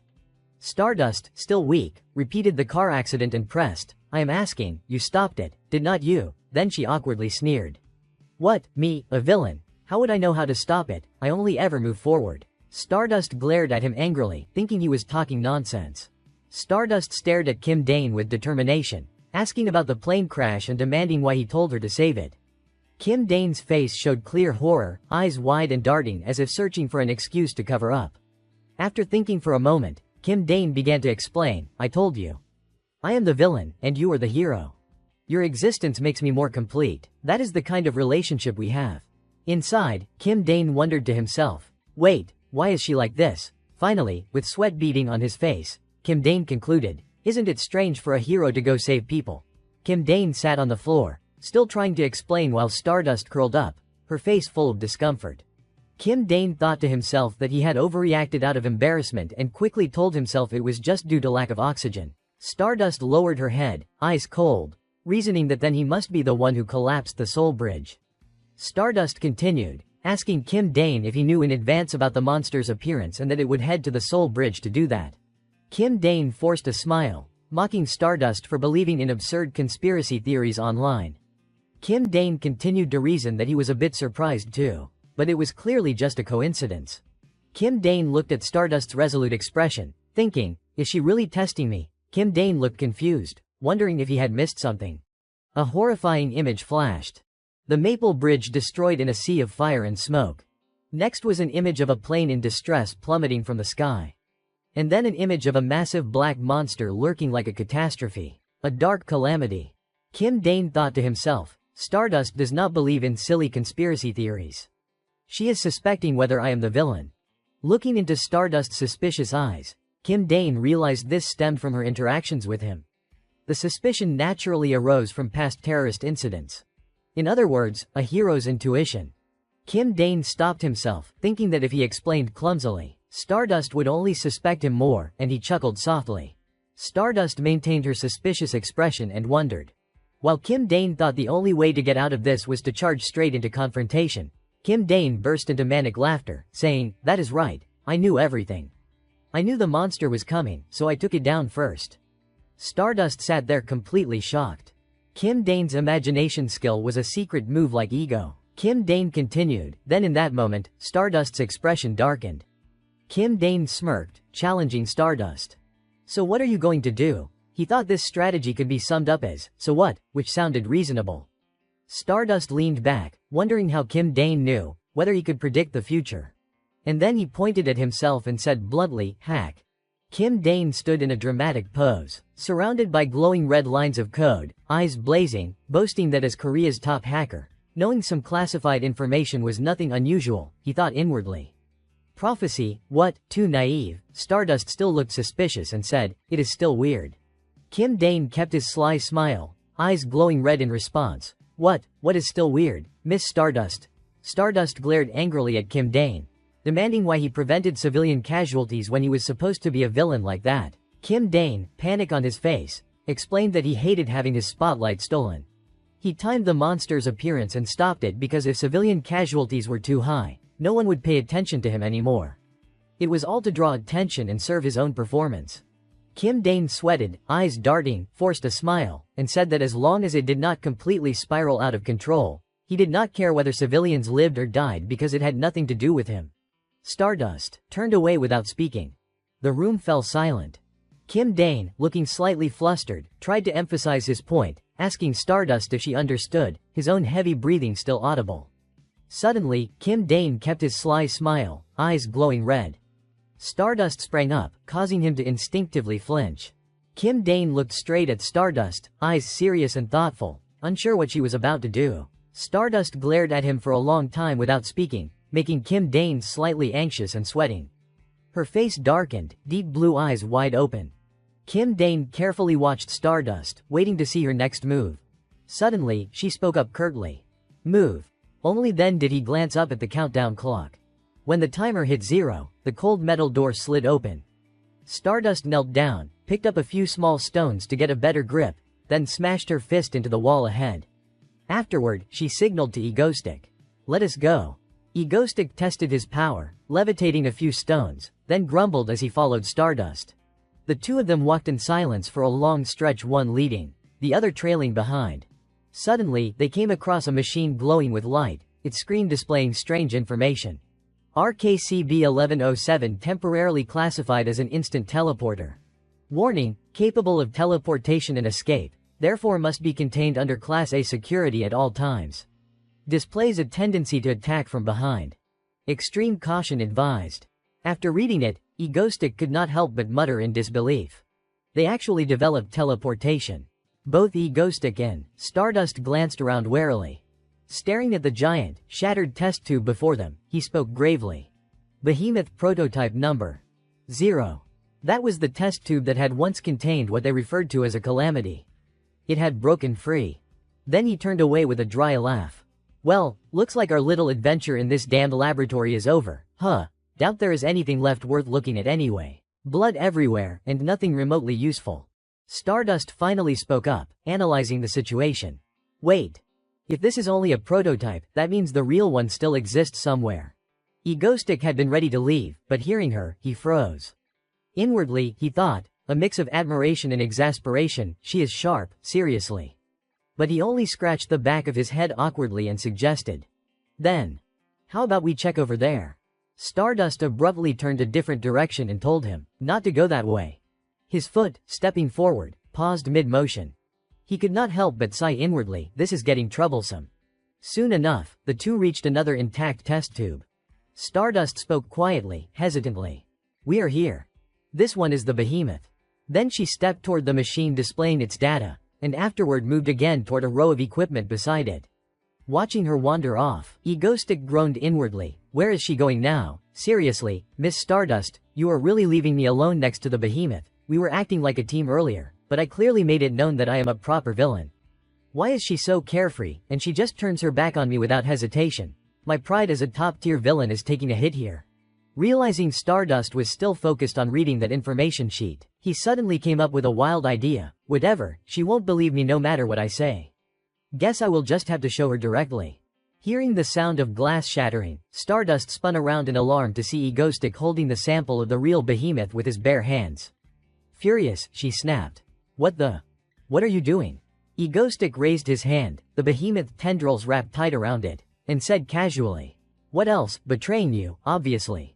Stardust was so enraged she could not even form words, only shout. With his villain instincts kicking in, he recalled how in the original storyline, Drive, Kim Sun-woo had used Behemoth to fight Stardust. Meaning. His eyes turned crimson, and a heavy aura radiated off him. Egoistic beckoned Stardust forward with a taunting gesture. Stardust, ever the hero, charged straight at him without hesitation, shouting, "I am going to beat you within an inch of your life." Egoistic tossed his arm back for momentum and slammed it toward her. His arm grew massive, and Stardust hurled herself at him. Their blows collided, his huge arm against her full-force punch. Feeling something off, she froze for a split second. Egoistic smirked wickedly. Stardust kept punching and struggling against the monstrous arm. Explosion after explosion shook the lab. Stardust relentlessly chased Egoistic, firing wave after wave of energy. Egoistic flicked his cape dramatically and half-joked, half-warned amidst the barrage. Planning to blast this whole place apart, Stardust, keep it up and the whole lab really will collapse. Enraged by his taunts, Stardust roared back. "Hey, fight me properly, I am losing it here." But he only mocked her again. "Have you ever seen a villain fight fair? I just betrayed you and you still expect me to play nice." Stardust swore, "Damn it," and lunged at him again. Their fists collided again, neither yielding an inch. Egoistic grinned dangerously and said, arrogant as ever, "This is how villains fight, Miss Stardust. Understand now." If she let her guard down even for a moment. He was mid-lecture when he abruptly stopped, eyes widening at the monster that suddenly appeared behind Stardust, lunging toward her. Egoistic cursed inwardly, too fast. "I can't teleport both of us in time." We were fighting and then suddenly gone. Stardust froze for a moment in confusion just as a sharp claw shot straight toward her head. Too late. Egoistic thought, but he still moved, blocking the lethal blow with his own body. Feeling his back press against hers, Stardust cried out, "Egoistic." He punched the monster away, then clutched his stomach in pain. Stardust spun around, frantic. What were you thinking? What was that?"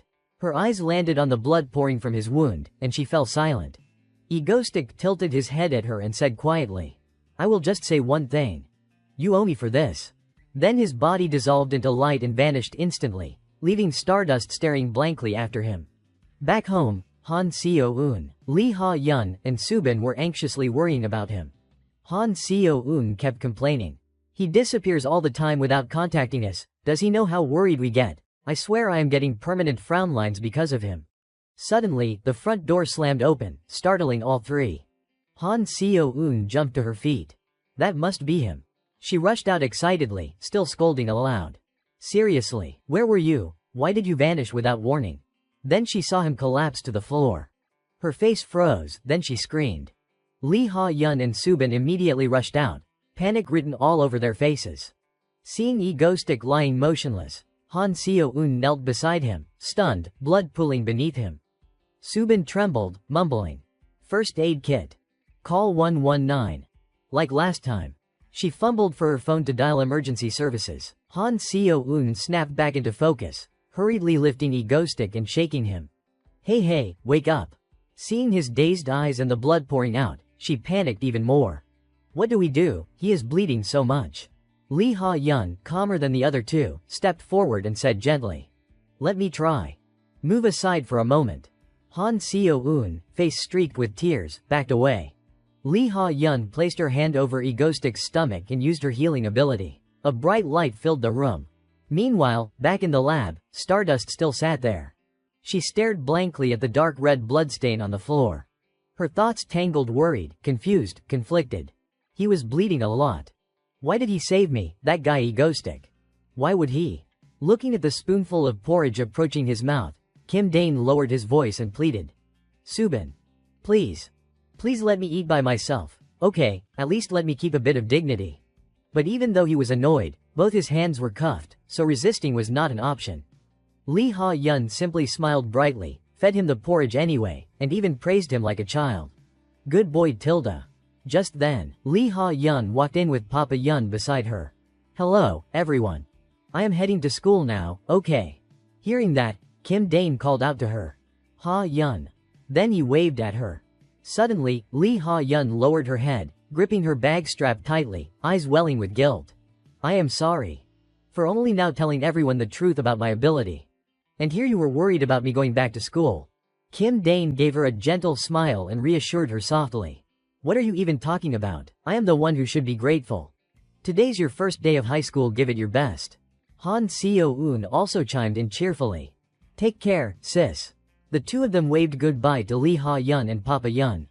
Lee Ha-yun returned their wave with a radiant smile. I am off. Subin waved at them too, not forgetting to add, Papa Yun, you have a good day at school as well. Then she reminded them again. Be careful, you too. But because of Lee Ha-yun's apology, Han Seo-eun suddenly remembered what happened earlier. Her anger flared up again, and she raised her fist, voice dropping into something dark and half-threatening. And you try saying you want to go outside one more time. I will end you. I am not joking. Then she abruptly changed the subject, holding up a strange ball of yarn-like thing. By the way, what did you pick up? This thing's kinda heavy. Kim Dane clasped his hands together and replied half-heartedly. Seo-eun, I told you it is for acupressure. Can you give it back? Han Seo-eun looked it over again, puzzled. How do you do acupressure with something this round? Without a word, Kim Dane used his ability to pull the object back into his hand, making her nearly stumble forward. Holding the true form of Behemoth in his hand, he muttered, Wake up. At that, both Han Seo-eun and Subin stiffened in fear, staring at him nervously. A sharp clack rang out as the handcuffs around Kim Dane's wrists fell to the floor. Seeing the twisting tendrils, the two girls instinctively stepped back. Kim Dane toyed with it casually like it was nothing more than a toy, spinning Han Seo-eun and Subin around with one hand while using the other to feed himself porridge. Then he asked, Have you two learned your lesson yet, still planning to pull a stunt like that again? Dizzy from spinning, Han Seo-eun immediately yelled in surrender.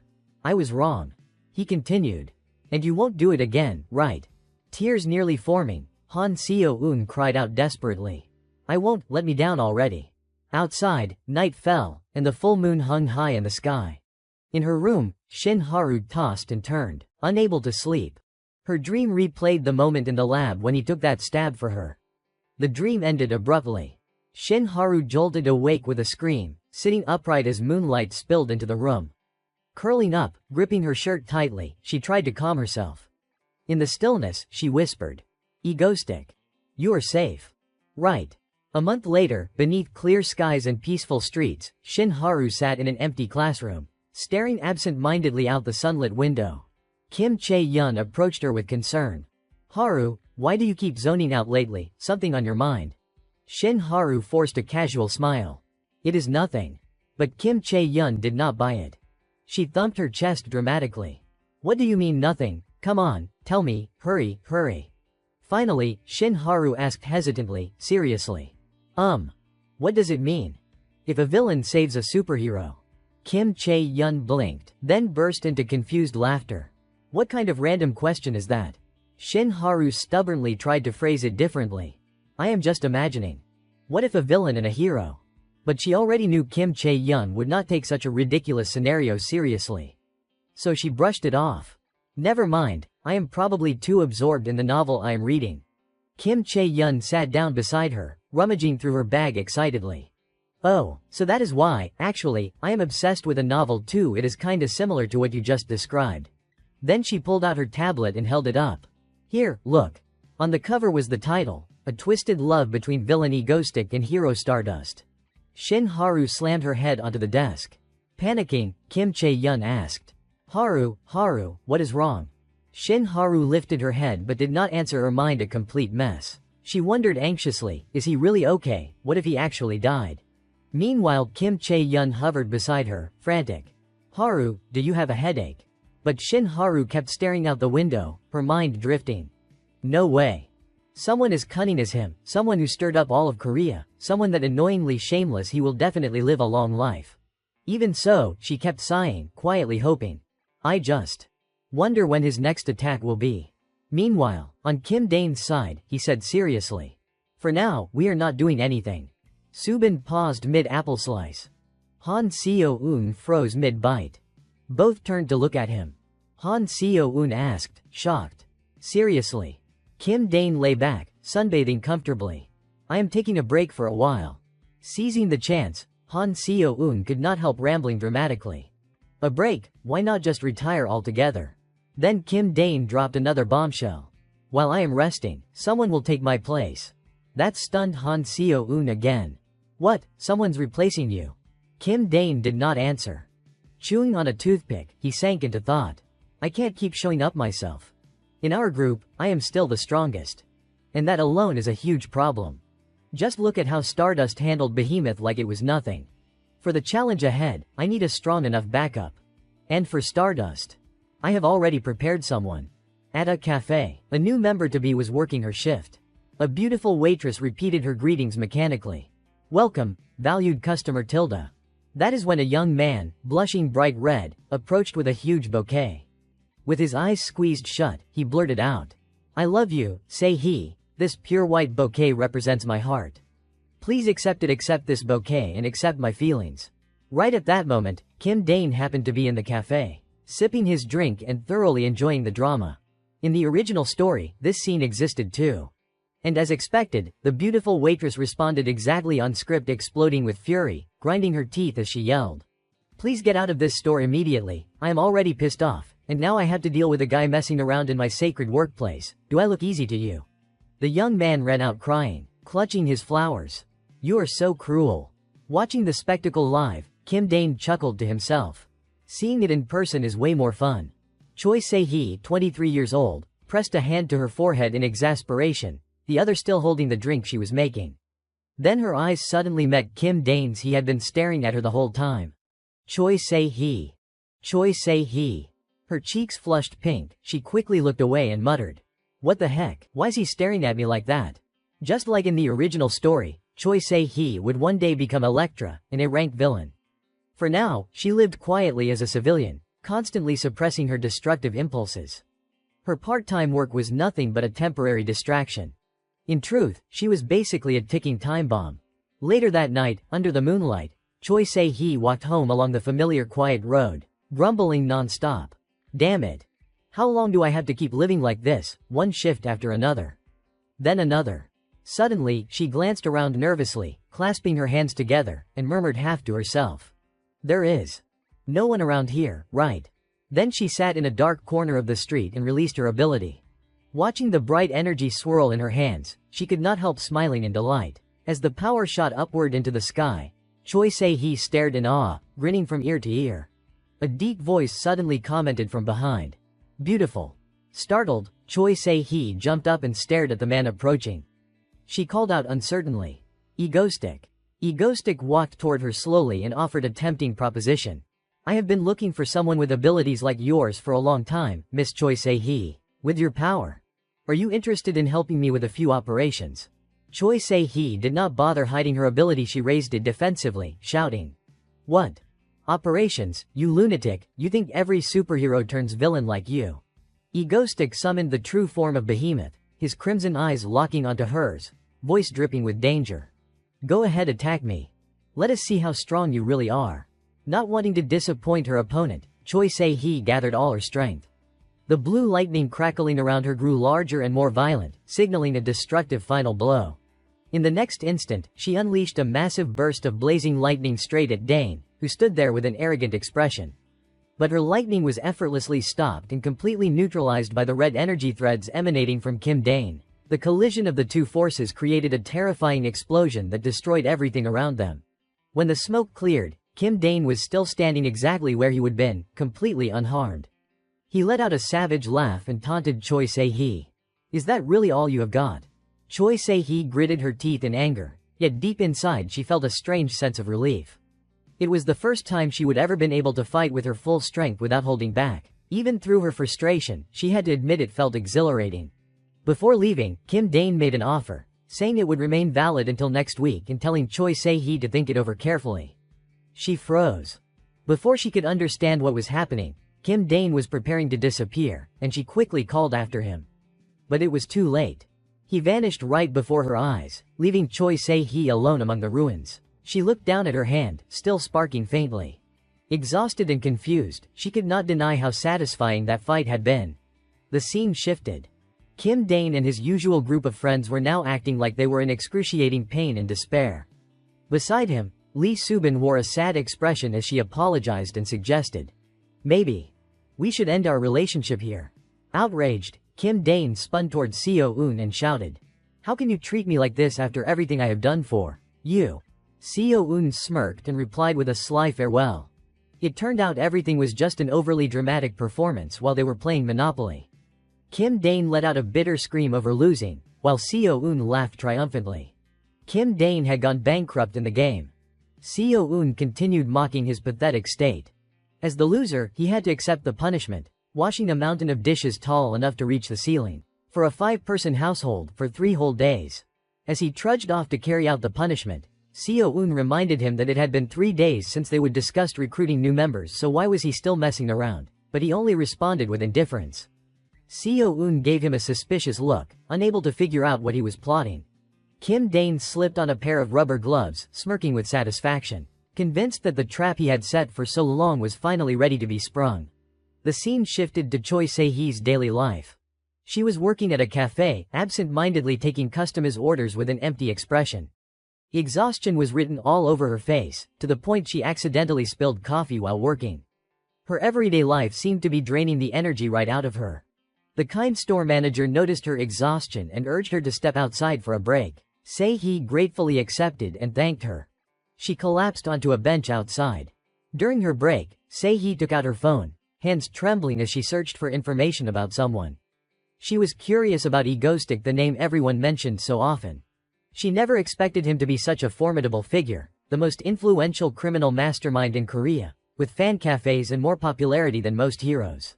But what shocked her the most was the fact that none of Egoistic's terrorist attacks had ever resulted in civilian casualties, only property damage.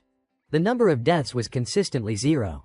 It made Se-hee wonder whether he might actually be a good person. The narration returned to explain her background: someone born with electricity-based powers who had never truly used them at full strength until she met Egoistic. The reason was her parents, who hated superpowered individuals and had strictly controlled Se-hee's abilities since childhood. The repression had built up like an overcharged battery. Over time, the pressure had transformed into a destructive impulse, something unique to her. In the midst of her chaotic thoughts, Egoistic's offer echoed in her mind again, urging her to think carefully. She went back to work. Several days passed since Dane's proposal. She continued working day after day. Day 5, then day 6. At that moment, she suddenly froze. One name flashed through her mind: Egoistic. Her expression instantly shifted from cheerful to utterly horrified. Finally, the 7th day arrived, exactly 1 week since their encounter. That night, Choi Se-hee stood alone in a dark alley, seemingly waiting for someone. She bowed her head, her face filled with determination, as if she had made an important decision. Suddenly, she heard a sound. She looked up excitedly and called, "Ego." But it was just a stray cat. Startled, the cat puffed up its fur, hissed viciously, then darted into the darkness. Embarrassed by her mistake, Se-hee clenched her fists, muttering Egoistic's name with a mix of irritation and anticipation. And right then, Egoistic appeared behind her and asked, "Have you thought carefully about my offer?" After a moment of silence, Se-hee exhaled and answered firmly, "I will do it." Egoistic could not hide his delight. Se-hee grabbed his hand and reaffirmed that she would do anything he asked. Blushing with excitement, she pleaded, "I do not care what it is, just let me destroy something." "Hurry up, Dane." A bit overwhelmed by her intensity, he awkwardly responded, Yeah, sure." Not making her wait, Egoistic immediately teleported her to a special location. They arrived at Ego Base, the secret headquarters. As soon as they arrived, Se-hee was introduced to the members. Egoistic announced solemnly, "Choi Se-hee is the newest member of our family." Caught off guard by their warm welcome, she shyly introduced herself. Everyone happily introduced themselves in return. Subin waved in the center. "Nice to meet you. I am Lee Subin." Lee Ha-yul, still in her neat school uniform, added, "Hello, I am Lee Ha-yul." Contrasting the cheerful atmosphere, Seo-eun muttered irritably, "Great, another girl." Dane reluctantly introduced her. "That kid's name is Seo-eun." After introductions were done, Egoistic turned to Se-hee and said, "And as for me."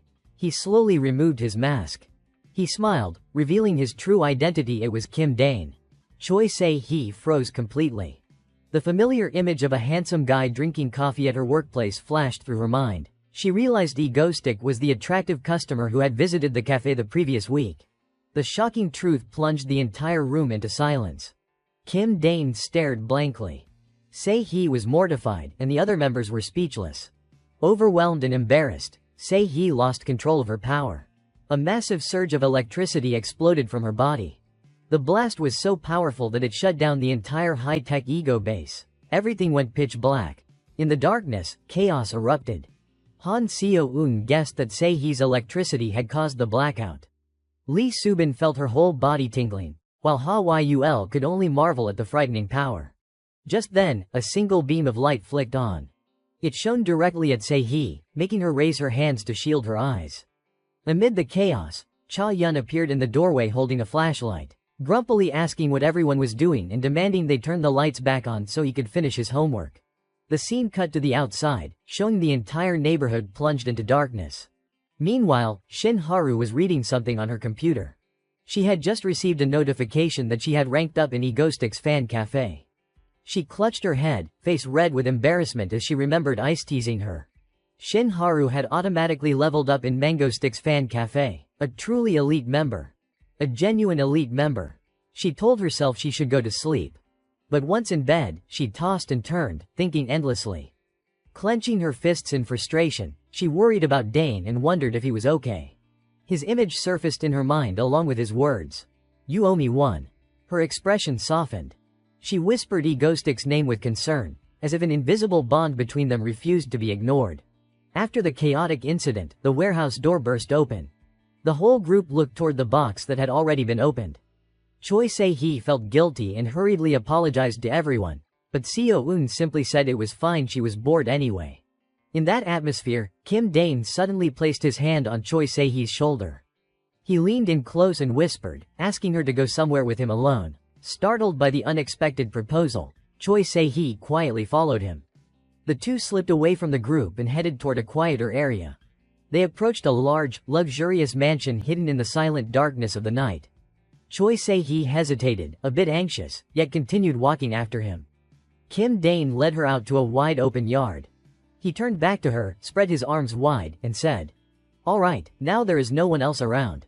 Just the two of us." She looked at him and asked, "So what now?"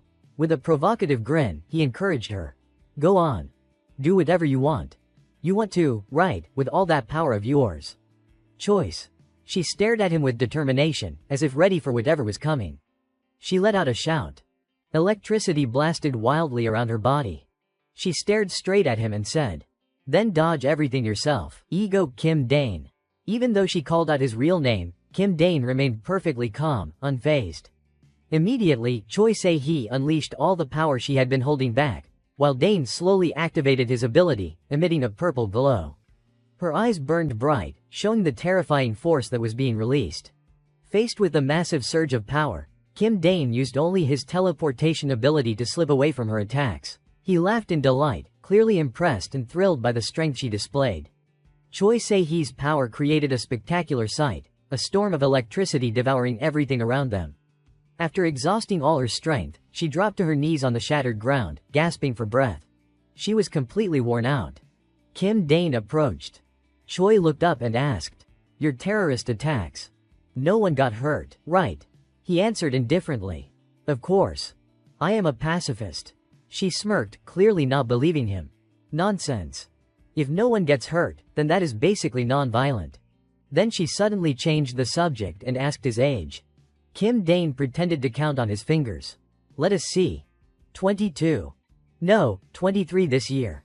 Choi Se-hee puffed her cheeks in annoyance. "What, we are the same age.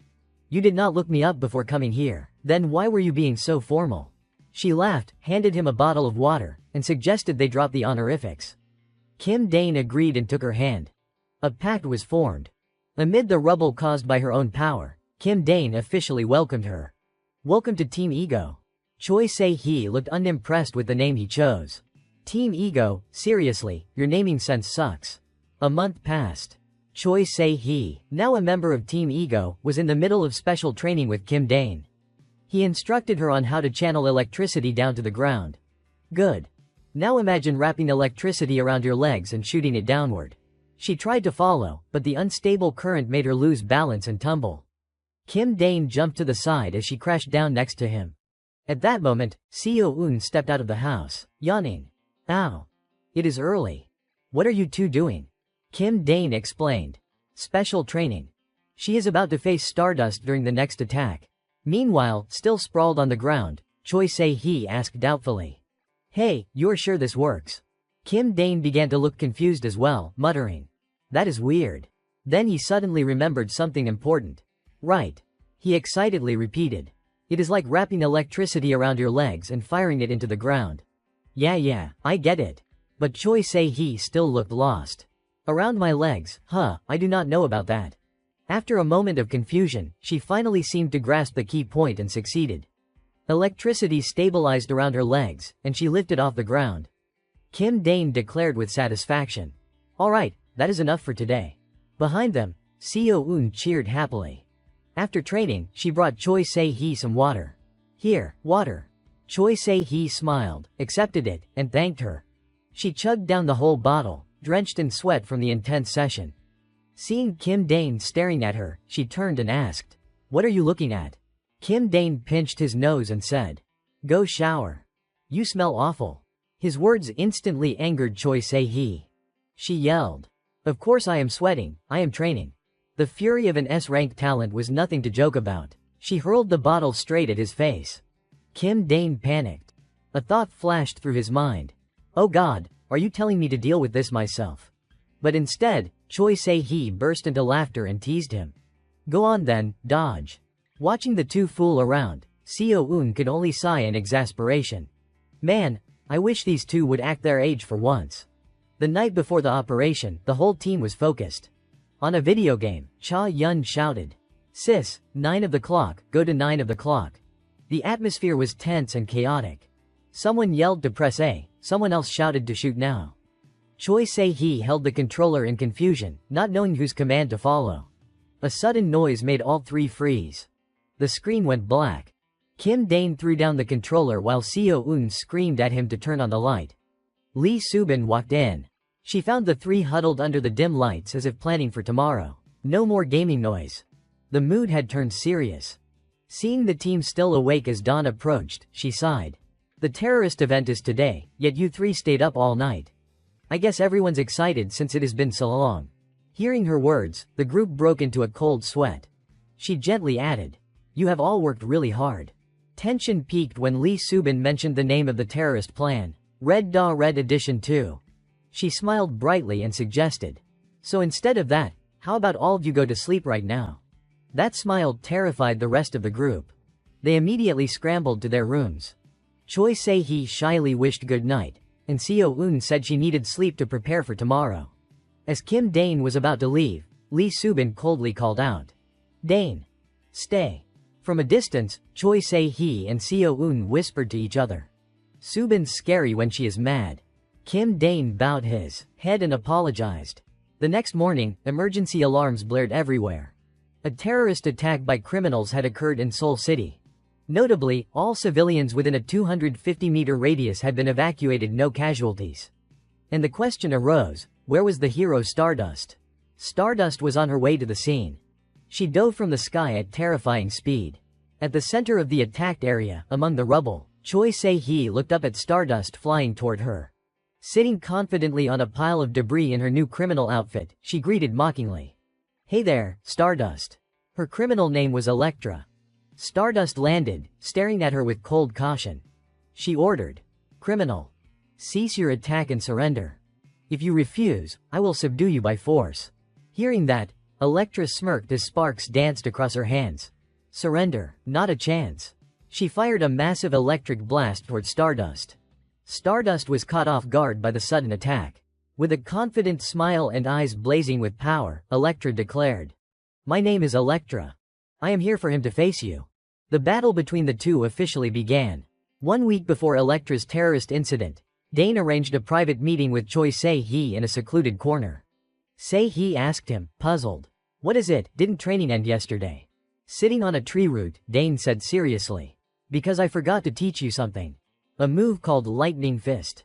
Hearing this, Choi Se-hee reflexively repeated the name Lightning Fist. Thinking she was praising him, Dane, full of himself, eagerly asked, "Well, it sounds cool just from the name, right? You are curious just hearing it, are not you?" He was immediately met with Choi Se-hee slapping his face repeatedly, who scornfully said, "What kind of awful naming sense is that?" Dane grumbled inwardly, "That is its original name, what else do you want?" But letting that go, he still carefully instructed her. Don't think about shooting out electricity. Think about coiling electricity into your hand, clenching it into a fist, and then throwing it. Sei-hee also seriously followed his instructions. Dane paused for a moment, then continued. Gradually push your thoughts towards concentrating the electricity to the limit, focusing it entirely into the fist. Doing so, Sei-hee immediately reported to him. I am doing as you said. Then she threw a test punch. The fist carrying the real lightning fist possessed formidable power. The ground and rocks affected by it were sent flying in all directions, creating an earth-shattering tremor. As the dust cleared, a long crater appeared on the ground. Dane walked over to Choi Sei-hee's side and asked, How is it? This is Lightning Fist. Awesome, right? Sei-hee, still astonished, exclaimed in admiration. That is seriously insane. Dane looked at her and encouragingly advised. In the week before the terrorist incident, just practice this one move. Save it for a hit on Stardust. Do your best. Sei-hee chuckled, uttering a bland retort. You lunatic, why are you always targeting her? You are really evil. Dane, unashamed, said confidently. I am a villain with a proper backstory too, you know. Sei-hee, used to it, scolded again. What the hell are you talking about, you idiot? And now, in this very battle, Choi Sei-hee was employing it against Stardust. She mockingly tossed out a taunt. Is that all an A-rank superhero has? Stardust, unwilling to yield, charged flying towards her. Through binoculars, Egostick was witnessing the battle between the two of them. He happily enjoyed his soda, continuously praising. This spot is absolutely safe, it is the perfect place to watch. A free show just for me. Stardust looked at the electricity emanating from Sei-hee and clicked her tongue softly. She thought to herself, to get close to her, I have to endure this level of electricity. Then she still willingly charged towards Sei-hee. Seeing this, Sei-hee could not help but exclaim with feeling. Oh, you can just go through it. Then, Choi Sei-hee threw out a kick and muttered. How about this then? Each of her kicks caused an explosion to erupt in the city. Stardust, electrocuted by her, cried out in pain. Sei-hee nimbly and swiftly landed on the ground, looking towards Stardust and muttering confidently. She is easier to take down than I thought. At that moment, Stardust pierced through Sei-hee's electrical bolts, slowly advancing closer. Stardust unleashed a force that blasted away the thick dust, advancing with imposing momentum. Sei-hee's confident mood was instantly extinguished. She stared at Stardust with wide, astonished eyes. As Stardust prepared to launch an attack, Sei-hee immediately sprung up, dodged to another side, stared at Stardust, and let out a cold laugh. The two stood staring at each other, neither making the first move. Sei-hee tensely wondered to herself, that girl is practically a monster. Egostick has been playing with this monster all this time. Stardust glared directly at Sei-hee. It seemed she was gradually adapting to Elektra's attacks. Egostick stood at a distance observing every single move, silently commenting to himself, the reason I trained Sei-hee so hard was to increase her resistance to Stardust's attacks. Compared to the original who suffered miserably, for Sei-hee, this much probably is not much yet. Back to the battle, as Sei-hee prepared to use her move, Stardust coldly cut in with a condition. You are Elektra, right? If you surrender now, it is still not too late. I will arrest you without leaving any injuries. Seemingly insulted by her words, Sei-hee angrily shouted. What, damn it? Stardust, with murderous aura, uttered a brief sentence. You brought this upon yourself. Then, gathering all her strength, she shot towards Sei-hee like a rocket. Sei-hee instantly assumed a fighting stance. Their fists collided, creating a shocking explosion. Earth, rocks, and thick dust flew everywhere. Even Egostick's binoculars were swept up in the turbulent air, carried by the wind. He also had to use a shield to protect himself to stand safely in this spot. The entire city was filled with deafening explosions. Egostick, unsure whether to feel sad or happy, had to open a space, take out a video camera, and film the intense battle scene.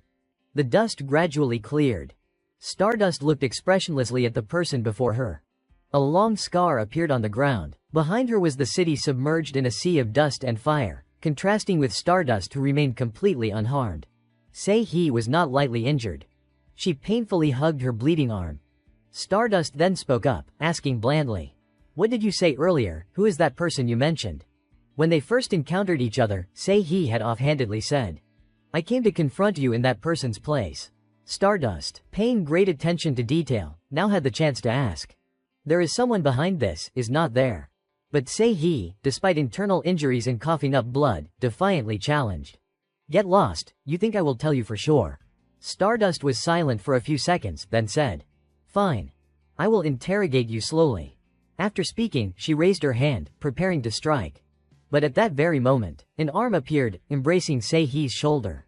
In an instant, Egoistic made Sei-Hee disappear, leaving Stardust alone, bewildered and suspiciously wondering, could it be? A familiar voice spoke up. "Hello, Stardust." Stardust turned towards the voice and called out, "Egoistic."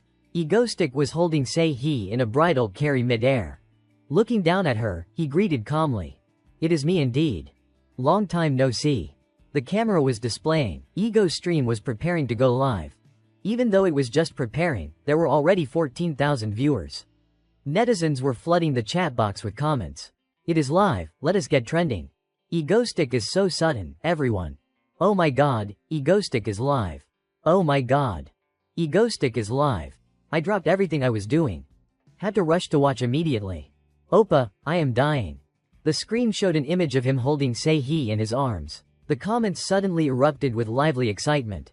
"Just joined and saw this handsome sister, who is this? Shocking affair live on stream. He dares to have an affair right in front of Stardust. Just started the stream and already carrying another girl princess style. His taste and mine match so well." At this moment, Stardust, still shocked, asked him again, "You are still alive?"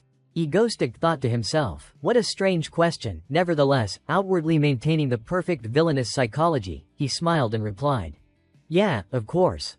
Unfortunately, this is not good news for you, is it?" But as soon as he finished speaking, Stardust said with relief, "You are still alive, that is fortunate." Making him confused and thinking to himself, Having regained his composure, Egoistic immediately teased mockingly, "You say that is fortunate? Wow, did not expect Stardust to worry about me." Stardust could not argue. Hid right in her thoughts, her face turned as red as a beet. Egoistic continued, "Next time, I will send my regards in advance." Sei-Hee could not hold back anymore and spoke up, blaming him. "Hey, why are you so late, big shot?" Egoistic brushed it off with a laugh, replying casually, "Sorry about that. The show was just too captivating." Taking in the image of the two being intimate, Stardust frowned slightly. As if noticing something unusual, Egoistic turned to look at her. Even Sei-Hee saw Stardust's darkening expression. With a murderous aura, she stared fixedly at the two of them. Sei-Hee exclaimed weirdly, Hey, what is wrong with her? Why did she turn hostile so suddenly?" Egoistic remained calm, making a reasonable judgment. Probably because she wants to tear apart the two villains before her eyes right now. Has the wrath of a superhero awakened? After a brief silence, Stardust looked up and shouted loudly, "What reason brings you here, Egoistic?" Egoistic, holding Choi Sei-Hee in his arms, smiled and said, My purpose for coming here is to rescue my comrade." Those words made Stardust's face darken. Comrade. Before she could digest the information, he continued, "Let me formally introduce everyone. Ego Stream, that is the association of villains." Stardust could not believe her eyes. "An alliance of evil," Egoistic once again affirmed. "Not wrong at all. Accompanying me now are comrades possessing abilities no less than this Electra I am holding. This means that from this moment on, I will no longer be alone in carrying out terrorist acts. You all should start preparing yourselves to worry gradually for Stardust. No, for this entire country. Attack, Electra. Please release a 1,000,000-volt electric surge." Choi Sei-Hee said angrily and loudly, "I already told you not to act like that." But her hand still shot out a massive amount of electricity towards Stardust. The moment she leapt back to dodge, the two of them immediately vanished. Egoistic mocked, "Hey Stardust, you are still too weak to catch us. Try harder." Stardust was furious to the point of madness. "Stop right there, you two, don't you dare run." Her anger made her lose control and punch the wall beside her, shattering it to pieces. What was this terrible, unpleasant feeling, Electra? Egoistic. In her mind now was the scene of Egoistic smiling and saying, "I have many cute comrades, you know. Of course, Electra is still the cutest in my heart." Choi Sei-Hee, embarrassed, snuggled into his embrace. "Oh, what are you saying? I told you not to do that." But the truth was, this incident had never actually happened. Now, anger had completely consumed Stardust. "In our next rematch, I swear I will completely destroy you." Meanwhile, on Egoistic's side, he was standing before an utterly ordinary wall. "Is it this place?" Suddenly he called out, "Is anyone present here?" And with his hand, he punched through that wall. Instantly, a hidden passageway was revealed. Confirmed the correct location.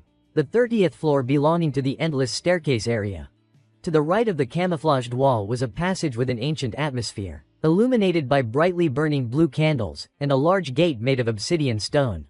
As if expecting his arrival, the gate had opened, and Egoistic stepped inside, offering a greeting. "Hello." The person inside, smoking a cigar, asked. A rather unfamiliar young face. "What is your purpose in seeking out this place?" She was the Vine Witch standing before him. Egoistic straightforwardly made his request. "I hope you can use your sealing magic to help me seal this item." He thought to himself. Firstly, the diary recording all worldly events from ancient times to the present. And the other is the record of things about to happen in the future. Seeing this novel object, the Vine Witch could not help but be surprised. "This stone looks excellent, I accept. How long do you want the effect to last?" He replied. "For both items, seal them until my breath is no more." The Vine Witch asked nothing further. She immediately used magic to enchant them. After a round of abracadabra incantations, she handed them back to him. "Done. From now on, except for the owner of the book, no one will be able to peek inside." Egoistic coldly left a remark. "Many thanks, Madam Witch." Then he immediately turned his back and walked away, leaving the Vine Witch speechless.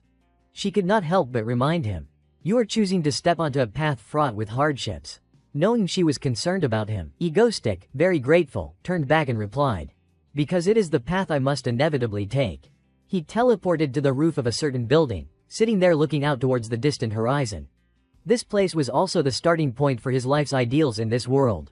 Suddenly, he saw Stardust's image being projected onto an entire large building. Stardust.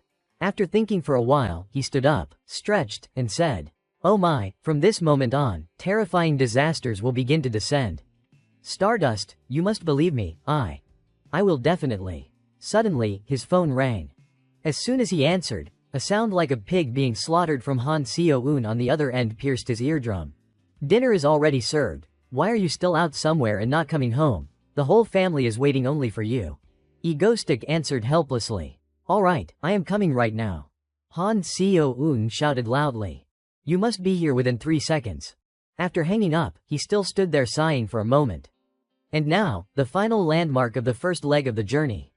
Finally, that time was drawing near. On a certain highway, a truck was rolling along the road, unaware that it had become the target of a certain office. Suddenly, a drill attached to a mechanical arm emerged from the middle of the road. Following that, an entire mech person rose from the ground, terrifying the driver. What the hell is that?" The Mad Doctor smiled a crazed, foolish grin. "All troops, hear the command, for the nation of South Korea that once oppressed us. The time has come for us to wipe it out." Inside the classroom, 2 students were giggling with each other. They were watching a video of Choi Se-hee and praising her. "Electra is truly stunningly beautiful. She must be in a romantic relationship with Egoistic." The other immediately replied. "Look, it is obvious she is just his comrade in arms." Shin Haru, sitting behind them, smiled slightly. Meanwhile, they continued arguing. What nonsense are you spouting? What do you mean? Didn't you see them whispering intimately on camera? Plus, who carries just a friend, girl in a princess carry like that?" The other disagreed with that perspective. "Oh really, is that how single guys see things?" His friend countered. "Hey, precisely because there is no romantic interest that they can hug so casually in front of the camera like that. If they truly harbored secret feelings, they would never dare to act that way." So the other guy started to be convinced. Listening to that, it does sound somewhat persuasive. "Alright, go on then." The other then continued. "Goodness, it is not just about being logical. From the beginning until now, Egoistic's attitude has always been the same. In his eyes, only Stardust exists. That is the truth as I see it." His friend exclaimed in realization. "Oh, I see. Maybe that is why Stardust seems so pitiful. I was watching the live stream and almost cried." The other friend analyzed from her perspective. Egoistic is just one criminal among many, but still, one can't help but notice. Seeing him embrace another woman right in front of her, who could bear that? His friend burst out laughing. "Oh my god, this guy is way too deep into delusion. As for me, I am still enthusiastically supporting the ego-elect pair. Because this couple seems more compatible." Before he could finish, he received the fiery gaze of Shin Haru sitting behind him. Did I just accidentally say something wrong?" His friend also started trembling. Seems like she is a hardcore fan of the Egoistic and Stardust pairing. Her hair is even the same blonde tone. Right at that moment, the lecturer entered the classroom. Alright everyone, let us start the class. The theoretical content we will explore today is...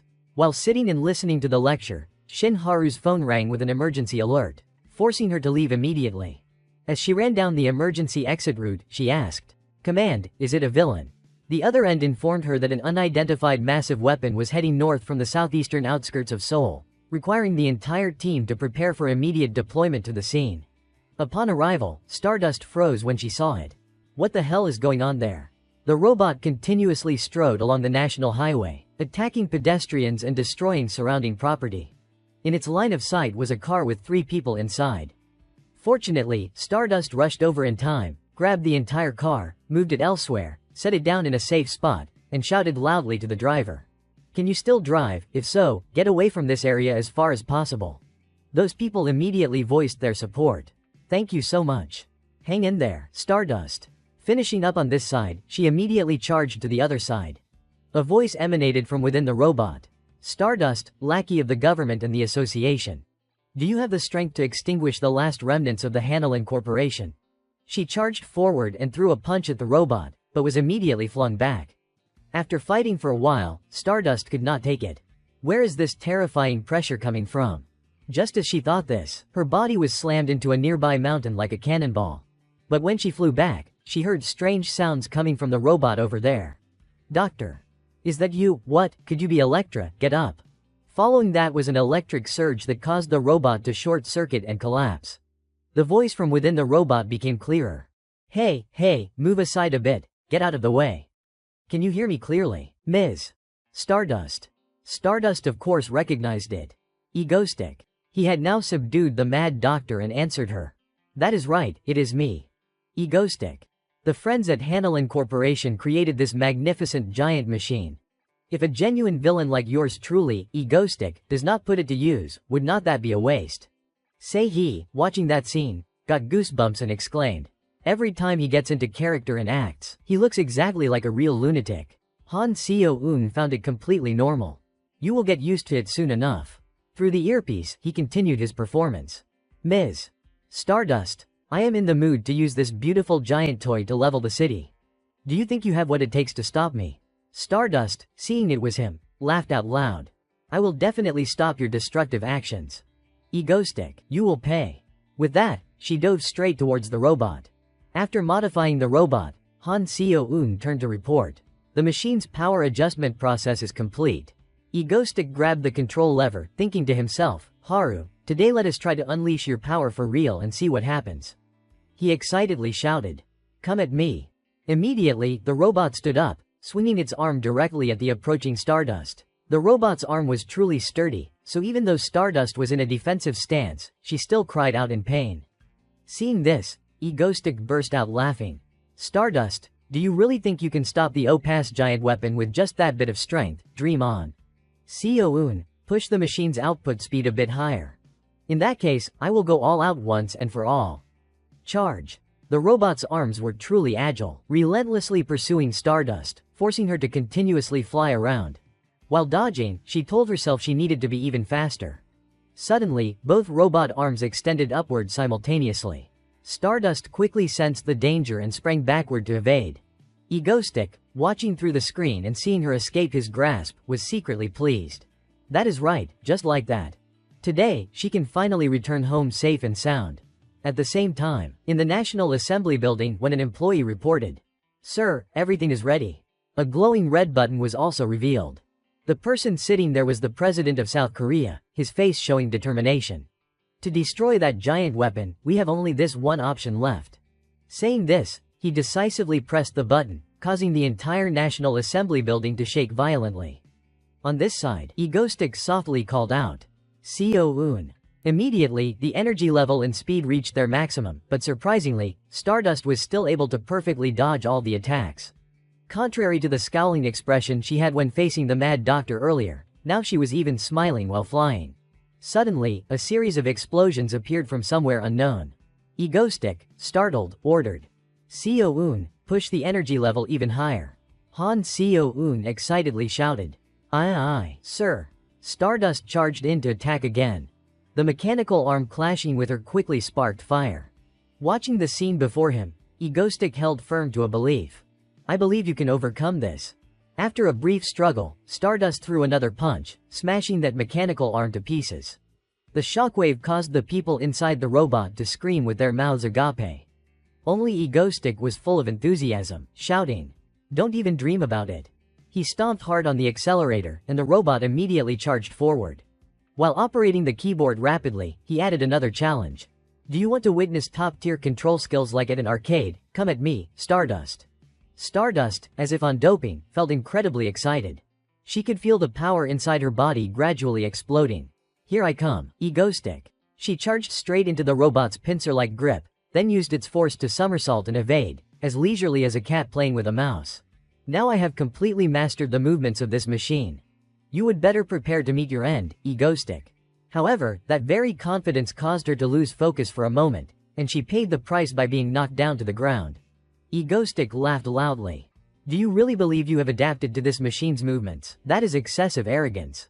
Stardust, furious, crawled out of the pile of rocks. You talk too much.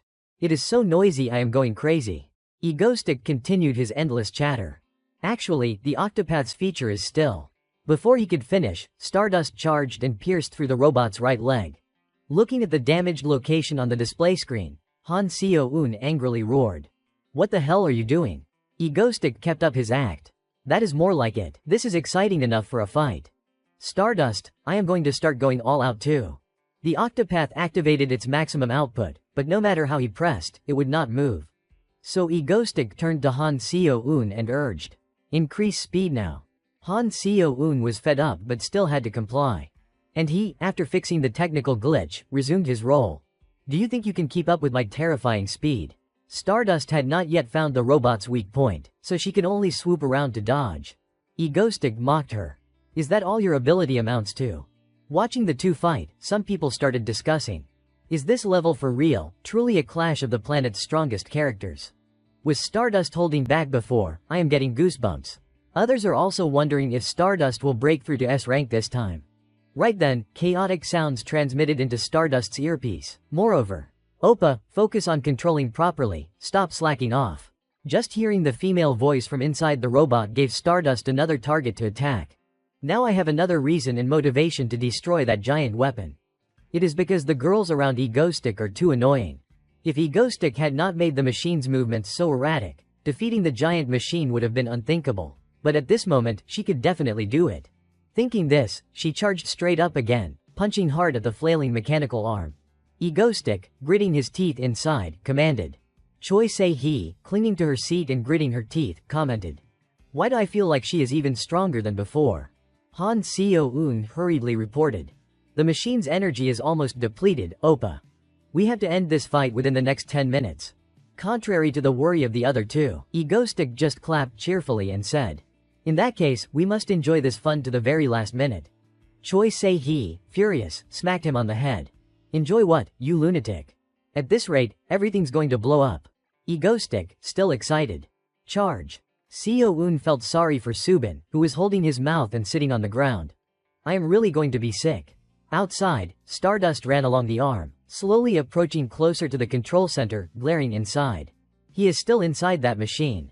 She was about to fly straight in when a sound came through her earpiece. Leave that place immediately, Stardust. Stardust was shocked, not believing it, and quickly jumped back to ask. Why are you suddenly telling me to leave? The person on the other end reported. The president has ordered the launch of a small tactical nuclear missile at the giant weapon. If you stay there, you will lose your life. Stardust could not help but roar. Has everyone gone mad? If that missile explodes here, won't the citizens' lives be threatened? Besides, I am strong enough to take it down. Why would you do this? The staff member on the other end answered her. Surely it is because they are afraid that just standing by would make the government look bad. Right, we can never anticipate political calculations. Stardust. Stardust still could not believe this was the truth. Moreover, this action was utterly irrational. The staff tried to persuade her. Stop questioning and retreat from there immediately. Stardust, how long are you going to stand there? Our octopus punch is eager to be unleashed. Stardust looked at the robot standing still, not actively attacking her, and realized, So, he paused the fight to wait for her. A villain who cares about his opponent, it seems he is completely unaware of the incoming missile. If that is the case, then she will say one last honest sentence of apology. Then, she pulled out her earpiece to the astonishment of the staff on the other end. What, Stardust? She gritted her teeth and flew off in another direction. Headquarters seeing this scene was thrown into chaos. She has thrown away the communication radio. What do we do now? Park Jun-ho, eating popcorn, reassured. It will be fine. Because in any circumstance we will find a solution. So just patiently observe the situation. Inside the robot, Egoistic witnessing this scene was no less astonished. Hey, Stardust, where are you going? Are you planning to run away at a time like this? Stardust, however, had found her own resolve and soared into the sky. Egoistic, the reasons this country wants to destroy him are countless. An A-rank criminal who carries out terrorist attacks and hijacks broadcast signals. Yet, for some reason, she could not bring herself to hate him. This time, she herself would save him. She kept flying straight up into the sky. She quickly found her target, the small tactical nuclear missile launched by the government. An image of Egoistic involuntarily surfaced in her mind. Without further hesitation, she plunged straight into that small missile. The pain made Stardust grit her teeth and endure. This scene was witnessed by Egoistic's group inside the robot, who could not help but gape in disgust. Something's coming from over there. What is that? And Stardust. Is not that a missile? Egoistic was stunned, unable to believe his eyes. Stardust. Why? High in the sky, the struggle reached its climax. Stardust let out a loud shout for added strength. Just as the missile's tail energy weakened, she quickly grabbed the missile's nose, changed its direction, and pulled it to fly elsewhere. Meanwhile, Egoistic inside the robot urgently roared. Seo-un, have you found out what that is yet? Han Seo-un, also sweating, shouted back. I am searching, stop rushing me. The next second, the screen changed to a scene inside the National Assembly. She reported. Found it. It was launched from the presidential office. The disarm code is. There is no time left, 10 seconds until detonation. Egoistic listened, dumbfounded. What? Time left, 9 seconds. The old president smiled happily. 8 seconds, 7 seconds. Stardust had carried the missile elsewhere. 6, 5, 4. IC was still shopping with his bodyguard. 3 seconds, staring dumbfounded at the screen. Stardust. 2 seconds, the missile had been successfully redirected upwards by Stardust. 1 second, she used all her strength to throw it straight into the sky. The moment the countdown reached 0, an earth-shattering explosion occurred. The sky turned fiery red, making several students outside stare in confusion. This scene also made old man Park Jun-ho stop eating his popcorn. The smile on the South Korean president's face froze. Han Seo-un hesitated. It exploded. Choi Se-hee stood up abruptly, asking, Stardust. Where is she? Egoistic, meanwhile, was already rushing out, screaming. On this side, Stardust, unconscious, fell freely, and immediately a hand reached out to catch her. He held her in his arms, unable to understand what had just happened. Suddenly, Stardust weakly opened her eyes. Before she could even finish speaking, he questioned her. Who told you to intercept that missile? What if you had died because of it? But she did not answer, instead closing her eyes again. Seeing this, Egoistic felt a pang of heartache. She had unleashed such terrifying power, and now her body was so weak and soft like this. She looks like she is going to be angry with me.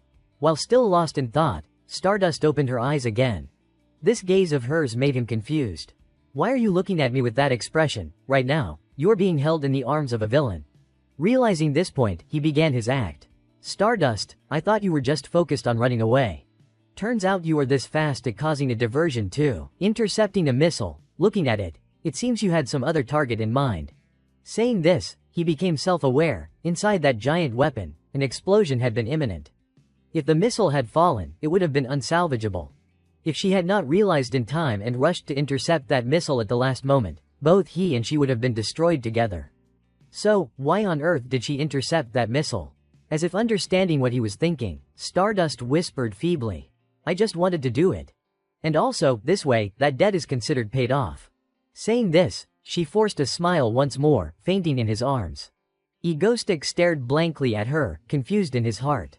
What did that smile mean? Could it be that she has realized, Stardust, that I am not a villain? He gently laid her down, checked her over, and only then felt relieved. Fortunately, it seems her life is not in danger. She is originally very tough. Suddenly, someone called in his earpiece. Egoistic pressed it. Seo-un. On the other end, Han Seo-un reported. Oppa, I checked. It was launched directly by the president. He had guessed as much, silently nodding. It truly is an unpredictable world. The whole world clearly saw Stardust intercept the missile. Even now, people still can't fathom the connection between the two of us. This situation can't continue any longer. Thinking this, he made the decision. Seo-un, broadcast. On her side, Han Seo-un, who had been waiting, cracked her knuckles. I have been waiting for you to say that. Immediately, Egoistic's broadcast commenced. Hello everyone, I am Egoistic. Instantly, 67,000 people joined, and a flood of comments popped up. He just went live out of nowhere. Why are you live only now? The battle made my heart surge, and I missed the rest of it. Where are you? I was watching up to the part where Stardust flew up, and then you cut the stream. What is that about? What is going on? Why are you outside? Where's Stardust? Earlier, why did Stardust's blonde hair get more intense? I am dying of curiosity. He spoke calmly before the camera. Stardust, where has she gone? Everyone is very curious, right? Immediately, the footage switched to Stardust lying unconscious. The viewers could not help but buzz with activity. What is this? Did Stardust lose? Egoistic is too much. Oh my god, this is insane. Immediately, he retorted. I am not the one who reduced her to this state. The presidential office said they would capture me. They launched a nuclear missile into Seoul, the president of the Republic of Korea himself, just to wipe out a villain like me. To catch me, they discarded the entire population of Seoul. Instantly, a continuous stream of comments flooded in. The South Korean president was also left speechless in disbelief. A barrage of bullets rained down on the building broadcasting his live stream. After the incident, numerous news outlets began reporting. Since the new government took office, we are facing the worst crisis in history. Amidst the calls for the president's impeachment, another news report was broadcasted. A flash report. At the International Hero Association Union, foreign media reports indicate they are discussing a promotion to S rank for the hero Stardust. Seo-ah, relaxing in her office at the time, heard the news and remarked. Our Haru is really something. The report continued. It is said that the villain Egoistic is also being considered for an upgrade to S rank. Unlike Stardust, whose case has just begun discussions, Egoistic's case has been debated for several months. Association officials stated an official announcement may come by the end of this month. Just then, a voice called from outside. Miss Seo-ah, may I come in? Seeing this, she picked up the remote to turn off the TV and replied. Come in. She remained calm, gently stroking her pet. She was the heir to the Starlight Corporation, the A-rank hero Icicle. Her secretary entered and reported. I have successfully bribed the candidates for the next presidential term. They have committed to obeying the orders of Starlight Corporation. She nodded in satisfaction. Good, what about other matters? The secretary replied. The chairman has announced he will fully delegate authority to you, Miss Seo-ah. A calculating smile spread across Seo-ah's face. Finally. Then she returned to her normal demeanor. You may leave now.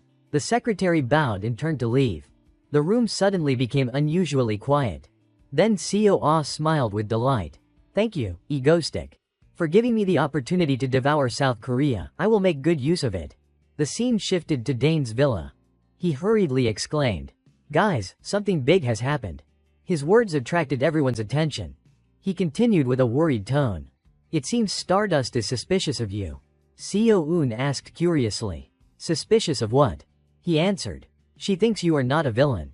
Sei-he made a skeptical face and blurted out. Are you stupid? Seo-un added. Seriously, even now, you still think you resemble a villain. Sei-he, while eating, thought to herself, this crazy, malfunctioning idiot. Hale observed him and judged. Uncle Dane is truly skilled. Being continuously attacked by the girls made him exclaim in surprise. What is wrong with me? Bored, so you go commit terrorism. The number of hostages you have taken over time is countless. Haru immediately interjected. You released them all. At this point, he blurted out in shock. I also kidnapped people. And I killed many villains too. Sei-he pouted. He himself says, many villains. Seo-un chimed in. Thank you so much, a rank hero Egoistic. He continued to explain. Anyway, I have been living very diligently. Both as a villain and as an individual. This made Sei-he puzzled. What does you living diligently have to do with anything? You really do have a screw loose. So all this time, you have been trying to look like a villain. He shouted loudly. Of course. Hearing this only further enraged Sei-hee. She yelled. From the moment you tried to look like a villain, you were already mistaken. Really, just a glance is enough to give you away completely. There is no mistaking it. She continued questioning. Why do you think I agreed to your invitation to join? Look at the last time. What would have happened if you let that giant machine charge straight into Seoul? If it had attacked with full power from the beginning, could that Stardust girl have stopped it? Seo-eun shook her head and added. No way she could have stopped it. Not a chance. Lee Subin, peeling an apple, wondered. But Dane Oppa stopped it for her. He even adjusted the firepower while fighting. Seo-eun, not realizing it and being sarcastic, is really foolish. He was left speechless but still tried to explain. Is it just for that trivial reason? Perhaps you all still do not understand. Stardust is the embodiment of justice. Relying on just a few circumstantial pieces of evidence to suspect a brutal, inhumane, S-rank terrorist like me is simply impossible. Sei-hee slightly frowned. So what, embodiment of justice my foot? Do you think Stardust is an idiot? No matter how you look at it, you do not resemble a villain. These words were like a punch straight to Dane's face, leaving him dazed. Then she turned to ask Seo-eun. Right. Seo-eun agreed. Of course. Someone finally said it out loud. What a relief. He was thinking, if she knew that my evil deeds were not because I am a lunatic but actually to protect her in this world. If Stardust truly knew that, she would not be able to fight me with her full strength. Then, of course, she would not be able to grow. In that state, there would be no way to prevent the apocalypse. He now clenched his fist and shouted loudly. That won't do. His loud shout startled Seo-eun. Ah, you scared me. He now put on a confident expression. Oh, right. For Stardust, she needs someone to constantly remind her that I am an extremely wicked person. After thinking, he immediately rushed off, calling out. You all stay here, I am going to Busan. The scene shifted to Shin-haru. She was now standing before a high-rise building. She was utterly delighted by the surrounding scenery. As soon as she stepped in, a receptionist approached and bowed. Hello. Are you Shin-haru? She also nodded gently in reply. Yes, that is me. The receptionist immediately stepped forward to take her backpack. I will take your luggage to your room. She cheerfully replied. Thank you. She felt uneasy, thinking to herself, maybe this is for the best. Then a gentle voice called her name from beside her ear. Shin-haru.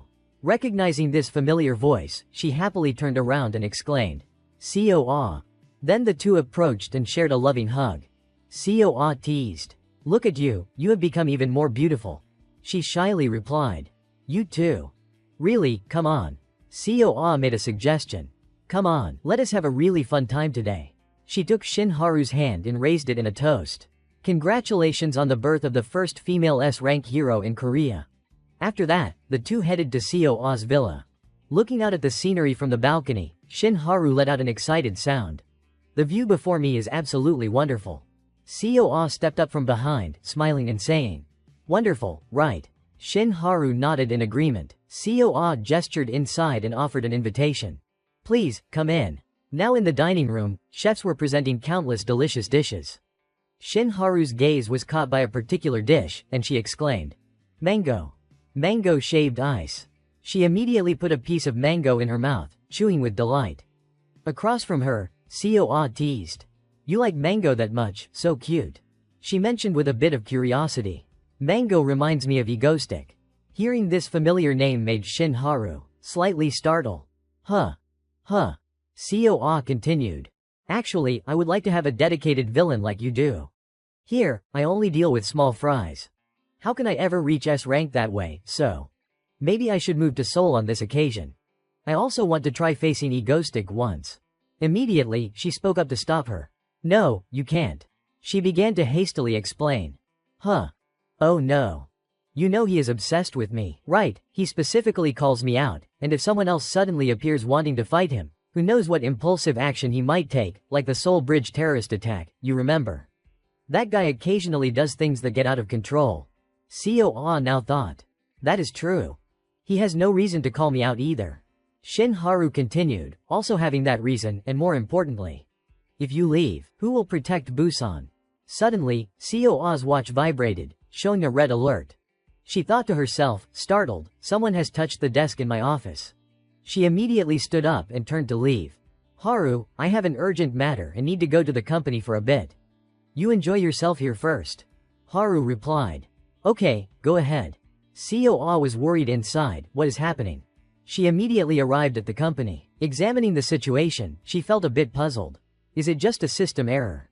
Then her little cat let out a small meow, startling her slightly. Then a familiar voice cut in. It is not an error. Looking at the person who appeared before her, COA exclaimed in shock. You are. The other person continued. I activated the security protocol. It was to meet you. Hello, Lee COA. I am Egostick.